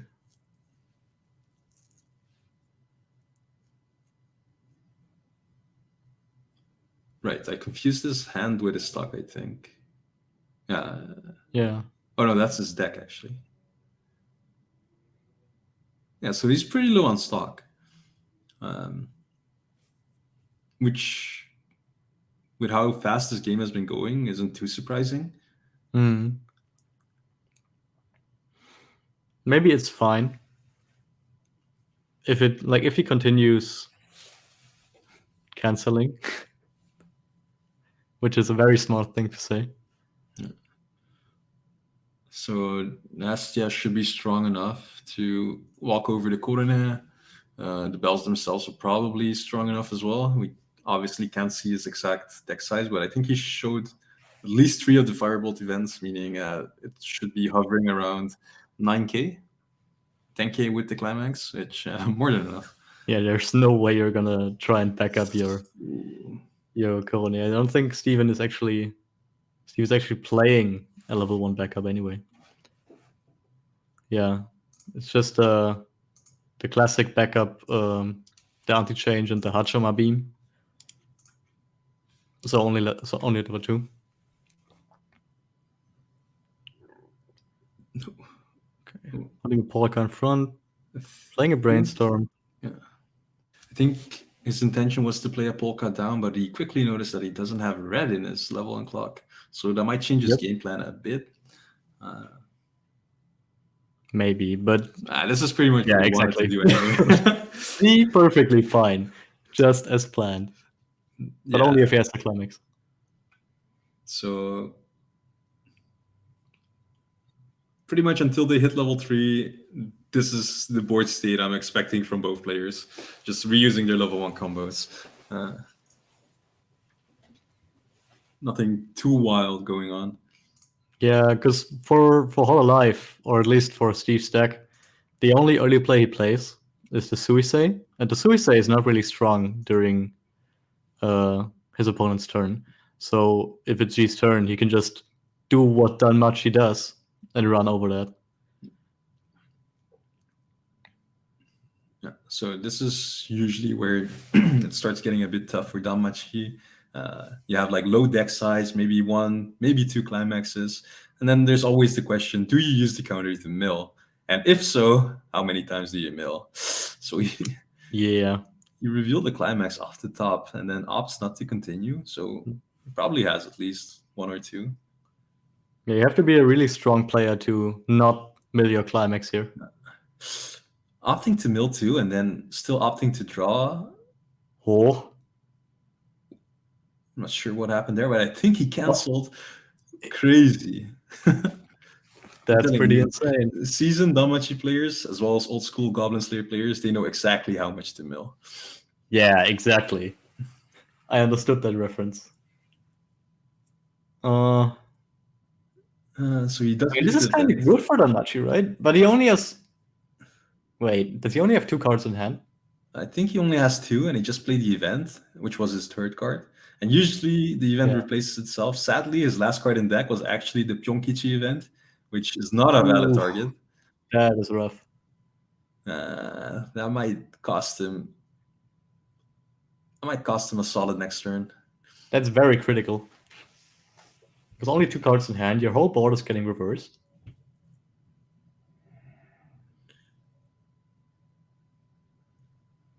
You draw your clock, go to 4. You replace. I mean, he can put one of the Brainstorms in front to have an attacker, but that's definitely not where you want to be as Danmachi.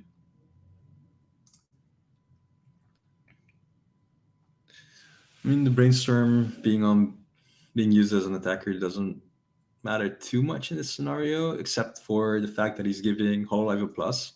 Since neither of these decks are actually board-based, getting that 3+, you just take it. It actually works in your favor. You can use your resources not to field attackers. You just grab your finishing pieces, and the more cards you have in hand, the easier it is to triple Marine. So, as if that wasn't easy enough, but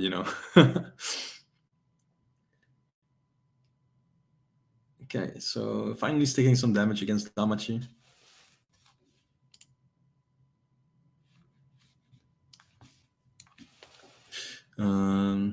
Both players being pretty equal, 2-3 on either side. Danmachi's turn though, so we might see an upswing for them. Yeah, maybe. I think he definitely needs to hit some Brainstorms here. Also, we did see that Hololive added the Marine level 3 as well as the Bay level 0, which does help in guaranteeing that climax for the next turn. Like usually you won't need it. If you hit level 3, Marine probably digs enough to find the climax. Yeah, definitely. But in case he's stuck at level 2 for another turn, he still wants to push as much as possible, especially since the opponent only has 3 stock, meaning that at most they could heal twice with a Hestia. So yeah, getting them to use that as early as possible means that the Marine is probably more potent when she finally comes around. Yeah, the scary part here is that technically, Steve could just opt to play the Hachama Beam rest counter if he has it, just to deny Danmachi stock. Like that's really the worst part, is where you don't want to be against Hololive. It's just you don't want to be behind, because if you're behind, they can just choose to bully you. Well, I'm not expecting the Danmachi player to spend all of his stock here. I think that single brainstorm hitting 2 pretty much recovers all the hand needs he had. Yeah, basically. So I think we'll see him go into his level 3 turn with at least 5 stock, meaning that double Hestia plus event would be possible, which is kind of scary if you think about it, right? Yeah, that's true. That's a lot of reach all of a sudden. Yeah, that's just... I wonder. It's fine if Steve eats some damage here, but he's only at 2-3. Yeah. So these turns, or this turn in particular, probably doesn't have too much bearing on the outcome of the match. It's mostly just Danmachi trying to stabilize. And we do see the event swapper come out. What is the intended target here? Pyonkichi is being dropped for... Is he gonna take the Megumi? He's actually using the checked out 3 first. Ooh. Or it was... Didn't catch what he... so since he dropped the Pyonkichi, I assumed it was the event swap, but he actually just went for the checked out 3, meaning he's probably digging for the climax, or a climax, and he did find the blue one, which is okay. You're just trying to push some damage. Yeah, I think he just wants to equalize. I mean, honestly, for Danmachi, it's not like you expect your Hestia to finish someone from level 3 without prior damage. Yeah. So there's not much else he can do here than try to push for damage. Like I said earlier, the strength for Danmachi is the early game, definitely, in the level 1.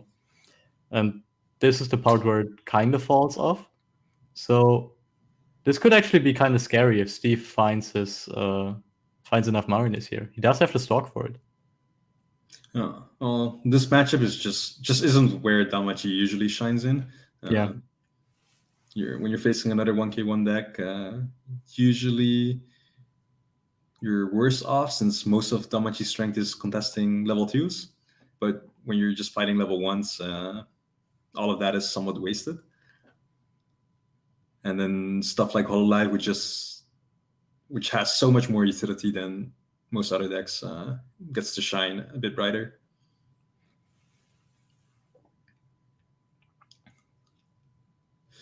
But yeah, Steve's staying at level 2, so I'm expecting maybe a Suse here, just to stabilize. You don't really care if you stay at level 2 too long against Danmachi, since, as we said, Hestia doesn't really push too much. Like, sure, she does get this extra soul, but with the extra soul, they're more likely to cancel. And if they cancel, sure, you get the cancel burn, but then your reach is also lower, right? Yeah, exactly. So like, it's usually a guaranteed damage scenario than I'm gonna push a lot of damage. Oh, but he's clocking himself to level 3. So interesting, clocking himself to level 3. So is he considering... Oh, he's just considering going for Marin here, which is respectable, I guess. If you might have a read on the climaxes of his opponent. This player knows what he wants. I've seen a lot of games be decided by Marine on 2-4, like, which is somewhat surprising. Like, the strength of Marine isn't her finishing potential necessarily, but just how easy she is to set up, which is why a lot of people like playing her. Yeah, it's just so insane. You only need 6. Technically, you don't even need 6 stock, right? You only need 4 stock, and you get your triple climax combo. Yeah. It's like, okay.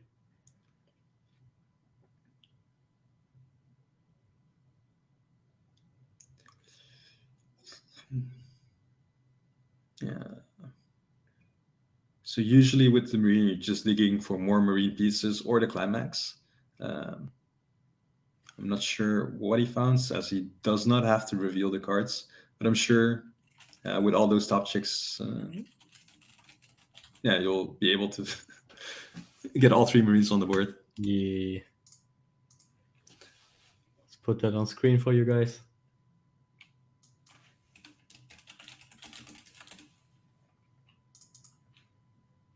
Okay.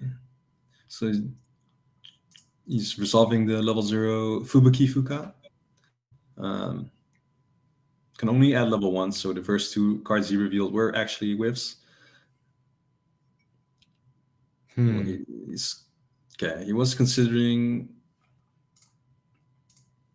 So he added a Kiara. Yeah, he added the Kiara, but for a second he was considering the level 3 Botan, which is a pretty cool card, as you can shuffle clean damage back to your opponent's deck. Which might have been useful if he had more stock, as that would just increase the potency of the Marine finishers. Now you got it all wrong, Nando. He only needs that stock. Like that amount of stock. Doesn't need any more. Just burn, burn, burn. Starting off with the burn 2 sticks. Swing for 3. Gets to cancel. Still in lethal range. Pretty scary. But he has to stick a lot more. If the direct hits, that's big. Burn. Cancel. Ooh. But do you really want to cancel the burn here? It's grabbing some resources, making the Marine practically free. It's also unable to play one of the events. Cancel. Yeah, so that pretty much removes any threat the leftover Marine has. That's fine. Still going for the burn. Going for the burn here is mostly just to decompress the opponent, as those cards will be shuffled back. I don't think he still has it in deck, but if he does, that's wild. If he somehow reveals the +2 Shioko here and wins the game, that's pretty wild. Scripted. Yeah, but he didn't. Unfortunate. But it also means that Machi is still in the game. And Steve did clock himself to level 3 for that. So that is a pretty big chance now for G. Yeah, so from level 2 onwards, Hestia might not be that scary, but at 3-0, staring at refresh damage as well, Hestia is pretty good at dealing 6 damage. True. Like, you just stack all of them onto one Hestia. That Hestia suddenly has 6 soul and also 3 cancel burn 2. So either you eat the 6 or you eat 6 in smaller portions.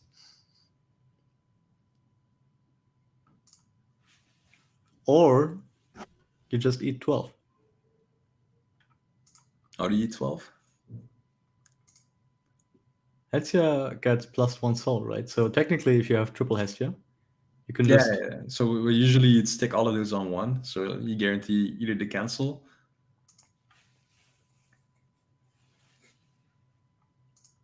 Now just eat everything. That way she can't burn. Anyway, we'll have to see how much prep Damachi has been doing, as we've seen him cycle a lot of cards with this brainstorm. A lot of unknown information. Yeah, I think he does only have 4 stock left, though. Yeah, which is enough for triple. Yeah, but it doesn't really allow for anything else. So if he actually managed to scalp the perfect hand, that's good. The thing is, we did see him play down the blue climax last turn. So I'm not sure if that means he wasted his climax or if he still has one in hand. Oh, and he hits one off of the refresh as well. So too bad about the climax as refresh, but 3-3 is 3-3 with 4 stock is exactly where Hestia shines. Do you really care about clocking a climax if you win? Yeah, I don't think so. Especially since the opponent already used the Marine, there's pretty much no threat of an explosive turn on their end. Yeah, exactly. So it's also not like you're not gonna be able to reach those Marines. They're only 10-5, I believe. But he also has a way of cheating stock, of course, with the level 0 Hestia being able to go to stock. So he might be able to extend this play. But I'm not sure what exactly he would go for, unless he's prepping for the burn event. Ooh, you're right. But he needs a little bit more stock for that, right? It's 3 stock.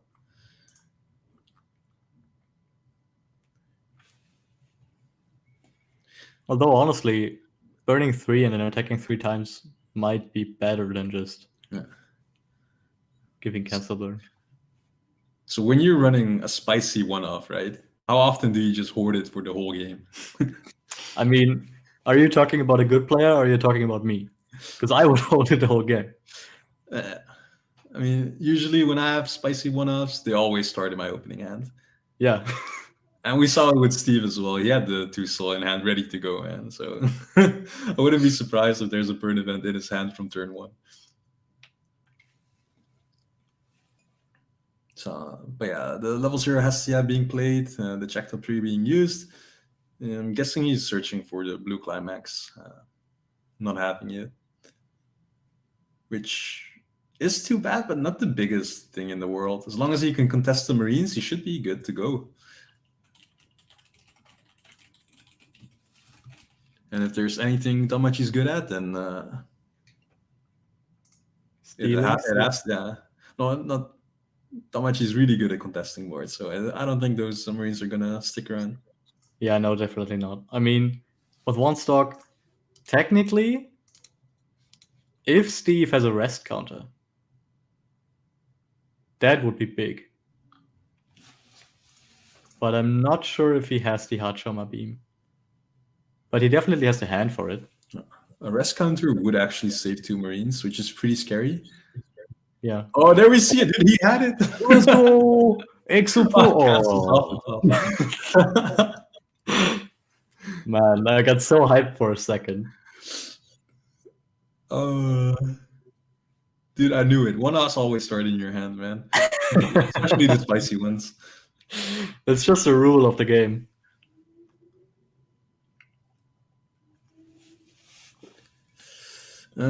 So that looks like a climax, but sadly it's the wrong one. I mean, it's not really the wrong one, as he does have the level 1 bell combo as well. So maybe it's the intended one, you know?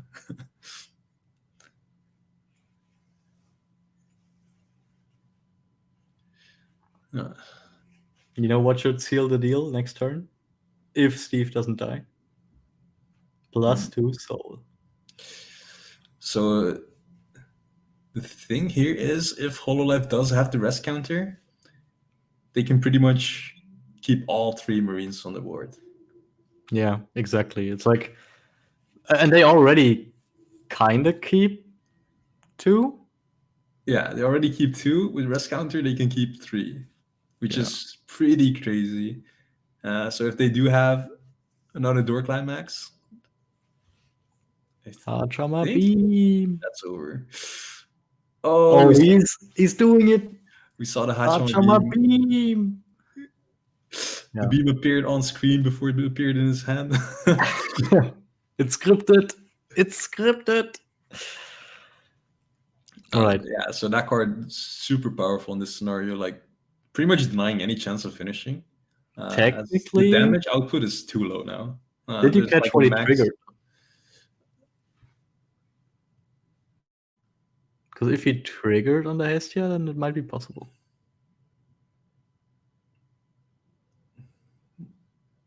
We'll see based on the damage he takes. Yep.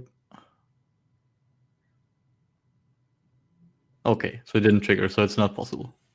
Oh, yeah, it is. It is. If he triggers here. Oh, no. That's a trigger. No! Danmachi taking it from Hololive. Snatching victory from the claws of defeat. Yeah, I'm at a lost for words. I pretty much expected that Hachama beam to be enough to stay in the game, but just triggering a +1 soul on your swings it's kind of OP, man. Yes. Imagine if we had gotten the +2 soul or cancel for game. But still, well done to G. I think that was a really nice game. I enjoyed watching that.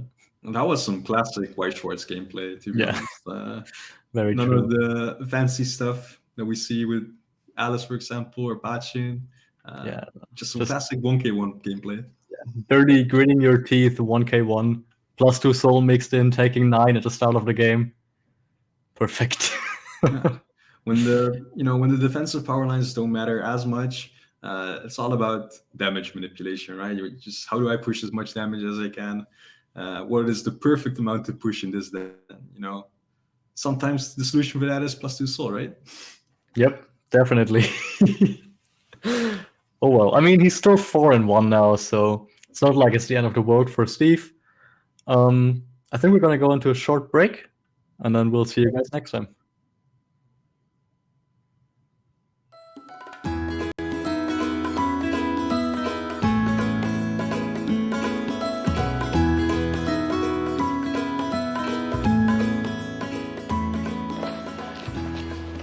Hello, Serene. Thanks for joining me in this Coffee with Bushiroad series. Yeah, I understand you have been with Bushiroad for like a couple of months now, at this time of shooting. Yeah, and you do marketing for Vanguard. Yep. Yep. Okay, so as you can see, we have prepared a little bit of snacks and coffee, tea, and some drinks for us. Yeah. So before we begin the interview, what would you like? Coffee or tea or water for you? Tea. Tea? Yep. Okay. Thanks. Okay, all right, Serene. So you are the marketer for Vanguard. So maybe you could market to us, just a bit of the kind of work that you do on a day-to-day routine. Okay, I do. As a marketer, I mainly do the marketing materials. Then, so there's like you manage the stuff that goes on to social media, and then you do newsletters, and then you also liaise with other departments like the design team, the video team, to make sure that you get accompanying materials to put together. I mean, they go together to present to fans. Okay. Content. Yeah. So you actually do have to communicate with a lot of different departments for your job as marketing. Definitely. Okay. Because I mean, as marketing is not. I mean, not everything comes out of the marketer alone. So like say for example, I mean the banners, definitely you need the design team, and then if there are video showcases, then there's a specialized team for that. So I mean, I think that's also one of the good parts of being a marketer, because I mean you get to work with many people while wearing many hats. At the end you get something nice to present to the fans and viewers. I think that's a nice end products that you can get out of marketing. And then as the marketing in charge for Vanguard, which is one of our best selling titles, do you ever feel like the pressure to perform, as compared to, let's say you were to handle something else? Would you feel like, oh, I need to step up my game all the time because you're feeling all this pressure? I would say half on this. It is natural to feel pressured to deliver more results as compared to other products. But at the same time, from a marketing standpoint, you have a lot of data to work with. So it's good that I'm thankful that I have more data and insights to look at and to see, okay, so from there, how can I improve? Or what kind of new things I can present to everyone. Yeah. Okay. Now I understand as marketing, you deal with quite a bit of sensitive information, especially information probably from Japan. But is there anything that you can share with us? That how were you able to use like the data that you mentioned in order to do something like a marketing campaign? Actually, for data, it can come in a variety. So say for example, you can use like sales statistics to look at how did each past product perform, and then for other initiatives, you can look at what kind of campaigns have been done before, how did they perform. They are not materials that spoon feed you answers, but it is something good for you to infer from and work something from there. Yeah. Okay, so I guess as marketing, you actually have to work a lot on data as well. Okay, at least for this industry, it is not entirely e-commerce based. So I would say the reliance on data is still there, just that I personally, in my opinion, it is not as much as, yeah.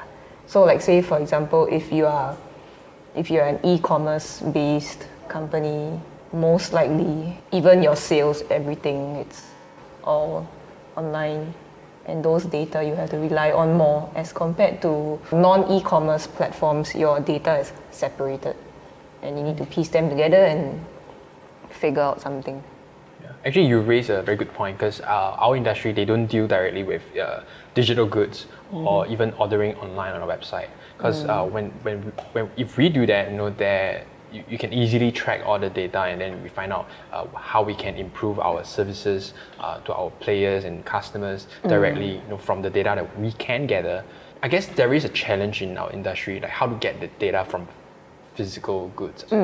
Yeah, it can be said that way. I understand you held a previous job prior to joining Bushiroad as a marketing position as well. Are there any main differences between that and this one? My previous company mainly dealt with e-commerce, and unlike in Bushiroad, which is more of a brick and mortar business model. So I mean, as a marketer, definitely it is something that I will adapt to and work out and see what kind of marketing strategies that I can execute to make sure that it is suitable and appropriate. So what made you think of joining the marketing industry? Because you held your previous job as marketing, now you're marketing as well. And I guess you believe you are on the right track, or at least the right career path. So what made you decide to join the marketing industry? I would say marketing has been something that interests me for a long time already. And I can safely say that the marketing industry is one of the industries that can handle my wild imagination. By wild imagination, you mean like you come up with a lot of creative ways to do like different marketing campaigns, hold different, promotions or something like this. Could you define like what a few instances where your imaginations actually help you with your career? In this sense, I would say it is easier when ideas come to you pretty easily. Of course, not all are usable. I mean, they can be just really random ideas, but who knows, I mean, one day they can be useful. And I mean, of course, I try not to limit myself to certain methods of delivery and the kind of content that I can present. But of course, I mean, there are many factors into play here. So, I mean, I can be creative for all I want, but I still have to conform to the rules and standards set by the company as well. Oh, definitely. So I suppose how one would imagine it is that the company guideline kind of like draws the boundaries, and then as long as you're within that boundaries, you're free to run wild, in that boundary. Yeah, it can be said that way. And I do agree that I think the marketing industry is a bit less strict and rigid regarding how far you can take your certain projects to. Like, it doesn't restrict too much on how you can do a certain thing. Yeah. So I think that is one aspect that I like about the marketing industry. And then why Bushiroad? Like, what made you think of joining like Bushiroad as a marketing? I would say Bushiroad to me is it plays a big part in my life, even before joining the company. Because I've been playing Bushiroad's games way before, just many years before joining the company. So, of course, when I got to know about this opportunity, I was like, ooh, why not? What were the Bushiroad games that you played before you joined? Love Life, School Idol Festival, and Bang Dream. So that mobile games. So those are the two main Bushiroad games that you play before you actually decided to join Bushiroad. Yeah. At some point, I played the Symphogear game as well, but that's only in Japanese. Yeah. Then I realized I have too many games to handle, and I decided to filter a bit. At some point, I would say I'm quite crazy about it. Okay. I can safely say that Bushiroad can be my national anthem. Because when you start the game and then Bushiroad, and so it's something that you hear every day, multiple times a day. Wow, that's impressive. Vanguard is it's something that I have seen people play, but I have not tried it myself. But ever since I have started on this role, I developed more interest into the card game, and I actually called up a few friends to pick up the game. Also, you actually had friends who were playing Vanguard. Yeah, I do. Wow. They don't only play Vanguard, they play Weiss as well. Weiss. But of course, I mean, that's a lot to digest in a day of Crash Course. So slowly got to sync to the new playstyle, and yeah, I'm doing my best. Do you learn Japanese, because of work, or do you learn out of a hobby thing? I started learning Japanese roughly 7 to 8 years ago, purely because of interest. Just that I think right now I can count myself lucky that I'm working in a Japanese company, because I get lots of practice at work. Okay, so actually you started learning a new ability, a new language out of purely interest, and now you're able to actually implement that, or in fact you managed to find a job precisely because you learned that. I would say it's a bonus. Mm-hmm. It's a bonus skill to have, because I mean, not only just work when we are communicating with any Japanese, it just makes things easier. I guess it's kind of cool to actually be able to use something that you actually like and love, and kind of make money out of it. I suppose that's a good feeling. Yeah. Yeah. Can we say that way? Yeah. You never know, because I don't think you actually thought of, I'm gonna find a job 5-10 years later that deals with Japanese. You just learn it because you really liked the culture and the language. You learn it, and then 7-8 years later you actually found it to be very, very useful. Yeah. Yep. So that's cool. Yeah. I suppose that would give people out there who might be thinking of learning a language some kind of motivation. Yeah.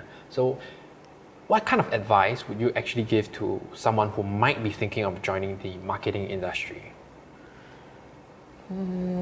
I would say my advice not only applies to the marketing industry, because I mean, when it comes down to the field or the industry that you want to work in, the most important thing that you should have is interest and passion. Mm-hmm. Otherwise, I mean, it's not going to work as well as when you have it. Of course, don't forget to have fun while you're at it. I guess you can do anything you might not have interest in, but why force yourself? So if you do something that you're interested in, it makes life more fun. Okay, Serene, thank you so much for joining me today. Okay, welcome back, everyone. We're about to head into round 6 shortly after that small break. But first, we have the standings for you guys. So let's take a look at how the standings have been updated after round 5.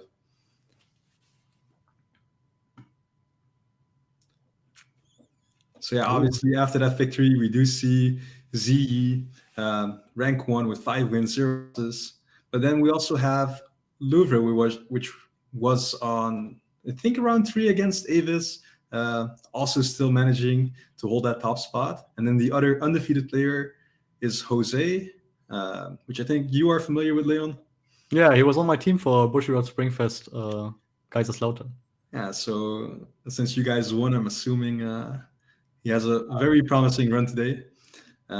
Then we also have with 4-1, which are also very good results. Lam at 4th place, 5th Simon, 6th place Amar, 7th Dario, 8th Tiantai, 9th Callum, and then at 10th place we have Alex, which are some of these names you've seen before, and some of these names we'll definitely see as the tournament goes on, either today or tomorrow.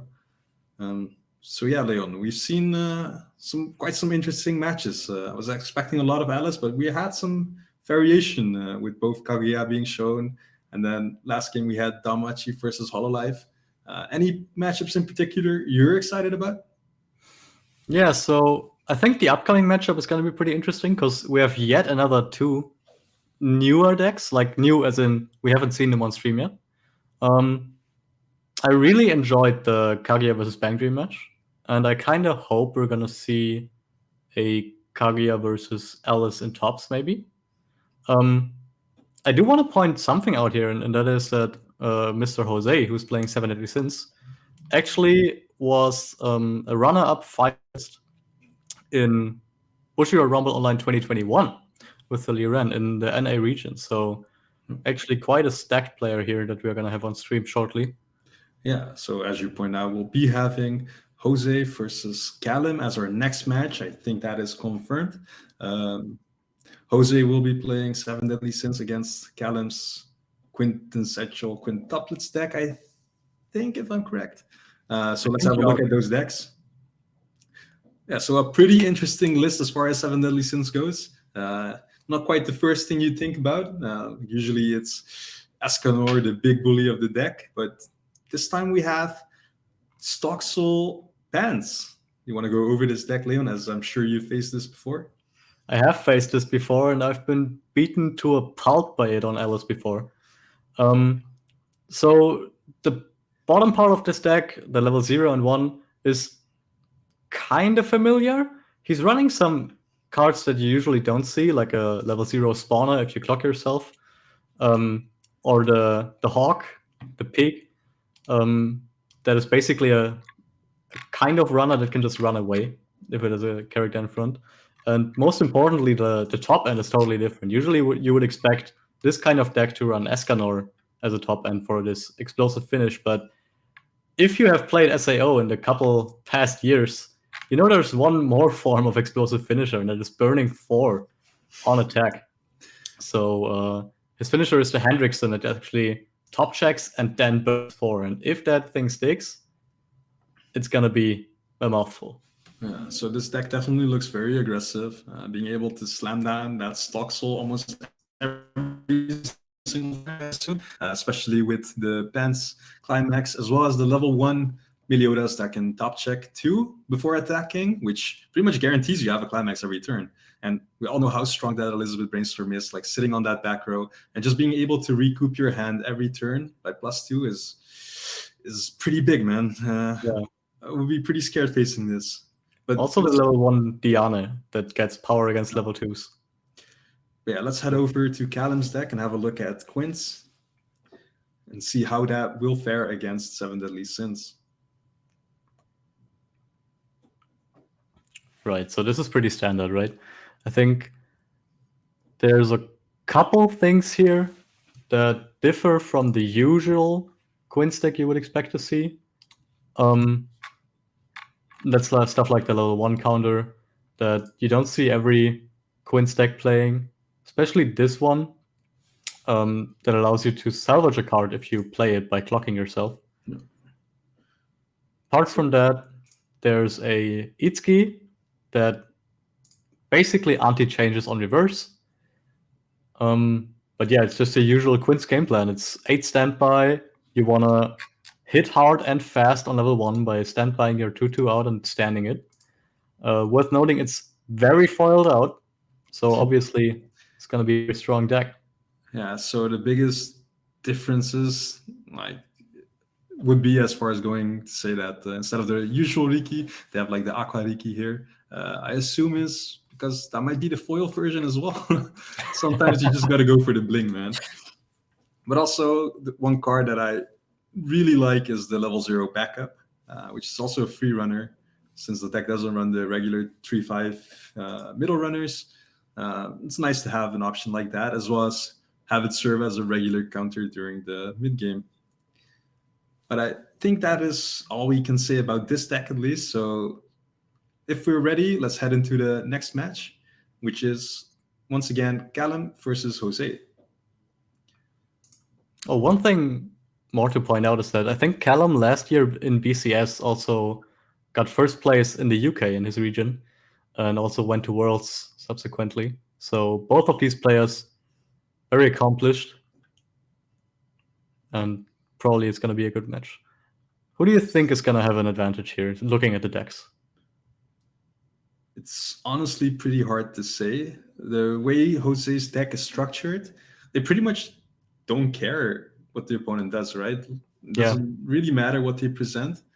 But then at the same time, with the blue 1/1 we just see being standbyed out, Callum also kind of can ignore anything that Jose does. It's pretty much a damage race at this point. Yeah, and honestly, in a damage race, I don't see Quinns usually winning. Because Jose is playing a 1k1 in the stock salt, right? So just by default, he's gonna have more damage as long as he continues to get the climaxes. Yeah, so depending on how many 1/1s you can get out, other than this one, he won't even leave open lanes, and he'll force Jose to either front and crash himself, or use the top check ability to get some favorable sides, meaning that he can push some damage, but not as much as he would have wanted to. Oh, but I think but we actually do see the level 0 Escanor, which is such a cool tech against this card.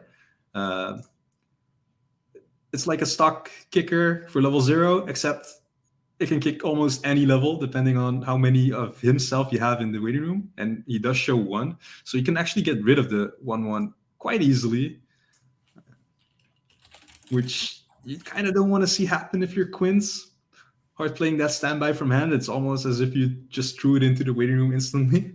Yeah, and honestly, look at the face Escanor is making here. This is exactly the face you're making as a player if you actually manage to just stock kick that 1/1 away. Yeah, so one thing though, I guess, like since he used it on the 1/1, he won't be able to easily deny one of those Aqua Hariki clones. Yeah, but now also the hawk, the piglet, can run away if he chooses to do so.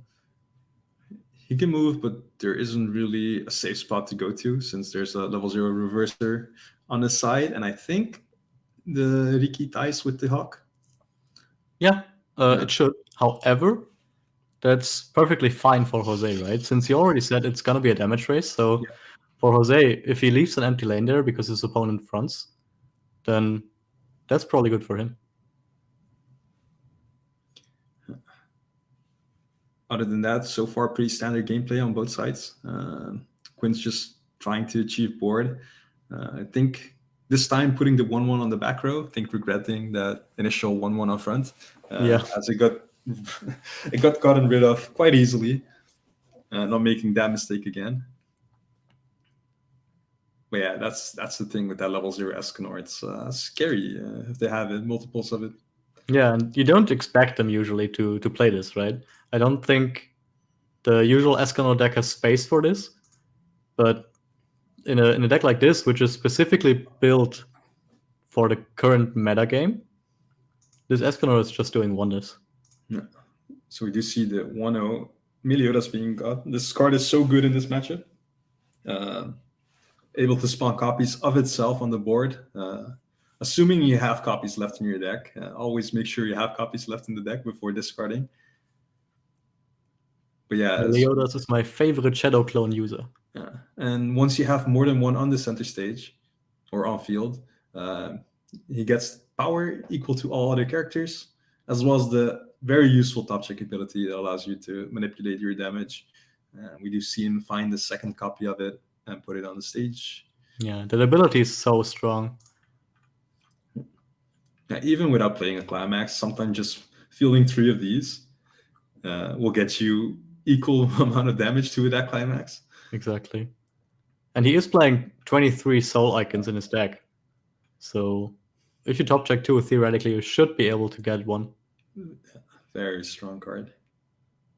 Oh, but he only has 2 attacks. Only has 2 attacks. That's interesting. It might also be on purpose, actually. Not wanting to push too much. Trying to keep... But oh, wait, it doesn't matter since the Aquas can just clock. Yeah.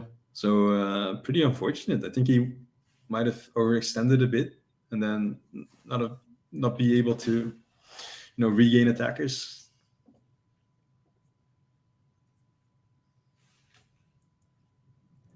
We did see I wonder if he could have just sided here. Well, it doesn't really matter if he's side or front. You can just overplay the level 0 anyway if you want to hit level 1 or higher. Yeah, but it does require your opponent to actually have something to overplay, right? Sure. But I don't think that is too hard for Quints, especially since they hit level 1 anyway. Yeah, true. But yeah, probably not what you wanted to see fielded as the 7 Deadly Sins player. Yeah, it's unfortunate. Usually, attacking less than 3 times isn't always the worst thing, but you also have any power on these Meliodases. And not having the brainstorms, your back row climax combo, probably will hurt in the long run as well. Yeah. I mean, honestly, it's not like you expect those Meliodases to live. Like, no matter how much power they have against Quints. Because Quints will just respond with the Nino and go for 12-5, 13. So we did see Callan brainstorm and go for the shuffle back bouncer, which can allow Quints to set up some cool plays if they have the level 3 climax to play, but also is just able to give some top checking to find more standby climax triggers to one of its characters when they play the other climax. It just helps them further develop the board in almost any case. So yeah, we do see the level 2 climax come down, and the infamous Nino being put onto the stage instantly stands. So shiny. Yeah, not too impactful against 7 Deadly Sins here, since it's just a level 1, but you want that +2 soul body. Yeah, it also has Encore. If your opponent doesn't have the Ascan already, or the Elizabeth, then it's just really hard to get rid of. Yeah. And we do know that Jose has at least 2 of the Escanor level 0s. So if he finds another copy, that's guaranteed an out against the Nino. Yep. Cancels everything. This guy. There, though. See, this I had him on my team for this power. This guy's too powerful. Okay, so there we see the brainstorm. Plays out the 1/1 Elizabeth. That is also pretty good in this matchup. The Adachi profile, as a lot of people like to call it, but also has the ability to move or swap positions with another character during your opponent's attack phase, which can make it very annoying to deal with, especially if you're Quints. Forcing sides at moments when you would rather just front. Okay. So he played the Death Pierce, which is basically just on reverse. I think the profile is called Chiori. So, no, Rise, right? It's Rise. So on reverse, you look at the top 3 cards of your deck. But this one actually doesn't take a character, it takes a climax. It's even more different than from what I claimed. However, for this kind of deck, it's very strong because you want to race with damage. So just being able to either get the free mill or get the climax is really good. Yeah, so another turn of only 2 attacks, but it does show some restraint on Jose's part, where he knows that he can't risk more attacks. And slamming down the stock soul gives him enough stock, or the same amount of stock as if he would have attacked 3 times without it. Yep. So I don't think this play is bad. I prefer this over overextending and then just outright losing the game because of lack of resources. Yeah, exactly. It's you have to be really careful about resources when you're constantly crashing into something. Especially if you don't really have a climax combo on level 1, right? That's exactly when you want to be careful about your resources.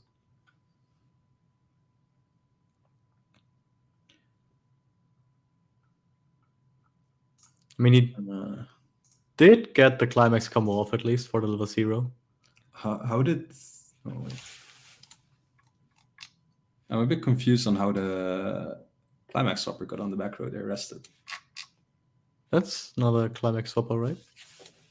Oh, that thing. That's a good question.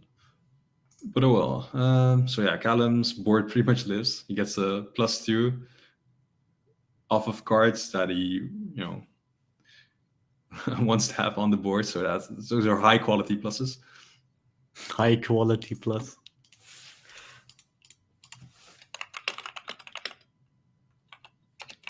Okay. It seems like that it was a mistake. And he put the climax Ah, spell back yeah. in his waiting room.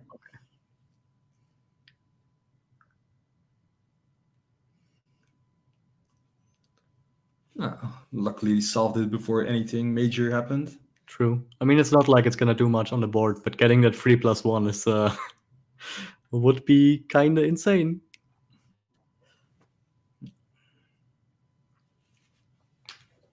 So Callum just attacking here, but there's nothing really he can do as Quince, right? It's at this stage you just attack. So I'm wondering if Callum thought there was a climax left in his deck, because that would make a lot of sense with this damage spread where you put the 2/2 on a direct lane, being able to push 5 damage and then maybe snipe the climax off of the top with the attack for 1. Oh, cancel on 3. This guy is way too good. This We is are in Europe. 4 cancel. Ooh. He does cancel. Yeah, so And then the Europe is too strong. Europe, very good. So yeah, 7 Deadly Sins doesn't really have anything special going on for them at level 2. So if they're level 1, level 2, it doesn't really matter. They just field attackers and try to swing for as much damage as possible. Now, both players have been pretty good at not taking too much damage, either by being too intimidated. Brainstorms again. Or by just Brainstorm again. Poor guy. Oh, hits 1 now, though. Also gets an Escanor into Grave. So that's important. Yeah. So depending on how many he has, that might be a play. But another Brainstorm. So I'm assuming he has another Stock Soul in hand. And if he does, that's an easy +3 right there. Big. We also see the Diana coming down. That's the card that is basically gonna be 12k, I think, at level 2s. Oh, he's finding his Escanors, man. Prepping. Some pretty good mills on Jose's part with him getting the level 3 ready, and he already took 1 last turn, I think. Let's get that Elizabeth on screen for the viewers. There we go. So yeah, so this is pretty much the aggressiveness that I mentioned before, where when he triggers the bans, he can just re-grab that Stock Soul and then be able to slam it next turn. And then that's exactly what he wants to do. I'm not sure if he actually had one this time though, but if he did, that would have been really good for him. Well, so Callum finally taking some damage. Yeah, Callum has been holding out quite a while, but Jose has only attacked with 2 characters for the last 2 turns, so that also plays into it, of course. But even so, Callum hitting level 2 first after those turns. Yeah, so Jose has been taking his time and definitely paid off, because he pretty much established the board that we expect to see from this deck, right? So the double Brainstorm back row. And then from now on, it's just every turn replenishing hand and grabbing the level 2 killer, I guess, or the Escanor level 0 and just getting rid of Callum's board whenever possible. Yeah. You're hitting. Oof, that's unfortunate for Callum. That was off of the Fuka, right? The Fuka Giro, yeah. Yeah. So those were climaxes you kind of wanted to see in hand.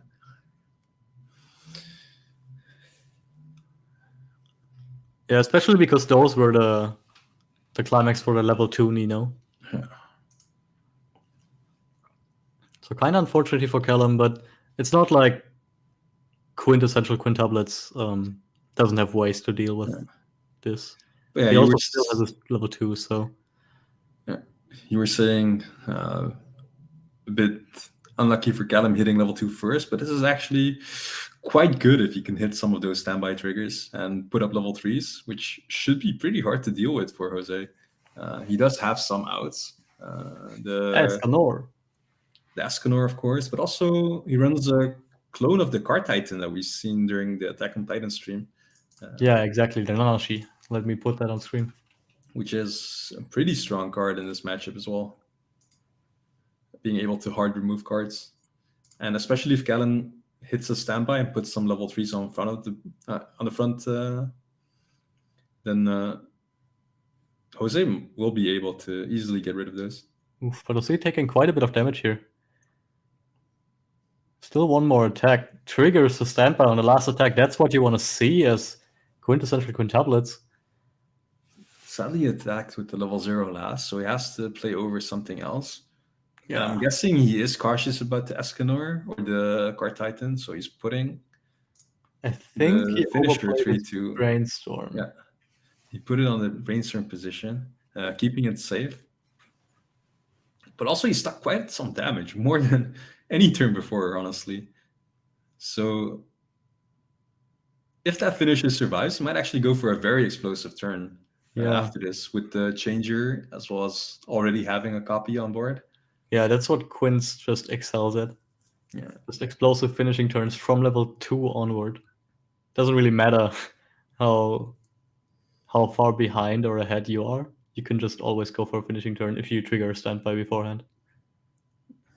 We see Jose not clocking here, just brainstorming. He probably knows that a finishing turn could come up if he gets too reckless here. Yeah, you really can't afford to take too much damage when you see that kind of back row being presented. Yeah. He's pretty much just flexing the finishers he does have. Like, hey, look. Look at me. This is where you're going to be eating next turn, so hope you're ready. Yep. It's love taking off, Nino. But of course, it also always depends on, does Callum have the climax or not? Yeah, of course. But we're going to assume Callum is a good player who has the climax, right?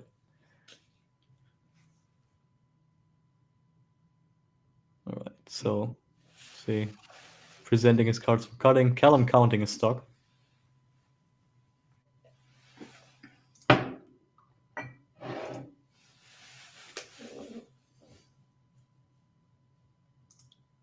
He's very religious about counting his stock, apparently.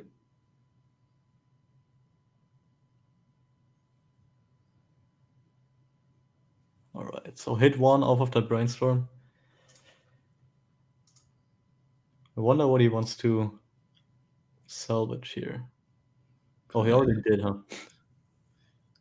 His options were pretty limited, as is the case when doing a salvage brainstorm into refresh. You pretty much can only choose from whatever you get. And two more. So at least this is the power of the Meliodas level 1 if he wants to grab that.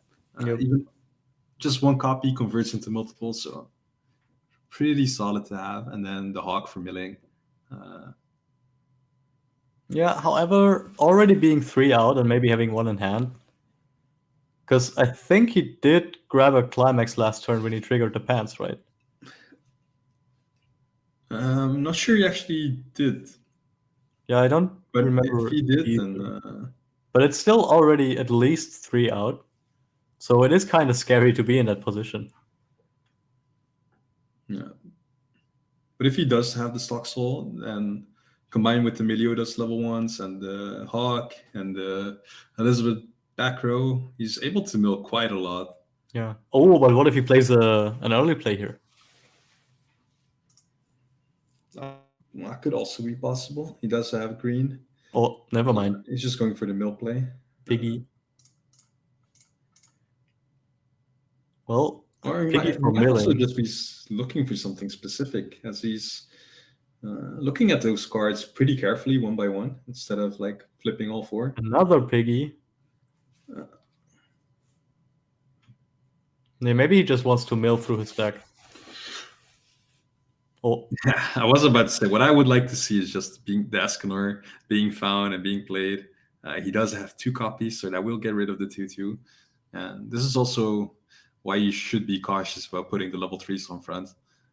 Yeah, true.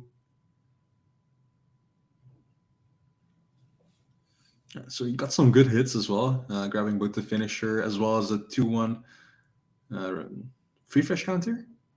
So even if he does end up triggering a lot here, he's able to refresh his deck. Yep. Yeah, the refresh counter is really strong in the 7 Deadly Sins. Just the classic pay 2 extra, but for a deck with this amount of deck speed, just having the ability to free fresh during your opponent's turn is quite strong. Because if there's one off turn where you don't manage to be in a desirable deck state, you can just panic button it. Yeah. So the Escanor gets rid of the 2/2. I'm expecting a friend in the level 0. And I'm also expecting to see a side on the 1/1 because I don't think it quite reaches. And you don't really want to give that open lane if they have a backup. Yeah, I don't think so. Because you already leave an open lane with the Escanor, so... Yeah. And there really is no reason, to front it when you can side and still find the trigger. It probably also depends on... Yeah, no, now there's definitely no reason. Because if you front here and maybe deal 1 extra, it doesn't matter, because once they play that other 3/2 Nino down, they're gonna heal anyway. I mean, yeah, they're a 2/6. You pretty much just want to confirm them at level 3. So siding here is almost always better, and you can guarantee not having a trigger. Exactly. Ooh, but he does have the cancel. That cancel's so good. Staying at 2/6. If he doesn't clock here, he can just spawn a new Nino with the changer, and maybe even early play because I think he's only 1 out. So that would bring him back to 2/4, which is a solid place to be in. That would be well fine. as he's still doing his finisher turn if he has the climax. So a pretty good spot.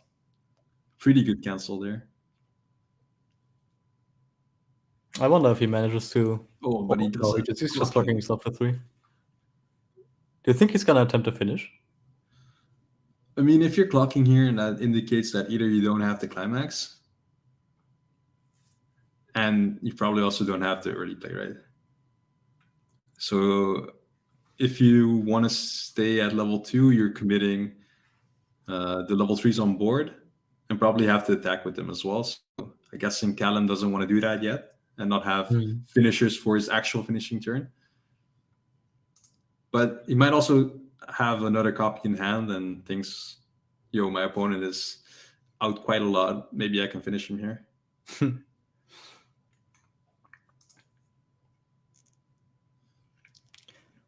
Well, we'll see what he does here.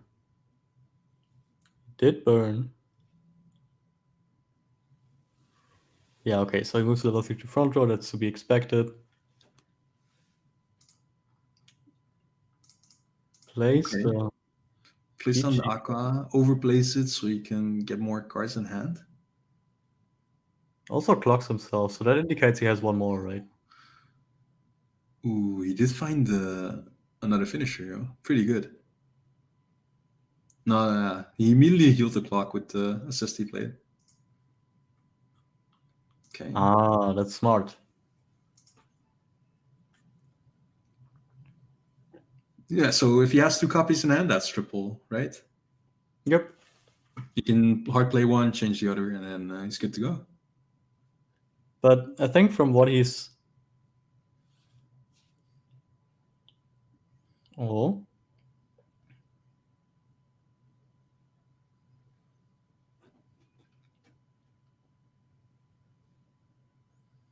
Pretty interesting. Looks like he's opting to just do double here. Maybe... Playing the shuffle back, bounce back once again. I wonder if he doesn't have it or if there's a reason for him to just not play it. No, so he shuffled back 2 copies. Yeah, he so just he only shuffled had 2 1. back, so yeah.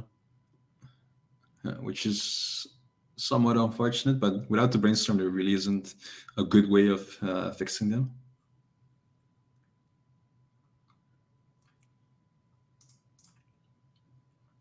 But still, double in this scenario could be quite good.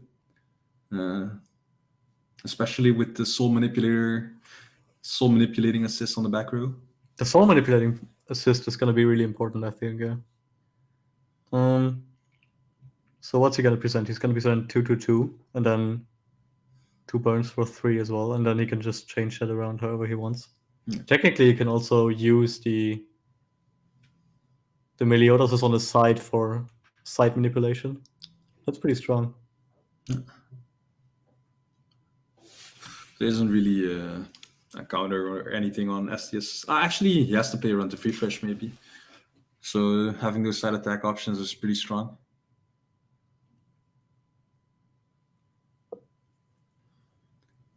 So he has double the soul manipulation. Double plus soul. And he did shuffle back 2 of the level 3s, which do count as standby triggers, meaning that you can get a lot of soul out of this. Okay. All right. Okay, so this is unfortunate, triggering off of the first attack. Meaning that always happens in standby decks. If you play standbys, you know that. Especially since he kind of wants to keep both assists on the back row. Pretty unfortunate.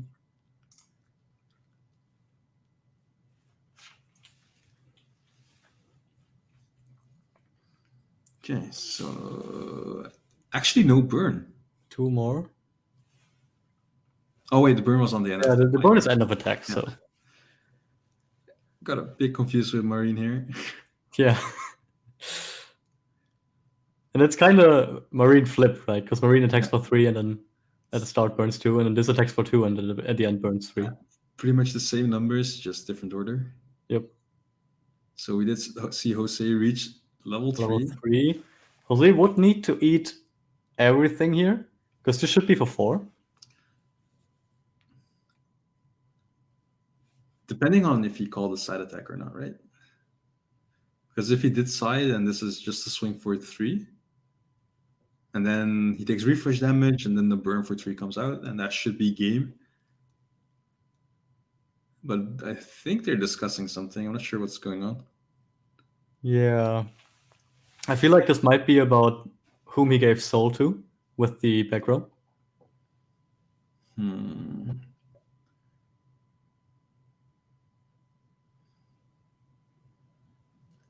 Maybe they didn't clearly communicate that.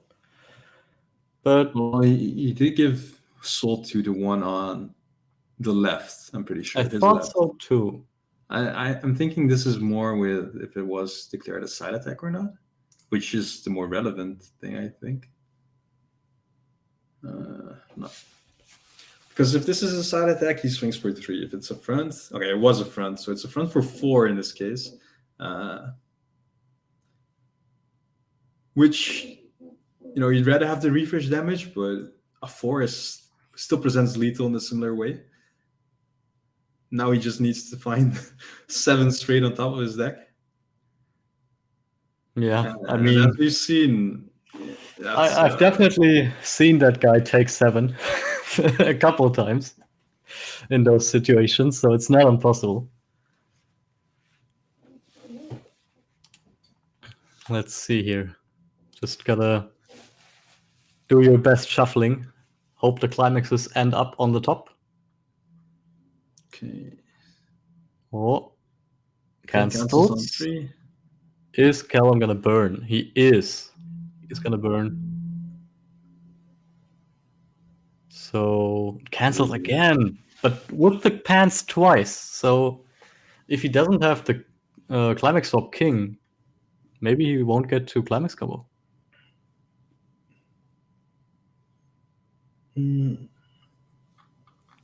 Yeah, climax comboing in this deck, especially since Callum shuffled back 2 cards last turn, could be quite deadly since, as you said, it's not only a lash shot, it also puts a card on top deck. Yep. It's a mini mocha. And Play the obviously, second one. It's a check top 3 on play, so you'll either find the climax or the climax swap here, and you should. I'm expecting to see the climax or the level 0 king being played in here. before we jinxed it.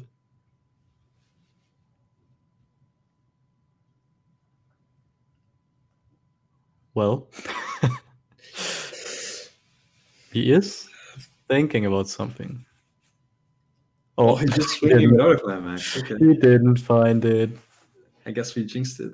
Memory counter. Yeah, we did jinx it. Okay. Memory counter pretty big. Getting rid of that one. Cancelled as well. So Callum is not in danger of getting finished here. Still attacking for 3 though. So Yeah, that's scary. this Cancels pistol as well. triggers, man. When you Only least the best expect players them, in Europe. when you think you're safe from big damage numbers, the +2 soul reveals itself. Yeah, true. Gives you a mini heart attack. Shout out to Steve. I think every player knows that feeling of dread when the +2 soul arises. Oh, so he's gonna play the technically early play. Heal to stock though. And all these cards are so shiny. Very pretty. Taking for 2 with a direct. So not too much to do on Calum's part. He doesn't have to climax, just swinging. Oh, but if Jose just eats, then I mean, there should still be a couple climaxes in there, right? Oh, never it's mind. 6-4 He's for just dead. game. Well, I did tell you. I've seen him take 7 from better positions. I mean, Pretty unfortunate ending here, but still, I think a really well played game from both players. his position there wasn't the greatest. We had seen him be out quite a lot. Yep. And then being sure he free freshed, but he free freshed with such a low amount of stock, as well as pretty much no clock, right?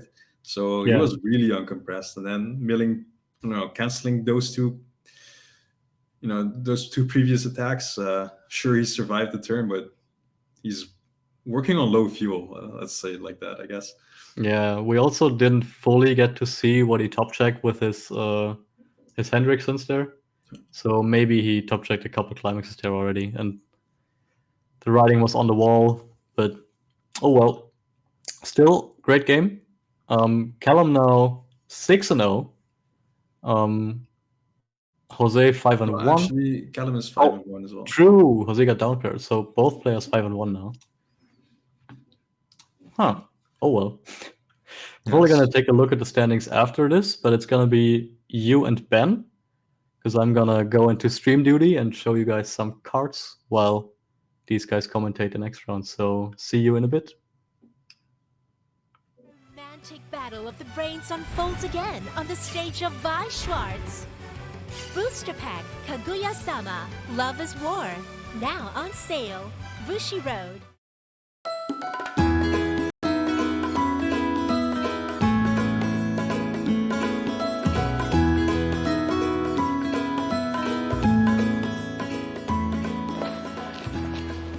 Hello, Serene.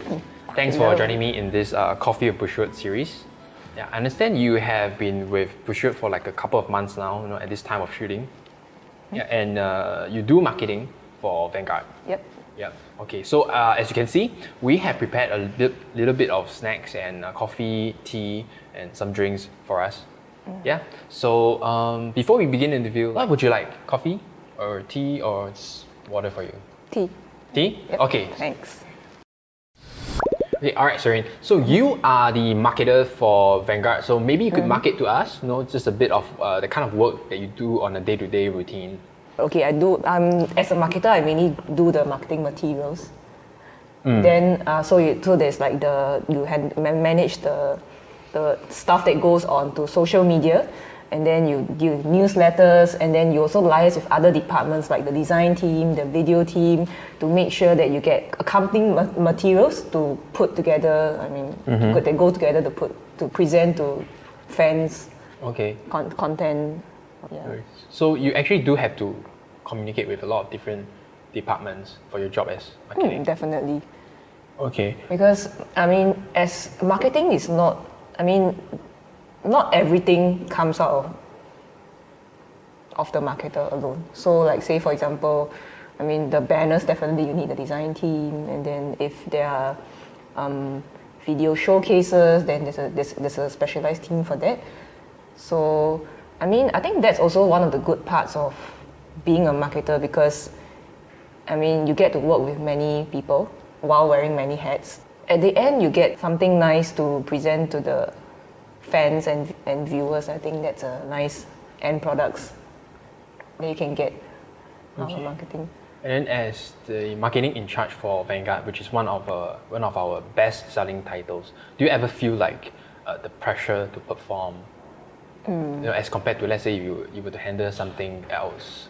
Would you feel like, oh, I need to step up my game all the time because you're feeling all this pressure? I would say half on this. It is natural to feel pressured to deliver more results as compared to other products. But at the same time, from a marketing standpoint, you have a lot of data to work with. So it's good that I'm thankful that I have more data and insights to look at and to see, okay, so from there, how can I improve? Or what kind of new things I can present to everyone. Yeah. Okay, now I understand as marketing, you deal with quite a bit of sensitive information, especially information probably from Japan. But is there anything that you can share with us? That how were you able to use the data that you mentioned in order to do something like a marketing campaign? Actually, for data, it can come in a variety. So say for example, you can use like sales statistics to look at how did each past product perform, and then for other initiatives, you can look at what kind of campaigns have been done before, how did they perform. They are not materials that spoon feed you answers, but it is something good for you to infer from and work something from there. Yeah. Okay, so I guess as marketing, you actually have to work a lot on data as well. Okay, at least for this industry, it is not entirely e-commerce based. So I would say the reliance on data is still there, just that I personally, in my opinion, it is not as much as, So like say for example, if you're an e-commerce based company, most likely even your sales, everything, it's all online, and those data you have to rely on more as compared to non-e-commerce platforms. Your data is separated and you need to piece them together and figure out something. Actually, you raise a very good point, because our industry, they don't deal directly with digital goods or even ordering online on a website. Because if we do that, you can easily track all the data, and then we find out how we can improve our services to our players and customers directly from the data that we can gather. I guess there is a challenge in our industry, like how to get the data from physical goods. Yeah, it can be said that way. I understand you held a previous job prior to joining Bushiroad as a marketing position as well. Are there any main differences between that and this one? My previous company mainly dealt with e-commerce, and unlike in Bushiroad, which is more of a brick and mortar business model. So I mean, as a marketer, definitely it is something that I will adapt to and work out and see what kind of marketing strategies that I can execute to make sure that it is suitable and appropriate. So what made you think of joining the marketing industry? Because you held your previous job as marketing, now you're marketing as well. And I guess you believe you are on the right track, or at least the right career path. So what made you decide to join the marketing industry? I would say marketing has been something that interests me for a long time already. And I can safely say that the marketing industry is one of the industries that can handle my wild imagination. By wild imagination, you mean like you come up with a lot of creative ways to do like different marketing campaigns, hold different, promotions or something like this. Could you define like what a few instances where your imaginations actually help you with your career? In this sense, I would say it is easier when ideas come to you pretty easily. Of course, not all are usable. I mean, they can be just just really random ideas, but who knows, I mean, one day they can be useful. And I mean, of course, I try not to limit myself to certain methods of delivery and the kind of content that I can present. But of course, I mean, there are many factors into play here. So, I mean, I can be creative for all I want, but I still have to conform to the rules and standards set by the company as well. Oh, definitely. So I suppose how one would imagine it is like that the company guideline kind of like draws the boundaries, and then as long as you're within that boundaries, you're free to run wild, in that boundary. Yeah, it can be said that way. And I do agree that I think the marketing industry is a bit less strict and rigid regarding how far you can take your certain projects to. Like, it doesn't restrict too much on how you can do a certain thing. Yeah. So I think that is one aspect that I like about the marketing industry. And then why Bushiroad? Like, what made you think of joining like Bushiroad as a marketing? I would say Bushiroad to me is it plays a big part in my life, even before joining the company. Because I've been playing Bushiroad's games way before, I mean, just many years before joining the company. So, of course, when I got to know about this opportunity, I was like, ooh, why not? What were the Bushiroad games that you played before you joined? Love Life, School Idol Festival, and Bang Dream.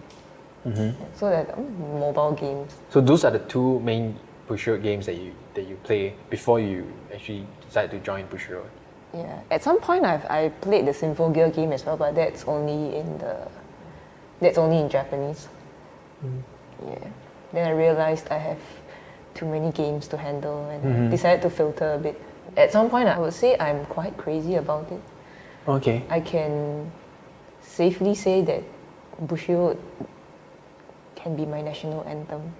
Wow. Because when you start the game and then Bushiroad, and so it's something that you hear every day, multiple times a day. Wow, that's impressive. Vanguard is it's something that I have seen people play, but I have not tried it myself. But ever since I have started on this role, I developed more interest into the card game, and I actually called up a few friends to pick up the game. Also, you actually had friends who were playing Vanguard. Yeah, I do. Wow. They don't only play Vanguard, they play Weiss as well. Weiss. But of course, I mean, that's a lot to digest in a day of Crash Course. So slowly got to sync to the new playstyle, and yeah, I'm doing my best. Do you learn Japanese because of work, or do you learn out of a hobby thing? I started learning Japanese roughly 7 to 8 years ago, purely because of interest. Just that I think right now I can count myself lucky that I'm working in a Japanese company, because I get lots of practice at work. Okay, so actually you started learning a new ability, a new language out of purely interest, and now you're able to actually implement that, or in fact you managed to find a job precisely because you learned that. I would say it's a bonus. It's a bonus skill to have, because I mean, not only just work when we are communicating with any Japanese, it just makes things easier. I guess it's kind of cool to actually. Welcome back, everyone, to round 7 of Bushiroad Rumble Online, and welcome back, Ben. Good to have you again. Yep. I came back just in time for the very last round of Swiss, the end of the day, and what better way to wrap it up than yet another Sword Art Online mirror match. I think we said at the beginning of the day that today was going to be, the day of Alice, and we had a few rounds where we managed to dodge them, but I think at the end, just like Thanos, she's quite inevitable. Yep. Not really a surprise to see them here at the top tables even. Pretty sure we'll see a lot of them tomorrow as well. But first, let's see who will be facing off in this next round. Yep, we've got Alex W from the US versus Felix H from Germany. So I think first we're going to look at Alex's deck. Just wait for it to load up here, see which build he's going for. So he also has the Silica top end with the Gram event, but he's playing a few extra copies of Gram, and he's playing the a few extra level 0 utility pieces there. So we see he's got the one of is it Klein? No, Agil, which is clock a card from hand to top X, kind of like there's a similar profile to the Mikey from Tokyo Revengers. It just gets you to level 1 a little bit faster in case your opponent tries to stick you there, mills your deck a bit as well, and just sets you up overall for level 1. We also see he's playing 2 copies of the Berkuli level 2, which is basically a level down. That's a profile that we haven't really seen much. I think we've seen a few copies of it in Bofuri, the 1-0, but we haven't really seen it been played outside of that. But I think it's actually in a very good spot, this meta, mainly for leveling down Alice's, because the Alice isn't untargetable. You can turn it to some random 1-0 that you can just run over very easily with. But beyond that, it looks pretty simple. You've got the early play Asuna heal, you've got the engine, you've got the counters, and you've got the zeros that just go through your deck as soon as possible. Pretty simple, pretty straightforward. And then, of course, we also have Felix, also on SCO. Let's see how his list compares to that of Alex's. Showing up right now, and it's pretty similar concerning top ends. Same, yeah. So again, Gram, Silica, very simple, very reliable. I think the main draw of Silica is that it doesn't cost that much resources. It's just ditch 2. Even though you're generating a lot of stock from your Alice combo, you get to keep that stock compression, which is really great going into the mid game. And shuffling 2 back can also disrupt your opponent's compression, respectively. The big difference here is that Felix is running 1 copy of the anti-damage event, the Fairy Magic, and that doesn't really do much in this matchup because, again, Silica is on attack, not on reverse or on after battle. So the most you're doing is blocking a 3-soul swing, but it just gives you that something to use that stock on, which is the main thing. A few other bits and pieces is worth mentioning is that he doesn't have the 113k counter. He's only got the 112k counter because I think the friend that he's borrowing this deck from in Europe didn't have access to the promo, unfortunately. But who knows? He's gotten this far with it. Maybe the extra 500 power won't make a difference in this matchup. But beyond that, just another quick thing, looking at his list, there's not too many other tech options. There's the level 0 Silica, the drop salvage. But beyond that, his list is a lot more refined, a lot more simple, a lot more straightforward. And yeah, I think because there's so few techs and both players are playing the same late game, it's just going to be a question of who can, control their patience, control the flow of the game better. Yeah. And we've seen it before in the previous mirror that usually this game will end at level 2. Neither player will actually be able to get access to their finisher. So all these different tech options and these level 1 counters that they're running will be that much more impactful. So let's see if the slight nerf in the backup will have an impact on the match, and if these tech options at level 0, the salvage, will help him improve his game over his opponent. But I think we're ready to go into the game. So yeah, so let's start. And I think Felix is the one starting here. Yep, it seems like it. Just a quick note, even though Felix is a German, he's currently residing in Japan, so we've given him that little bit of pride based on where he is. Just give him a bit of oops. That is, I think that should be a warning for revealing extra cards from deck, but I'll let the judge handle that. Of course, it's only a warning, nothing too major. It is easily fixable. But yeah, do be careful when things like this happen. Happens in real life as well, not just online events. So that's why we have judges at all our BROs, making sure nothing goes wrong. Yeah. Luckily, in this case, easily solvable as well, so nothing too major. But yeah, simple Asuna start. This deck doesn't really have turn 1 plussing options, so it's either this or the Fuka that they start off with. Usually, you kind of want to respond with this Asuna since she can reach up to 4k on attack. Yep. So we do see Alex use it in that fashion to get rid of the opposing Asuna. And just pretty aggressive tri-field here. It's worth mentioning that both players just went turn 1, clock the door climax, and put down an Asuna.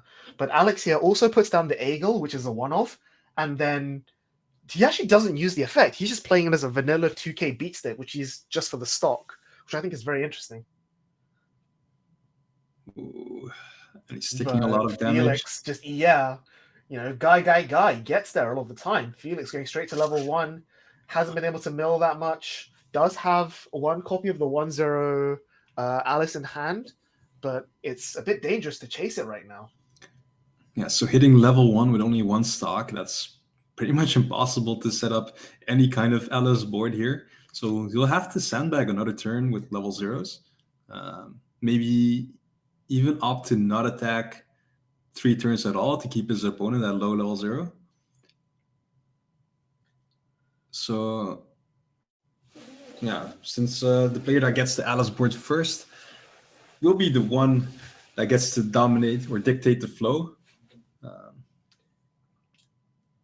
But yeah, looking pretty unlikely to see any type of Alice board from Felix this turn. Yeah, he can play some of his utility zeros that we see in his hand to like mill through his deck a bit more aggressively, but again, being able to set up more than one Alice is probably not going to happen. So uses the leaf effect, reveals the choice climax off the top. Not a bad thing to hit here, especially since he's forced to sandbag.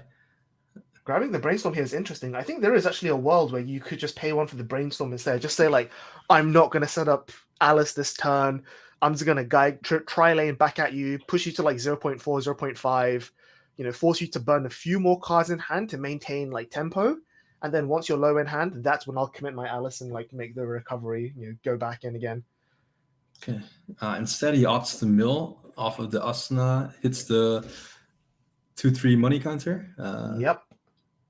Which he then just discards. That's fine. Mills again with the Asana. So this is what I was saying, where he's got enough utility in his hand that he can just go through his deck enough where the Alice becomes a feasible play. But I fear here he's just not done it. He's gonna be like, okay, I'm just gonna take it slow. There's no point trying to like overextend. I'll just fall a bit behind in damage and then recoup it later on once we start siding each other. The thing also is, if he opts to mill too much, then he's at risk of hitting his next deck, and then pretty much make it impossible to guarantee triple Alice unless he hits level 2. Yep. But Alex with a big cancel there is actually pretty bad for him because he's now even further away from level 1, and now he has to do the same thing where he's playing it slow, burn some cards in hand, push a bit of damage through, but not really advancing the game plan. And then at that point, he'll be able to just be like, okay, Felix can then say, okay, you've put down a board of level 0s twice. I can now punish you and force you to recoup with the Alice instead of pressing an advantage. So I'm trying to count together with Felix, and I think he's around 13 cards left in deck. A bit too fast for my eyes, but that's pretty low, especially if you're expecting to receive up to 6 to 7 damage. I think that's a pretty good spot to be in. Only one attack, actually. So yeah, he's got no other zeros. Like looking at Alex's list, like he's not playing the Fukujiro. He's only got one copy of the Shuffleback Sortellina. He's only got 3 of the Asana, not 4, the Event Searcher. So his actual the level 0s in Alex's deck that he's happy to just put down onto the board and throw at Felix's face are very, very low.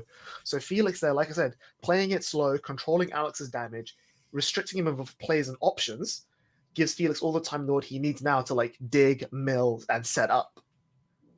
Yeah, I definitely think that was a bit of an unfortunate cancel, something you won't really say too often, as that would have brought him to close to level 1, and with the amount of clock abilities in this deck, he probably would have reached it and then still have enough stock to set up that full board of Alice's. But instead, Felix might be able to set up the dream board here and then just, kind of run away with the game from there.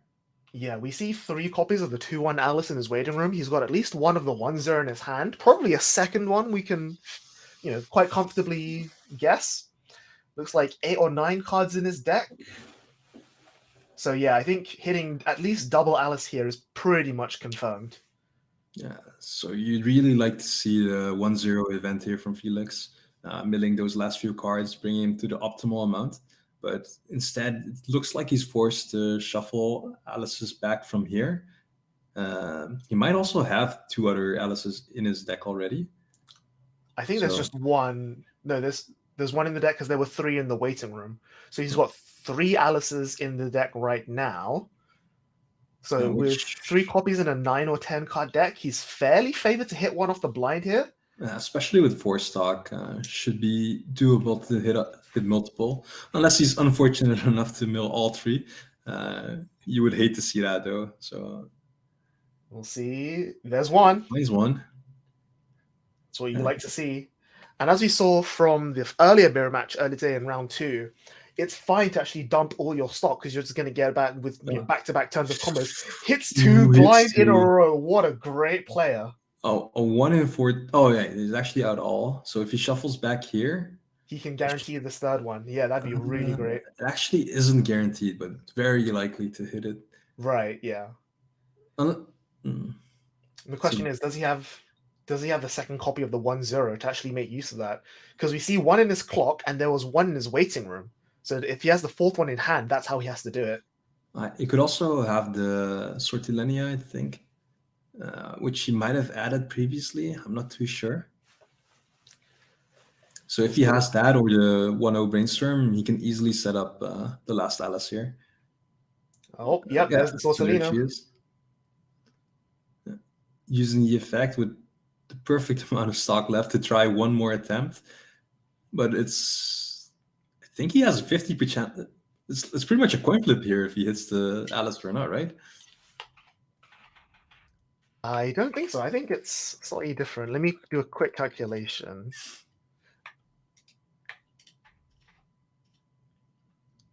It's actually a 80% chance to hit at least 1 Alice here. Those are pretty good odds, yeah. I definitely like those odds.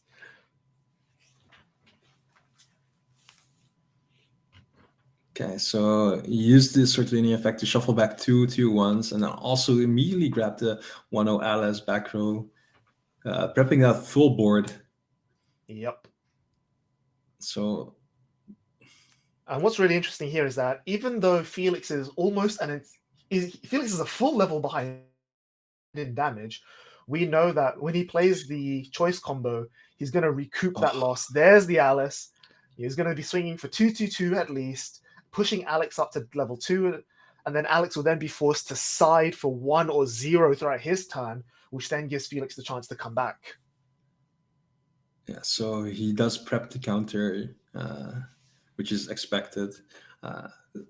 This timing on Alice is so good. Like your complete deck is in the waiting room. The only cards you don't have access to is the clock, but like 3 different level 1 backups, there's usually at least 1 or 2 there, and we see him have both of them in his waiting room, prepping both of them to grab, which will make it very rough for Alex to deal with. So I think Felix also has, I think it's 4 or 5 cards in deck. So at the end of this turn, the choice that he uses to combo will go back in as well, which gives him almost perfect compression. I think he only has 3 cards left, so the choice won't be going back to grave. Right, unfortunate. I mean, it's still a really good position to be in. You know, he's got his stock, he's got the +3. That's still really good compression for him. Like being the level behind hasn't made that much of a difference. And I think he might even be able to force enough damage through here that Alex would actually struggle to put together a board. And again, Alex with another cancel there, pushing him even further. Double cancel. Okay. So Felix actually has the option here of not attacking, but opts to swing. Not attacking here would have left Alex stranded at level 0. And we've seen that he barely had any zeros to play last turn. Would have been very devastating for him. Yeah, and I think a turn where your opponent just goes draw, clock, pass, and then you just get to combo again, generate more stock, generate more hand, and then finally force damage through once your opponent's that far behind would make a really huge difference. But instead, he's just going to take the full aggro. Alex eats all of it and finally hits the level up. Yeah. So I'm sure Alex is quite happy to finally have some damage stick on his side.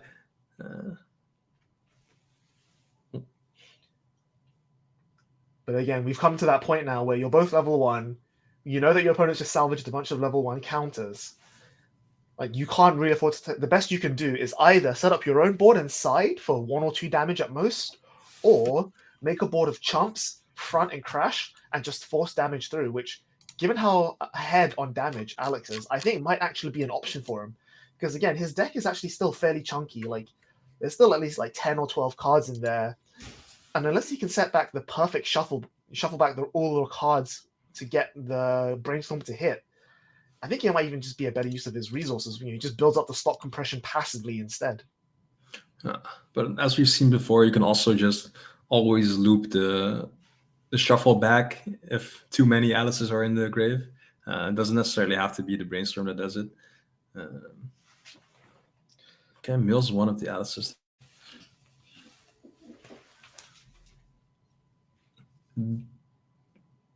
Yeah, so the powerful event mills up to 4 Mill the fines. 1-0, which he does, is able to grab because he milled a. And then he mills. So he milled a second copy of the 2-1 as well, I saw in there. Yeah. So he's definitely got 2 targets for the 1-0. And then minus power onto one of Felix's Alice's actually makes a huge difference because Felix never committed the second copy of the 1-0. So Yep. Felix's Alice's are only 10-5, which makes them a lot easier to get over. And because they're only 10-5, minus 1k from the 1-0 onto one of them puts it at 9-5. Yep. So 9-5 plus the 2-5 counter is only 13, which is actually potentially out of counter range. I think 13 is enough. He has to commit both of the Brainstorm minus 1Ks on one Alice to be able to contest that.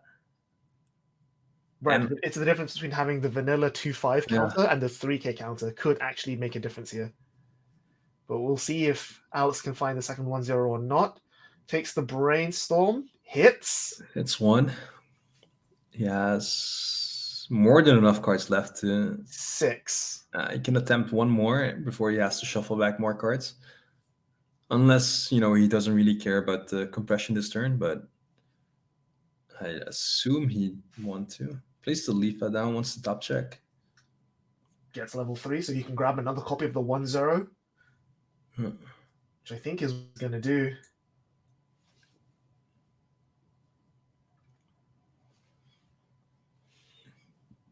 Grabbing the Sortlenia. So he always has the possibility of doing this into the Brainstorm. Yeah, I think he thinks there's one left, so he's going to go for the blind Brainstorm first, which will Yes. whiff. So now he can Sortlenia to grab back the 1-0, put back the 2-1s, and make the other 2-1. And this is kind of what we saw like on Ken's side of the board in the mirror, where you don't have the perfect setup, but you can just spend all your resources to guarantee this board. Yeah.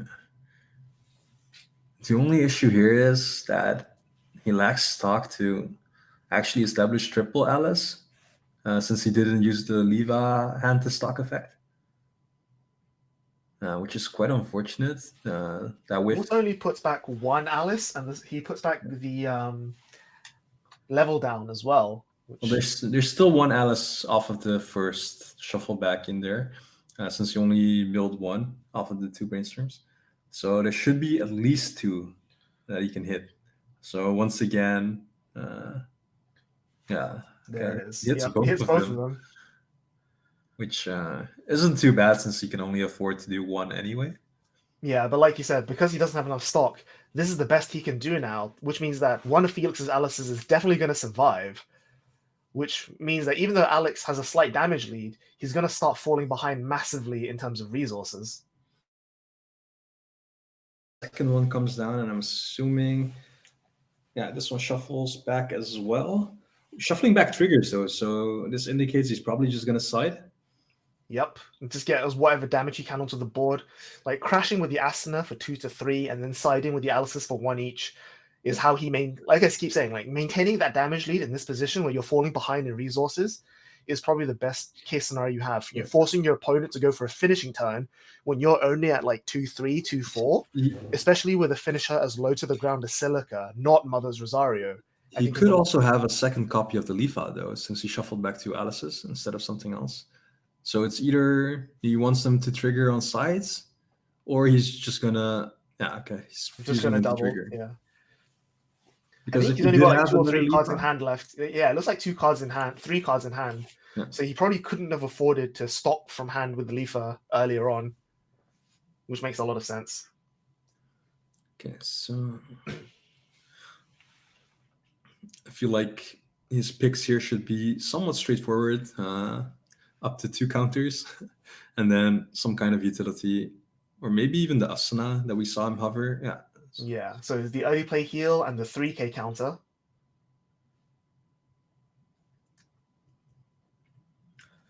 So if I'm on Felix's side of the table, you're thinking here that the fact that he only added 1 counter and not the second pretty much heavily signals to me that he has the second one in hand.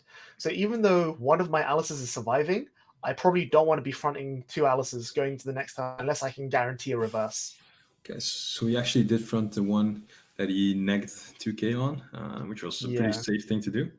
Yeah, because it's down to 8-5, and it gets to 11 at most with the 2-5 counter, and which is going to be smaller than the 12k Alice from Alex's side.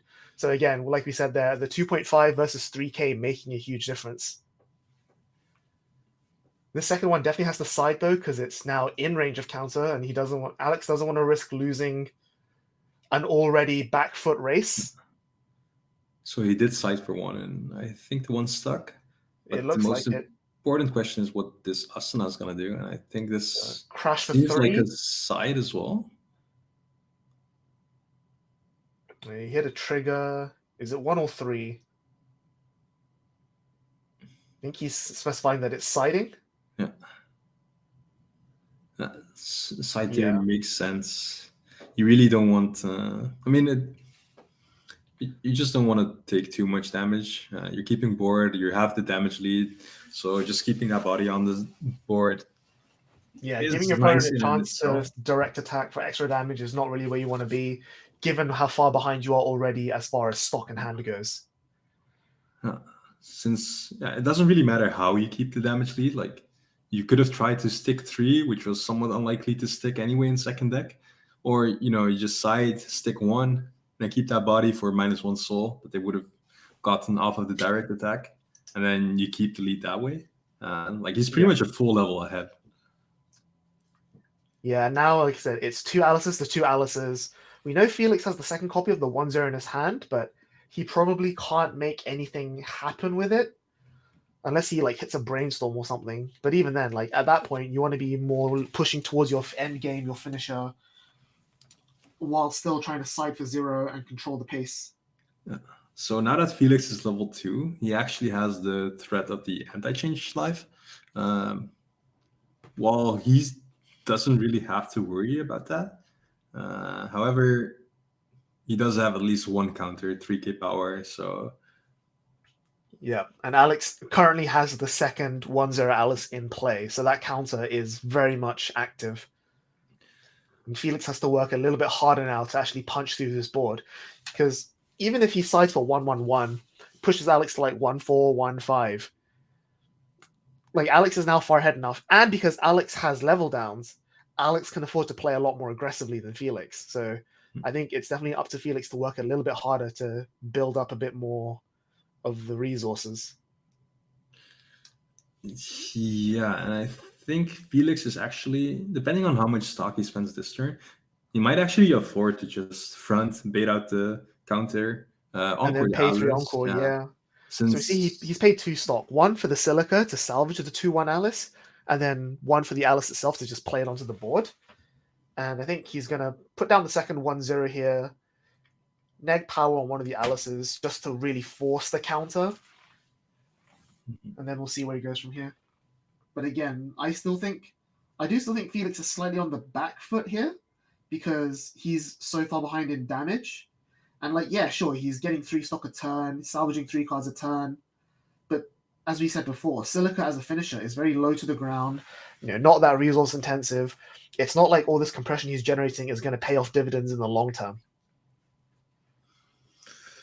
I'm kind of wondering what's going on in Felix's head right now. I feel like he should be very aggressive this turn and just force out the counters. I don't think he can actually afford to play around it, as at some point the damage lead between him and Alex will be so large that Alex just doesn't really care about his board anymore. And he might start pushing him to level 3 instead.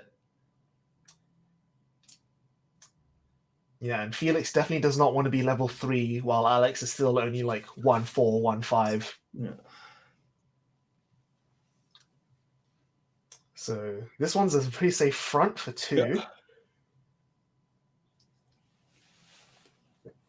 And that's the thing about this sort of mirror match. It's all about like finding opportunities to take damage where you can. And when you have Alice staring down Alice, these aren't really safe opportunities to find damage. Whereas being able to like siding for 1-1-1 like Alex did on the previous turn would have been pretty huge compared to say what Felix can do was just like maybe siding for 0 because he hasn't confirmed the top few cards in his deck. The damage sticks. That's pretty good for Felix. He might, now that the 2 is stuck, he might actually afford to side attack here, and he does. Sadly, finding no triggers, but yeah, it doesn't want to force out the counter and pay 3 Encore either. So I think in this point, Felix is just banking on generating stock compression through combo multiple times, because Felix has now had 2 turns of triple Alice, whereas Alex has only had 1 turn of single. And pushing that 1-0 forward tells me pretty clearly that Alex does not have the gas to go again. Yeah, it's also very hard for Alex to find a 3rd copy of Alice that he can actually put on the field since he's still level 1, right? So he hits 2 off the Brainstorm, but we see one of the copies of the 2 on Alice in his clock that he took from damage. Yeah. So instead, he's just going to set up for his finisher despite only being at 1-4, which is really early. But he just has nothing else to do at this current position.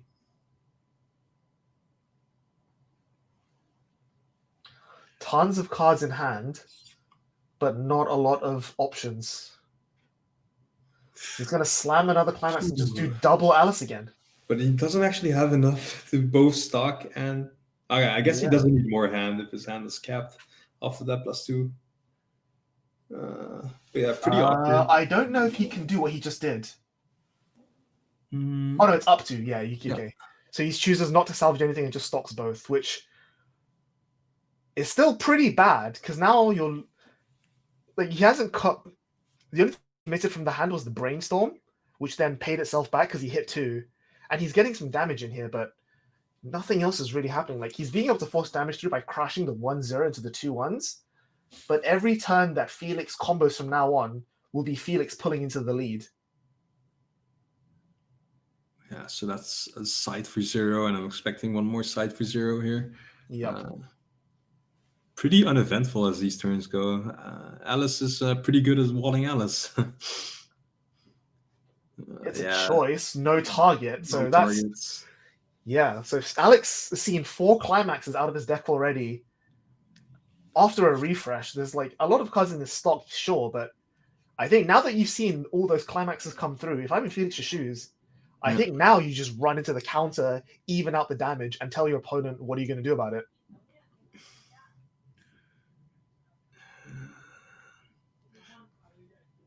Down comes the Leafer. What's he trying to fix into? Yeah. Maybe he wants to add back the Seralina? He doesn't really have too many options there. Like it's either the Seralina or the Brainstorm, right? Yeah. Finds Graham, but he can't add it to hand from the deck. Graham would have been really nice to have for this turn. He could just grab one of his Alices and be like, now you can't even counter to keep this one alive. Yeah. Graham would have been really good. We've seen that before as well, like an aggressive Graham. It would have been really good in this turn where he's out for. Like there's, but he's still at level 1. So even without the Graham, with some correct ordering, he can at least play around the anti-change, right? Mm-hmm. Like swinging for 2 should bring into 1-6, and then he does the other swing. And even if he loses an Alice to a counter, he still has all 3 attacks, which could push a lot of damage this turn. He's just aggressively spending his stock on Brainstorm for 3 here, just trying to compress as much as possible, go through his deck. Knows that he's going to get all that stock back with Alice combo. Based on how he's played, I'm pretty sure he has the Climax in his hand. Silica for more hand fix. Just taking his time, making sure his hand is ready for that finishing turn, right? Pretty similar to what Alex was doing as well. We saw Alex adding a bunch of Silicas to hand because he had to, because those were his only options. Yeah. Whereas Felix now is adding Silicas to hand because he's getting close to that position. Yeah, well, they're pretty good options for your only option, right? I don't think you can complain too much about adding Silicas. Administrator to clock just to keep milling through his deck.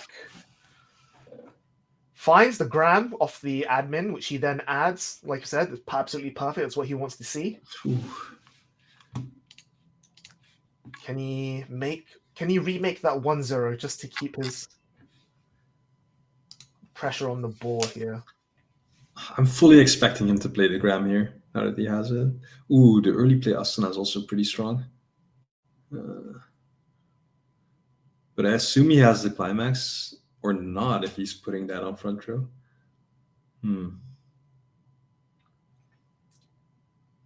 Okay. I mean, yeah, you definitely want a gram first. Yeah. Okay, he didn't actually have the climax, so putting the Astana up front still allows him to swing for a lot of damage. Yep. Ooh. And Alex there choosing not to use the count on the middle lane. No, he can't. The gram doesn't allow any counters. Oh, for the entire turn, right? I thought it was just for that battle. Oh, he cancels both. Wow. Or all three even. What? Oh, no, wait. He canceled twice. Yeah, and then there's still a third attack coming in, isn't there? Oh, no, that was... Yeah, he cancelled the Asta swing, and he took the 2 from the middle Alice. Yeah, paying 3 to encore one of them, I think, is definitely the right choice, because you're still pretty ahead on damage, but you're a little bit behind on resources. Like, you have a lot of cards in hand, and your opponent's just committed a whole bunch of cards to not just early play in Asuna, but your opponent also missed combo. So now this is definitely Alex's chance to get back into the game. Hits the Brainstorm, which was pretty unlikely, I think, with that deck size, since he was out 6. So only 2 left, and he has... A lot of cards. A lot of cards left, yeah. But so what do you do in this position? This will definitely help. Like, I'm pretty sure that since he can't hard play Alice's, neither the Asuna early play, he just has to try and rely on the Alice Brainstorm to get out multiple Alices if he wants some semblance of, trying to contest the board. Yeah, but we know that there's at least 2 copies of the 2-1 Alice in his waiting room. Yeah. So being able to mill himself down to the point where he can reliably hit the Brainstorm into the Alice is going to be really tough here. With that event, though, it becomes a lot easier for sure. And we know that he added back the 1-0 with the Brainstorm. Okay, and he has the climax swap as well. So there should be at least a double Alice turn coming from Alex, which pretty good after those cancels, I'd say. Absolutely. And given the fact that Felix didn't combo last turn, I think this will then not only give Alex the damage lead, but also the resource lead. Okay. Oh, he's actually... No, he has nothing. He's going to swing. Wow. So still has the damage lead, but doesn't really have much of a resource lead. That's pretty good for Felix. I think a big anti-change here would... Yep. There it is. Yeah. Devastating. Ooh, and that goes to bottom deck as well. So that's 1 clean damage. Or 2 clean damage even left on Alex's side. For sure. I think the only slight concern for Felix there is that that anti-change is 4 cards, 4 non-climaxes that he's going back in on the refresh, which is not ideal, especially given how behind he is in damage. But given the fact that Alex's attack pattern made him vulnerable to that anti-change, it was basically an anti-damage counter as well, because you just took an attack off the board. Yeah, no, definitely a strong anti-change right there. Taking out the only Alice left that he paid 3-stock on. He 3-stock encored that Alice the turn before, and he didn't even get to attack with it. So exactly. that's just 3-stock gone.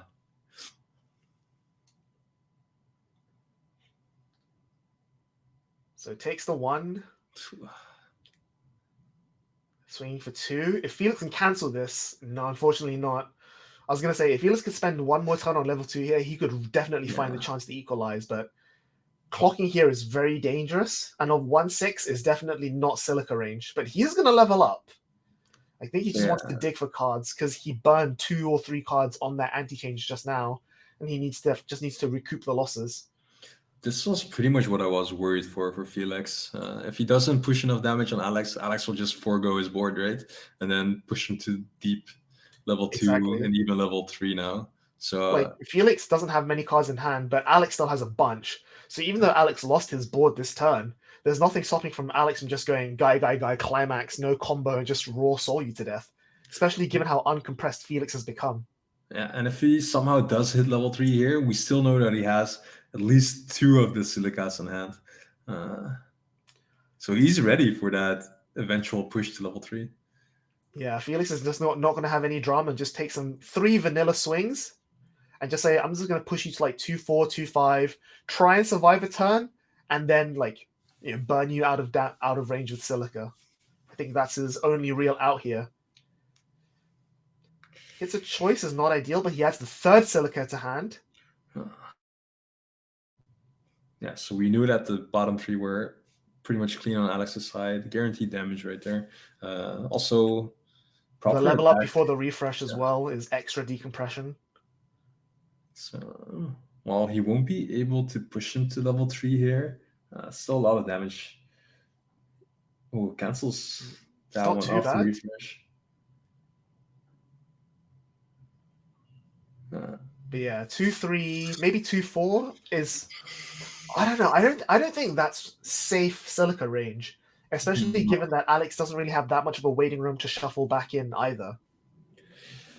He also canceled with the choice, so if he has some Alice's in hand, he might be able to. Yeah, well, he could have added it back with a climax swapper, but he just didn't use the effect of it. So I guess that means he either already has it or he's doing something else.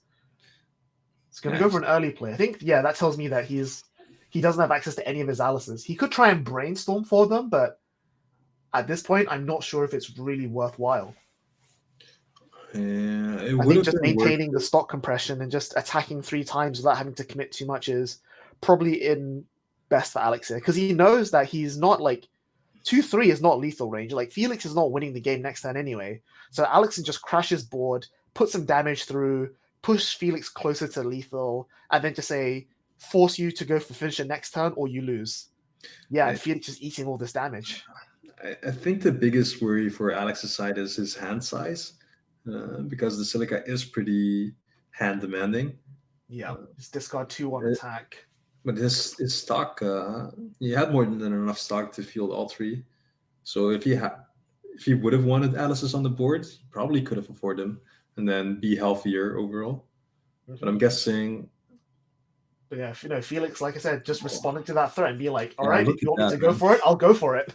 I think this is the first time we're actually seeing the Silica being used. Or the first finisher climax combo from Alice on stream. Is he going to go for triple? I don't know if he has the hand size for triple. It's hard to say, but it looks like 4 or 5 cards. And yeah, so not without hitting a brainstorm. So yeah, he's only got enough hand size for double. And so he just pretty much is hoping that Alex doesn't cancel any of this. He doesn't actually have access to a brainstorm that pluses to hand, so this is kind of the max he can do. Yeah. So discard 2, burn 2 cancels. And then shuffle back. Oh, the shuffle back's so scary. But does this reach? He still has a swing for 4. 2-4. He technically has enough damage on board to present lethal. He needs to hit soul triggers. Yeah. Because it's the Silicas swing for 4 each, right? At least. Yeah. So that's already 8 and then a burn 2. So that's 10 damage. Plus the 3 from the Alice is exactly, so it technically is enough. It's just kind of unlikely to stick. Unless he can weave those shufflebacks perfectly. That's the dream. So hits the door and then the swing for 4. Was that not for 4? Yeah, it was. It is for 4, yeah. Sticks. That's pretty good if you're Felix. So now you want Alex to cancel the burn 2. I think you want him to cancel this burn 2 so that you can shuffle back and then guarantee. Yep, there's the cancel. Okay. And then shuffle back and then stick another 4. That's what you're going for here.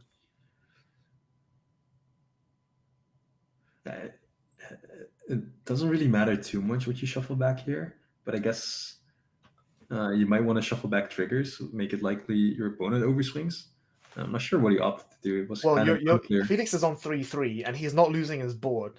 Yeah. So overswing is actually impossible here. So I think you'd rather shuffle back non-triggers and force Alex to have full combo in order to have enough reach to lethal.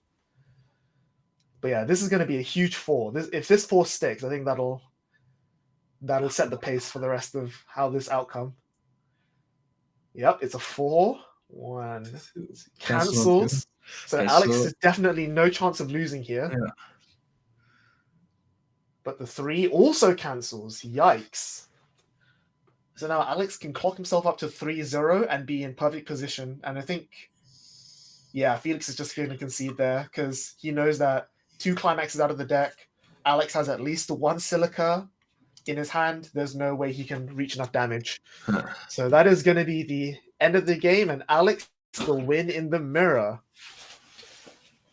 Yeah, pretty tough spot for Felix there to try and finish, though he gave it a good shot with both of those directs for 4 almost sticking, but canceling those last 2 attacks pretty much sealed Felix's fate, definitely, if he's almost all out. So yeah, a good match though. It was pretty interesting seeing the end stage of the game, since we didn't really get to show that off. You don't get to see it very often, but Felix there navigating the mid game really well, siding correctly, taking the attacks where he can. He's just really unfortunate that he ended up missing his climax 2 turns in a row, and then Alex getting a lot of really, really good cancels at level 1, which gave him that huge damage lead. And then that damage lead is what then gave him the flexibility to be like, okay, well, now I'm just going to throw cards at your face, crash lanes, force damage, put you behind, which then forces Felix to be like, okay, well, now I need to do this in order to like have a shot at winning, which is definitely not where you want to be in that position. Yeah, no, that damage lead that Alex had was definitely pretty dominating, and he kept it on for so long. There just wasn't anything Felix could do unless he wanted to risk walking into that counter. And I say risk, but it's pretty much guaranteed that the opponent has the counter if you're playing Alice Mirror. So yeah, it's really rough if you're in that spot. Yep, so that is going to be the end of Swiss, round 7. The stream isn't quite over yet. We're going to take a short break, wait for the last few games to finish, collect up the results, and we'll be back in just a few minutes with the final standings and your top 8 for tomorrow. Don't go. See you in a bit. Weiss Schwarz. 10 years journey with Sword Art Online. Now on the stage of Weiss Schwarz. Booster Pack Animation Sword Art Online 10th anniversary. Now on sale. Bushiroad. Cardfight Vanguard. The glitters have obtained great strength in response to each of their feelings. These heroes are back too. Booster Pack Minerva Rising. Bushiroad. Weiss Schwarz. It's time to show off the best performance on the stage of Weiss Schwarz. Intro deck and booster pack, Bang Dream, Girls Band Party, 5th anniversary. Now on sale. Bushiroad.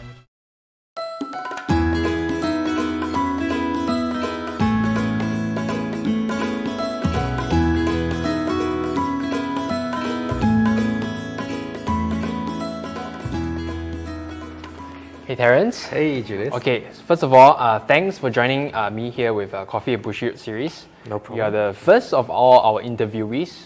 Well, and there's a reason for that. And that's because I think a lot of people have seen you in a lot of videos as well, especially for Buddy Fight channel, which you frequently appear. Well, along with me. So, and the another reason is because Terrence you have been with us for about 9 years now. Yeah. So I think you're probably one of the veterans, if not like the person with the most experience number of years in Bushiroad right now. That's true. Yeah. So I'm very excited to ask you a bit about the kind of work that you do here with Bushiroad, mainly your current position, of course. Yeah, sure. Yeah. So you are a senior development executive. Yes, that's and right. Can you tell us a bit of the things that you have to do as someone in your role? Okay, not only senior development executive, I'm also a team leader, as you know, for Buddy Fight, and our viewers also know. My job comprises mostly of product management, as well as marketing advisory role. So it's like, main part of the job is of course products. We can't have a card game without the products going out.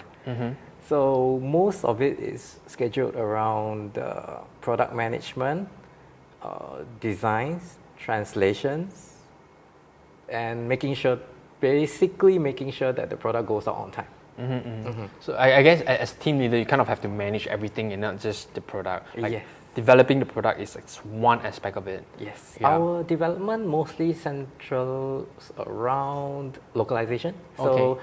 Japan has their main product first, then we take the same product and try to localize it for the English-speaking community. Okay. But so just for the record, localize would mean to translate into English for the international products. Yeah. So could you tell us more about how you would go about localizing a product? Like probably take us briefly through the steps from the very beginning and to the end when it's actually printed. Well, basically, Japan needs to have their product ready first.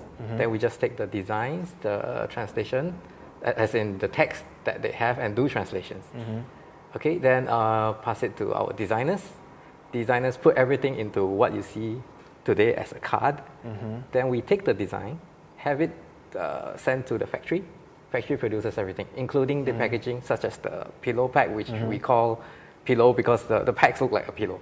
And although like you made it sound like very easy, like from translating to printing, I know for a fact that it's not. You have done some products. Yeah, I know before. for a fact it's not because you kind of like split into 3 major categories. But I know it's gonna be definitely a lot more work than that. Yeah, that was just a general description of how it is. But of course, there's many detailed steps along the way. Definitely. So during the course of your translating and stuff, what do you think is the toughest thing about translating Japanese into English?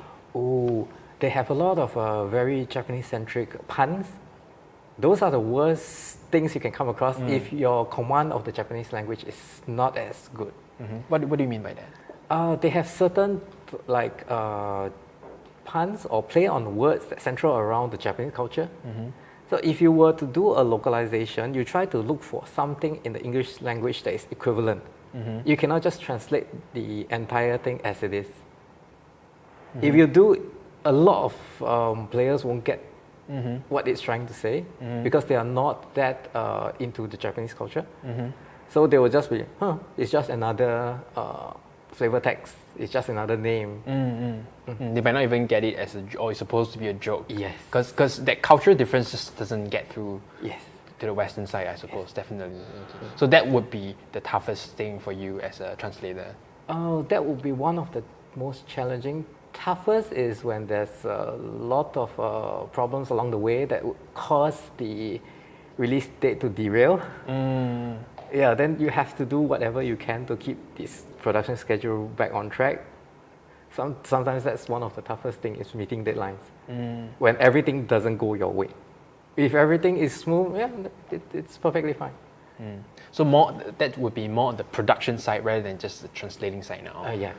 So you have a lot of obstacles on the translating side, and then you also have obstacles on the production side. Yeah. So there's a lot of deadlines to meet. Yes. Yeah. Okay. So that's definitely tough, and I can relate to that. Okay. Then what's the most rewarding thing about your work? Seeing players use your product in a tournament, major or small. Sometimes you just go to a card shop and people are playing with the cards and you say, hey, that's the latest release. Then you'll be like, oh, are they using? Are they having fun with it? Okay. If they are really making a ruckus and just generally having fun, that's the most rewarding thing for a developer. That's true.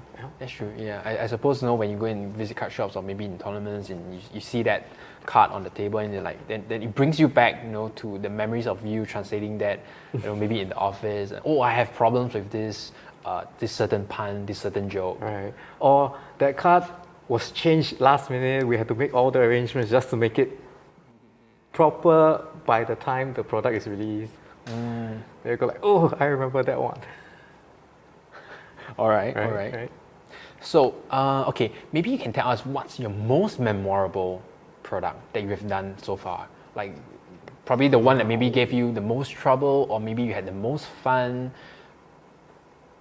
Limited only to Buddy Fight, or because it could be anything. Because you have 9 years worth of experience here with Bushiroad, and I understand you do other titles as well, such as Luck and Logic, and I think a bit of Weiss Schwarz as well.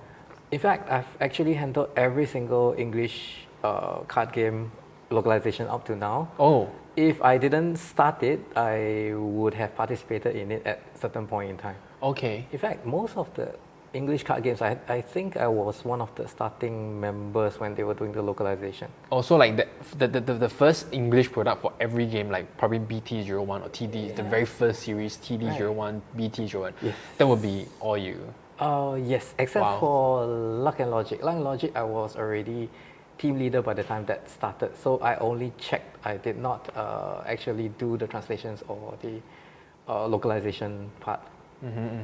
Okay, okay. But other than that, yes, I started most of the English card games, Weiss Schwarz, Vanguard, Spotify. Yeah. All right. And after that, once after starting the localization work and maybe the production work, once there are new staff on board, I will train them and then let them control the production. Then I'll move on to other projects, of course. All right, that's cool. Right. Okay. So along the way, as you can see, there's a lot of products that I've covered in these past 9 years or so. So you want me to narrow it down to one? I mean, you can give us a few if you have, like this, whatever comes to mind would be your most memorable product. Now, the most memorable one, I think it's a bit out of the ordinary. It's because it was English Weiss Schwarz, the Attack on Titan set. Okay. It was a big challenge for the English card game because the English version released 1 month before the Japanese version. Okay, that's gonna be rare, right? Because usually it's gonna be Japan first, and maybe like 2 weeks or 1 month later, then we release the English version. If at all, because Weiss Schwarz, we don't have all the titles in the English version. Sometimes it's due to copyright, sometimes it's due to the popularity of the set. Some sets will not sell as well outside of Japan because it's not as well known or as popular. Yeah. But Attack on Titan, that's a worldwide renowned title. Yeah. So at that time, I was given the instructions, English version is going to release 1 month before the Japanese version. Okay. And it's something that we have never done before for the English version. Okay, I would say that's memorable. Any English version. So it's like, what? Really? Was the first reaction. Okay. Yeah. Because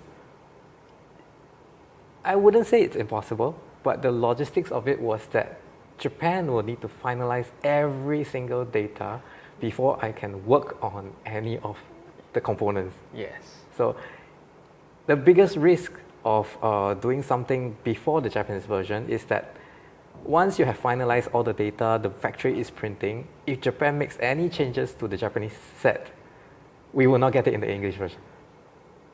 Yeah. Yeah, it's the biggest risk of all. Okay, so can I ask, why did they do something like this? You know, something so out of the norm. Like, what was the reason behind that? From what I heard was that Attack on Titan was really popular overseas, so they decided let's do something phenomenal for this set. The English version will come out before the Japanese one. Okay, so simply it was just for the fans. Like, oh, okay, Yes. it's super popular in the Western world as well. Then Yes. just get this out earlier than the Japanese version. Yes, and it's something the fans can brag about in the English community. Yeah. Hey, we got ours before the Japanese set. Yeah. Yeah, because usually it's the other way around. Yes.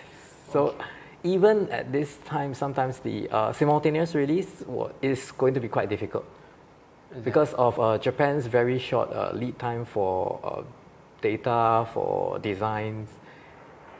Overseas, we have a lot of logistics issues, considerations before we can actually send data for print, finalize all the data. So it's going to be a lot tougher. Okay. So the schedule for this English Attack on Titan, how bad was it? Like how much of a rush were you in? Due to this sudden arrangement. I can only say that for this particular set, it was a good thing at that time I was living in Tokyo, Japan, and working in the main office. Because at any point in time, I had to get up from my seat, run to the Weiss Schwarz team, the Japanese team in the office, and just discuss every single detail. At that time, I think we were one floor apart. If I remember correctly, we were one floor apart. We were definitely on different floors. My office was, I think, one floor higher than the Japanese Weiss Schwarz teams. So at any point I needed anything, it would be leave my seat, run all the way down, iron out all the details, get back to. No, somebody out there would say, why don't you just call downstairs? No, some things you need to iron out in detail and have all the details straight. Yeah. Because any single mistake there would cause the entire set to be different from the Japanese one. Exactly. Right. Yeah. Okay. So that's one thing. So that's something that's manageable only because you were working in Japan at the time. Yes. Oh wow. It is going to be very difficult, very challenging if we were to attempt the same thing. And well, since you mentioned it, I understand you worked in Japan for a number of years. How many years was that? 5 or 6. 5-6 years. Yeah. So 5-6 years of your years working in 5-6 years out of 9 years working in Bushiroad. 5-6 years was in Japan. Was in Tokyo, Japan. Yeah. Tokyo. Wow. Working out of the main office. Hello and welcome back to Bushiroad Rumble Online 2023. My name is Leon. I'm joined by Nando and Ben for casting. However, we're done with casting for today because we have just finished our 7th round. So let's just go ahead and take a look at the standings after round 7. That's right. The 8 players who will be moving on to day 2. So in first place on a 6-1 record, no undefeated here today. I think we had a lot of pair downs who ended up losing. So we've got 5 players on a 6-1 record. We've got Lam, Tiantai, Lovra, Callum, Jose, Z, Anna, and Amar. I think a few of these players are from Europe, but a lot of them are from around the world. I definitely know that at least 3 of them are from Asia, and one we even have from NA. So pretty diverse spread here. And then we've got 3 people on X2 squeezing in on the bubble, which is Z, Anna, and Amar. You know, unfortunate to the 2 WCC members, Ken and Mark, who both bubbled out of top 8, 9th and 10th. You know, unfortunate, but they weren't able to make it through this time. The tiebreakers were just a little bit not good enough. I think we also have the second page of the standings here. So a few more people on X2 with Alex, who we just saw in the last round, Ankit, Daniel, Darcy, and Dario. Again, some of these are really well-known players. You know, Dario and Darcy, both pretty big in their local scenes. Dario here in the UK, Darcy in Australia. Again, just barely not having enough of a resistance to make it through. And then a few other players on X3, you know, Simon, another WCC player, Stefan, Felix, who we just saw in the last round of stream just now, Gareth, and Alexander. So, you know, commiserations to these guys. Well played, but not quite good enough to make it through the top 8. But looking in for tomorrow, we have the top 8 starting in the morning. Here is your bracket for the top 8 tomorrow. Nando, walk us through this. Yeah, so we'll be having Lam versus Amar, Callum versus Jose, Lou versus Ziyi, and Tiantai versus Arna. A couple of interesting matchups here. I'm excited to see that Tokyo Revengers has made it through, and then especially the Pachin build. But also we have the 7 Deadly Sins, and which was a pretty unique build with Jose playing that. Interesting. And they actually get the salty run back. Callum and Jose, we saw on stream earlier in the match, so he's going to get his chance for revenge here today, and it's going to be interesting to see. But yeah, surprisingly enough, not that much Sword Art Online. Like you said, we know that Callum's playing Quint. We know that Jose's playing 7 Deadly Sins. We saw Louvre playing Kaguya. We know Z is playing... I know he's playing not Sword Art, basically. So, and we know Anna's playing Tokyo Revengers. So there's at least 5 non-Alice players here in the top 8. So despite it being 3 times more represented than the next most played deck, it doesn't actually have that much conversion. Yeah, as we saw in the previous 2 pages with the standings, 2 of the Sword Art Online players that do run Alice barely bubbled out. So it's like slightly different odds. They would have been in there representing Sword Art as well. Is that luck or not lucky? I don't know, but I think people are happy to see variation in the tops. Always nice to have. Oh yeah.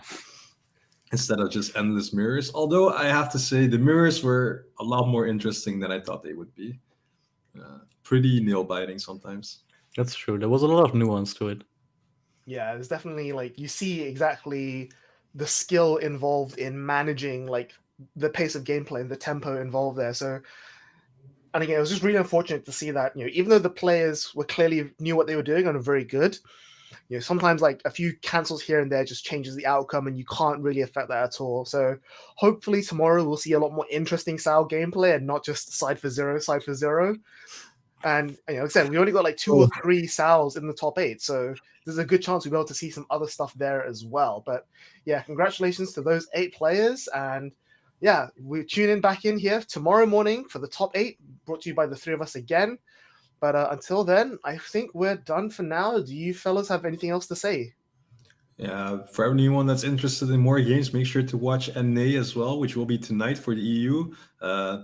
Might be a different time of day for the other regions that are watching. I also want to say thank you all for joining us, and I'll let Leon finish it off. Yeah, definitely. Thank you all for joining us. Thank you guys for watching, for commentating in the chat. Thanks for holding out with cringe jokes and commentating. And yeah, see you guys tomorrow.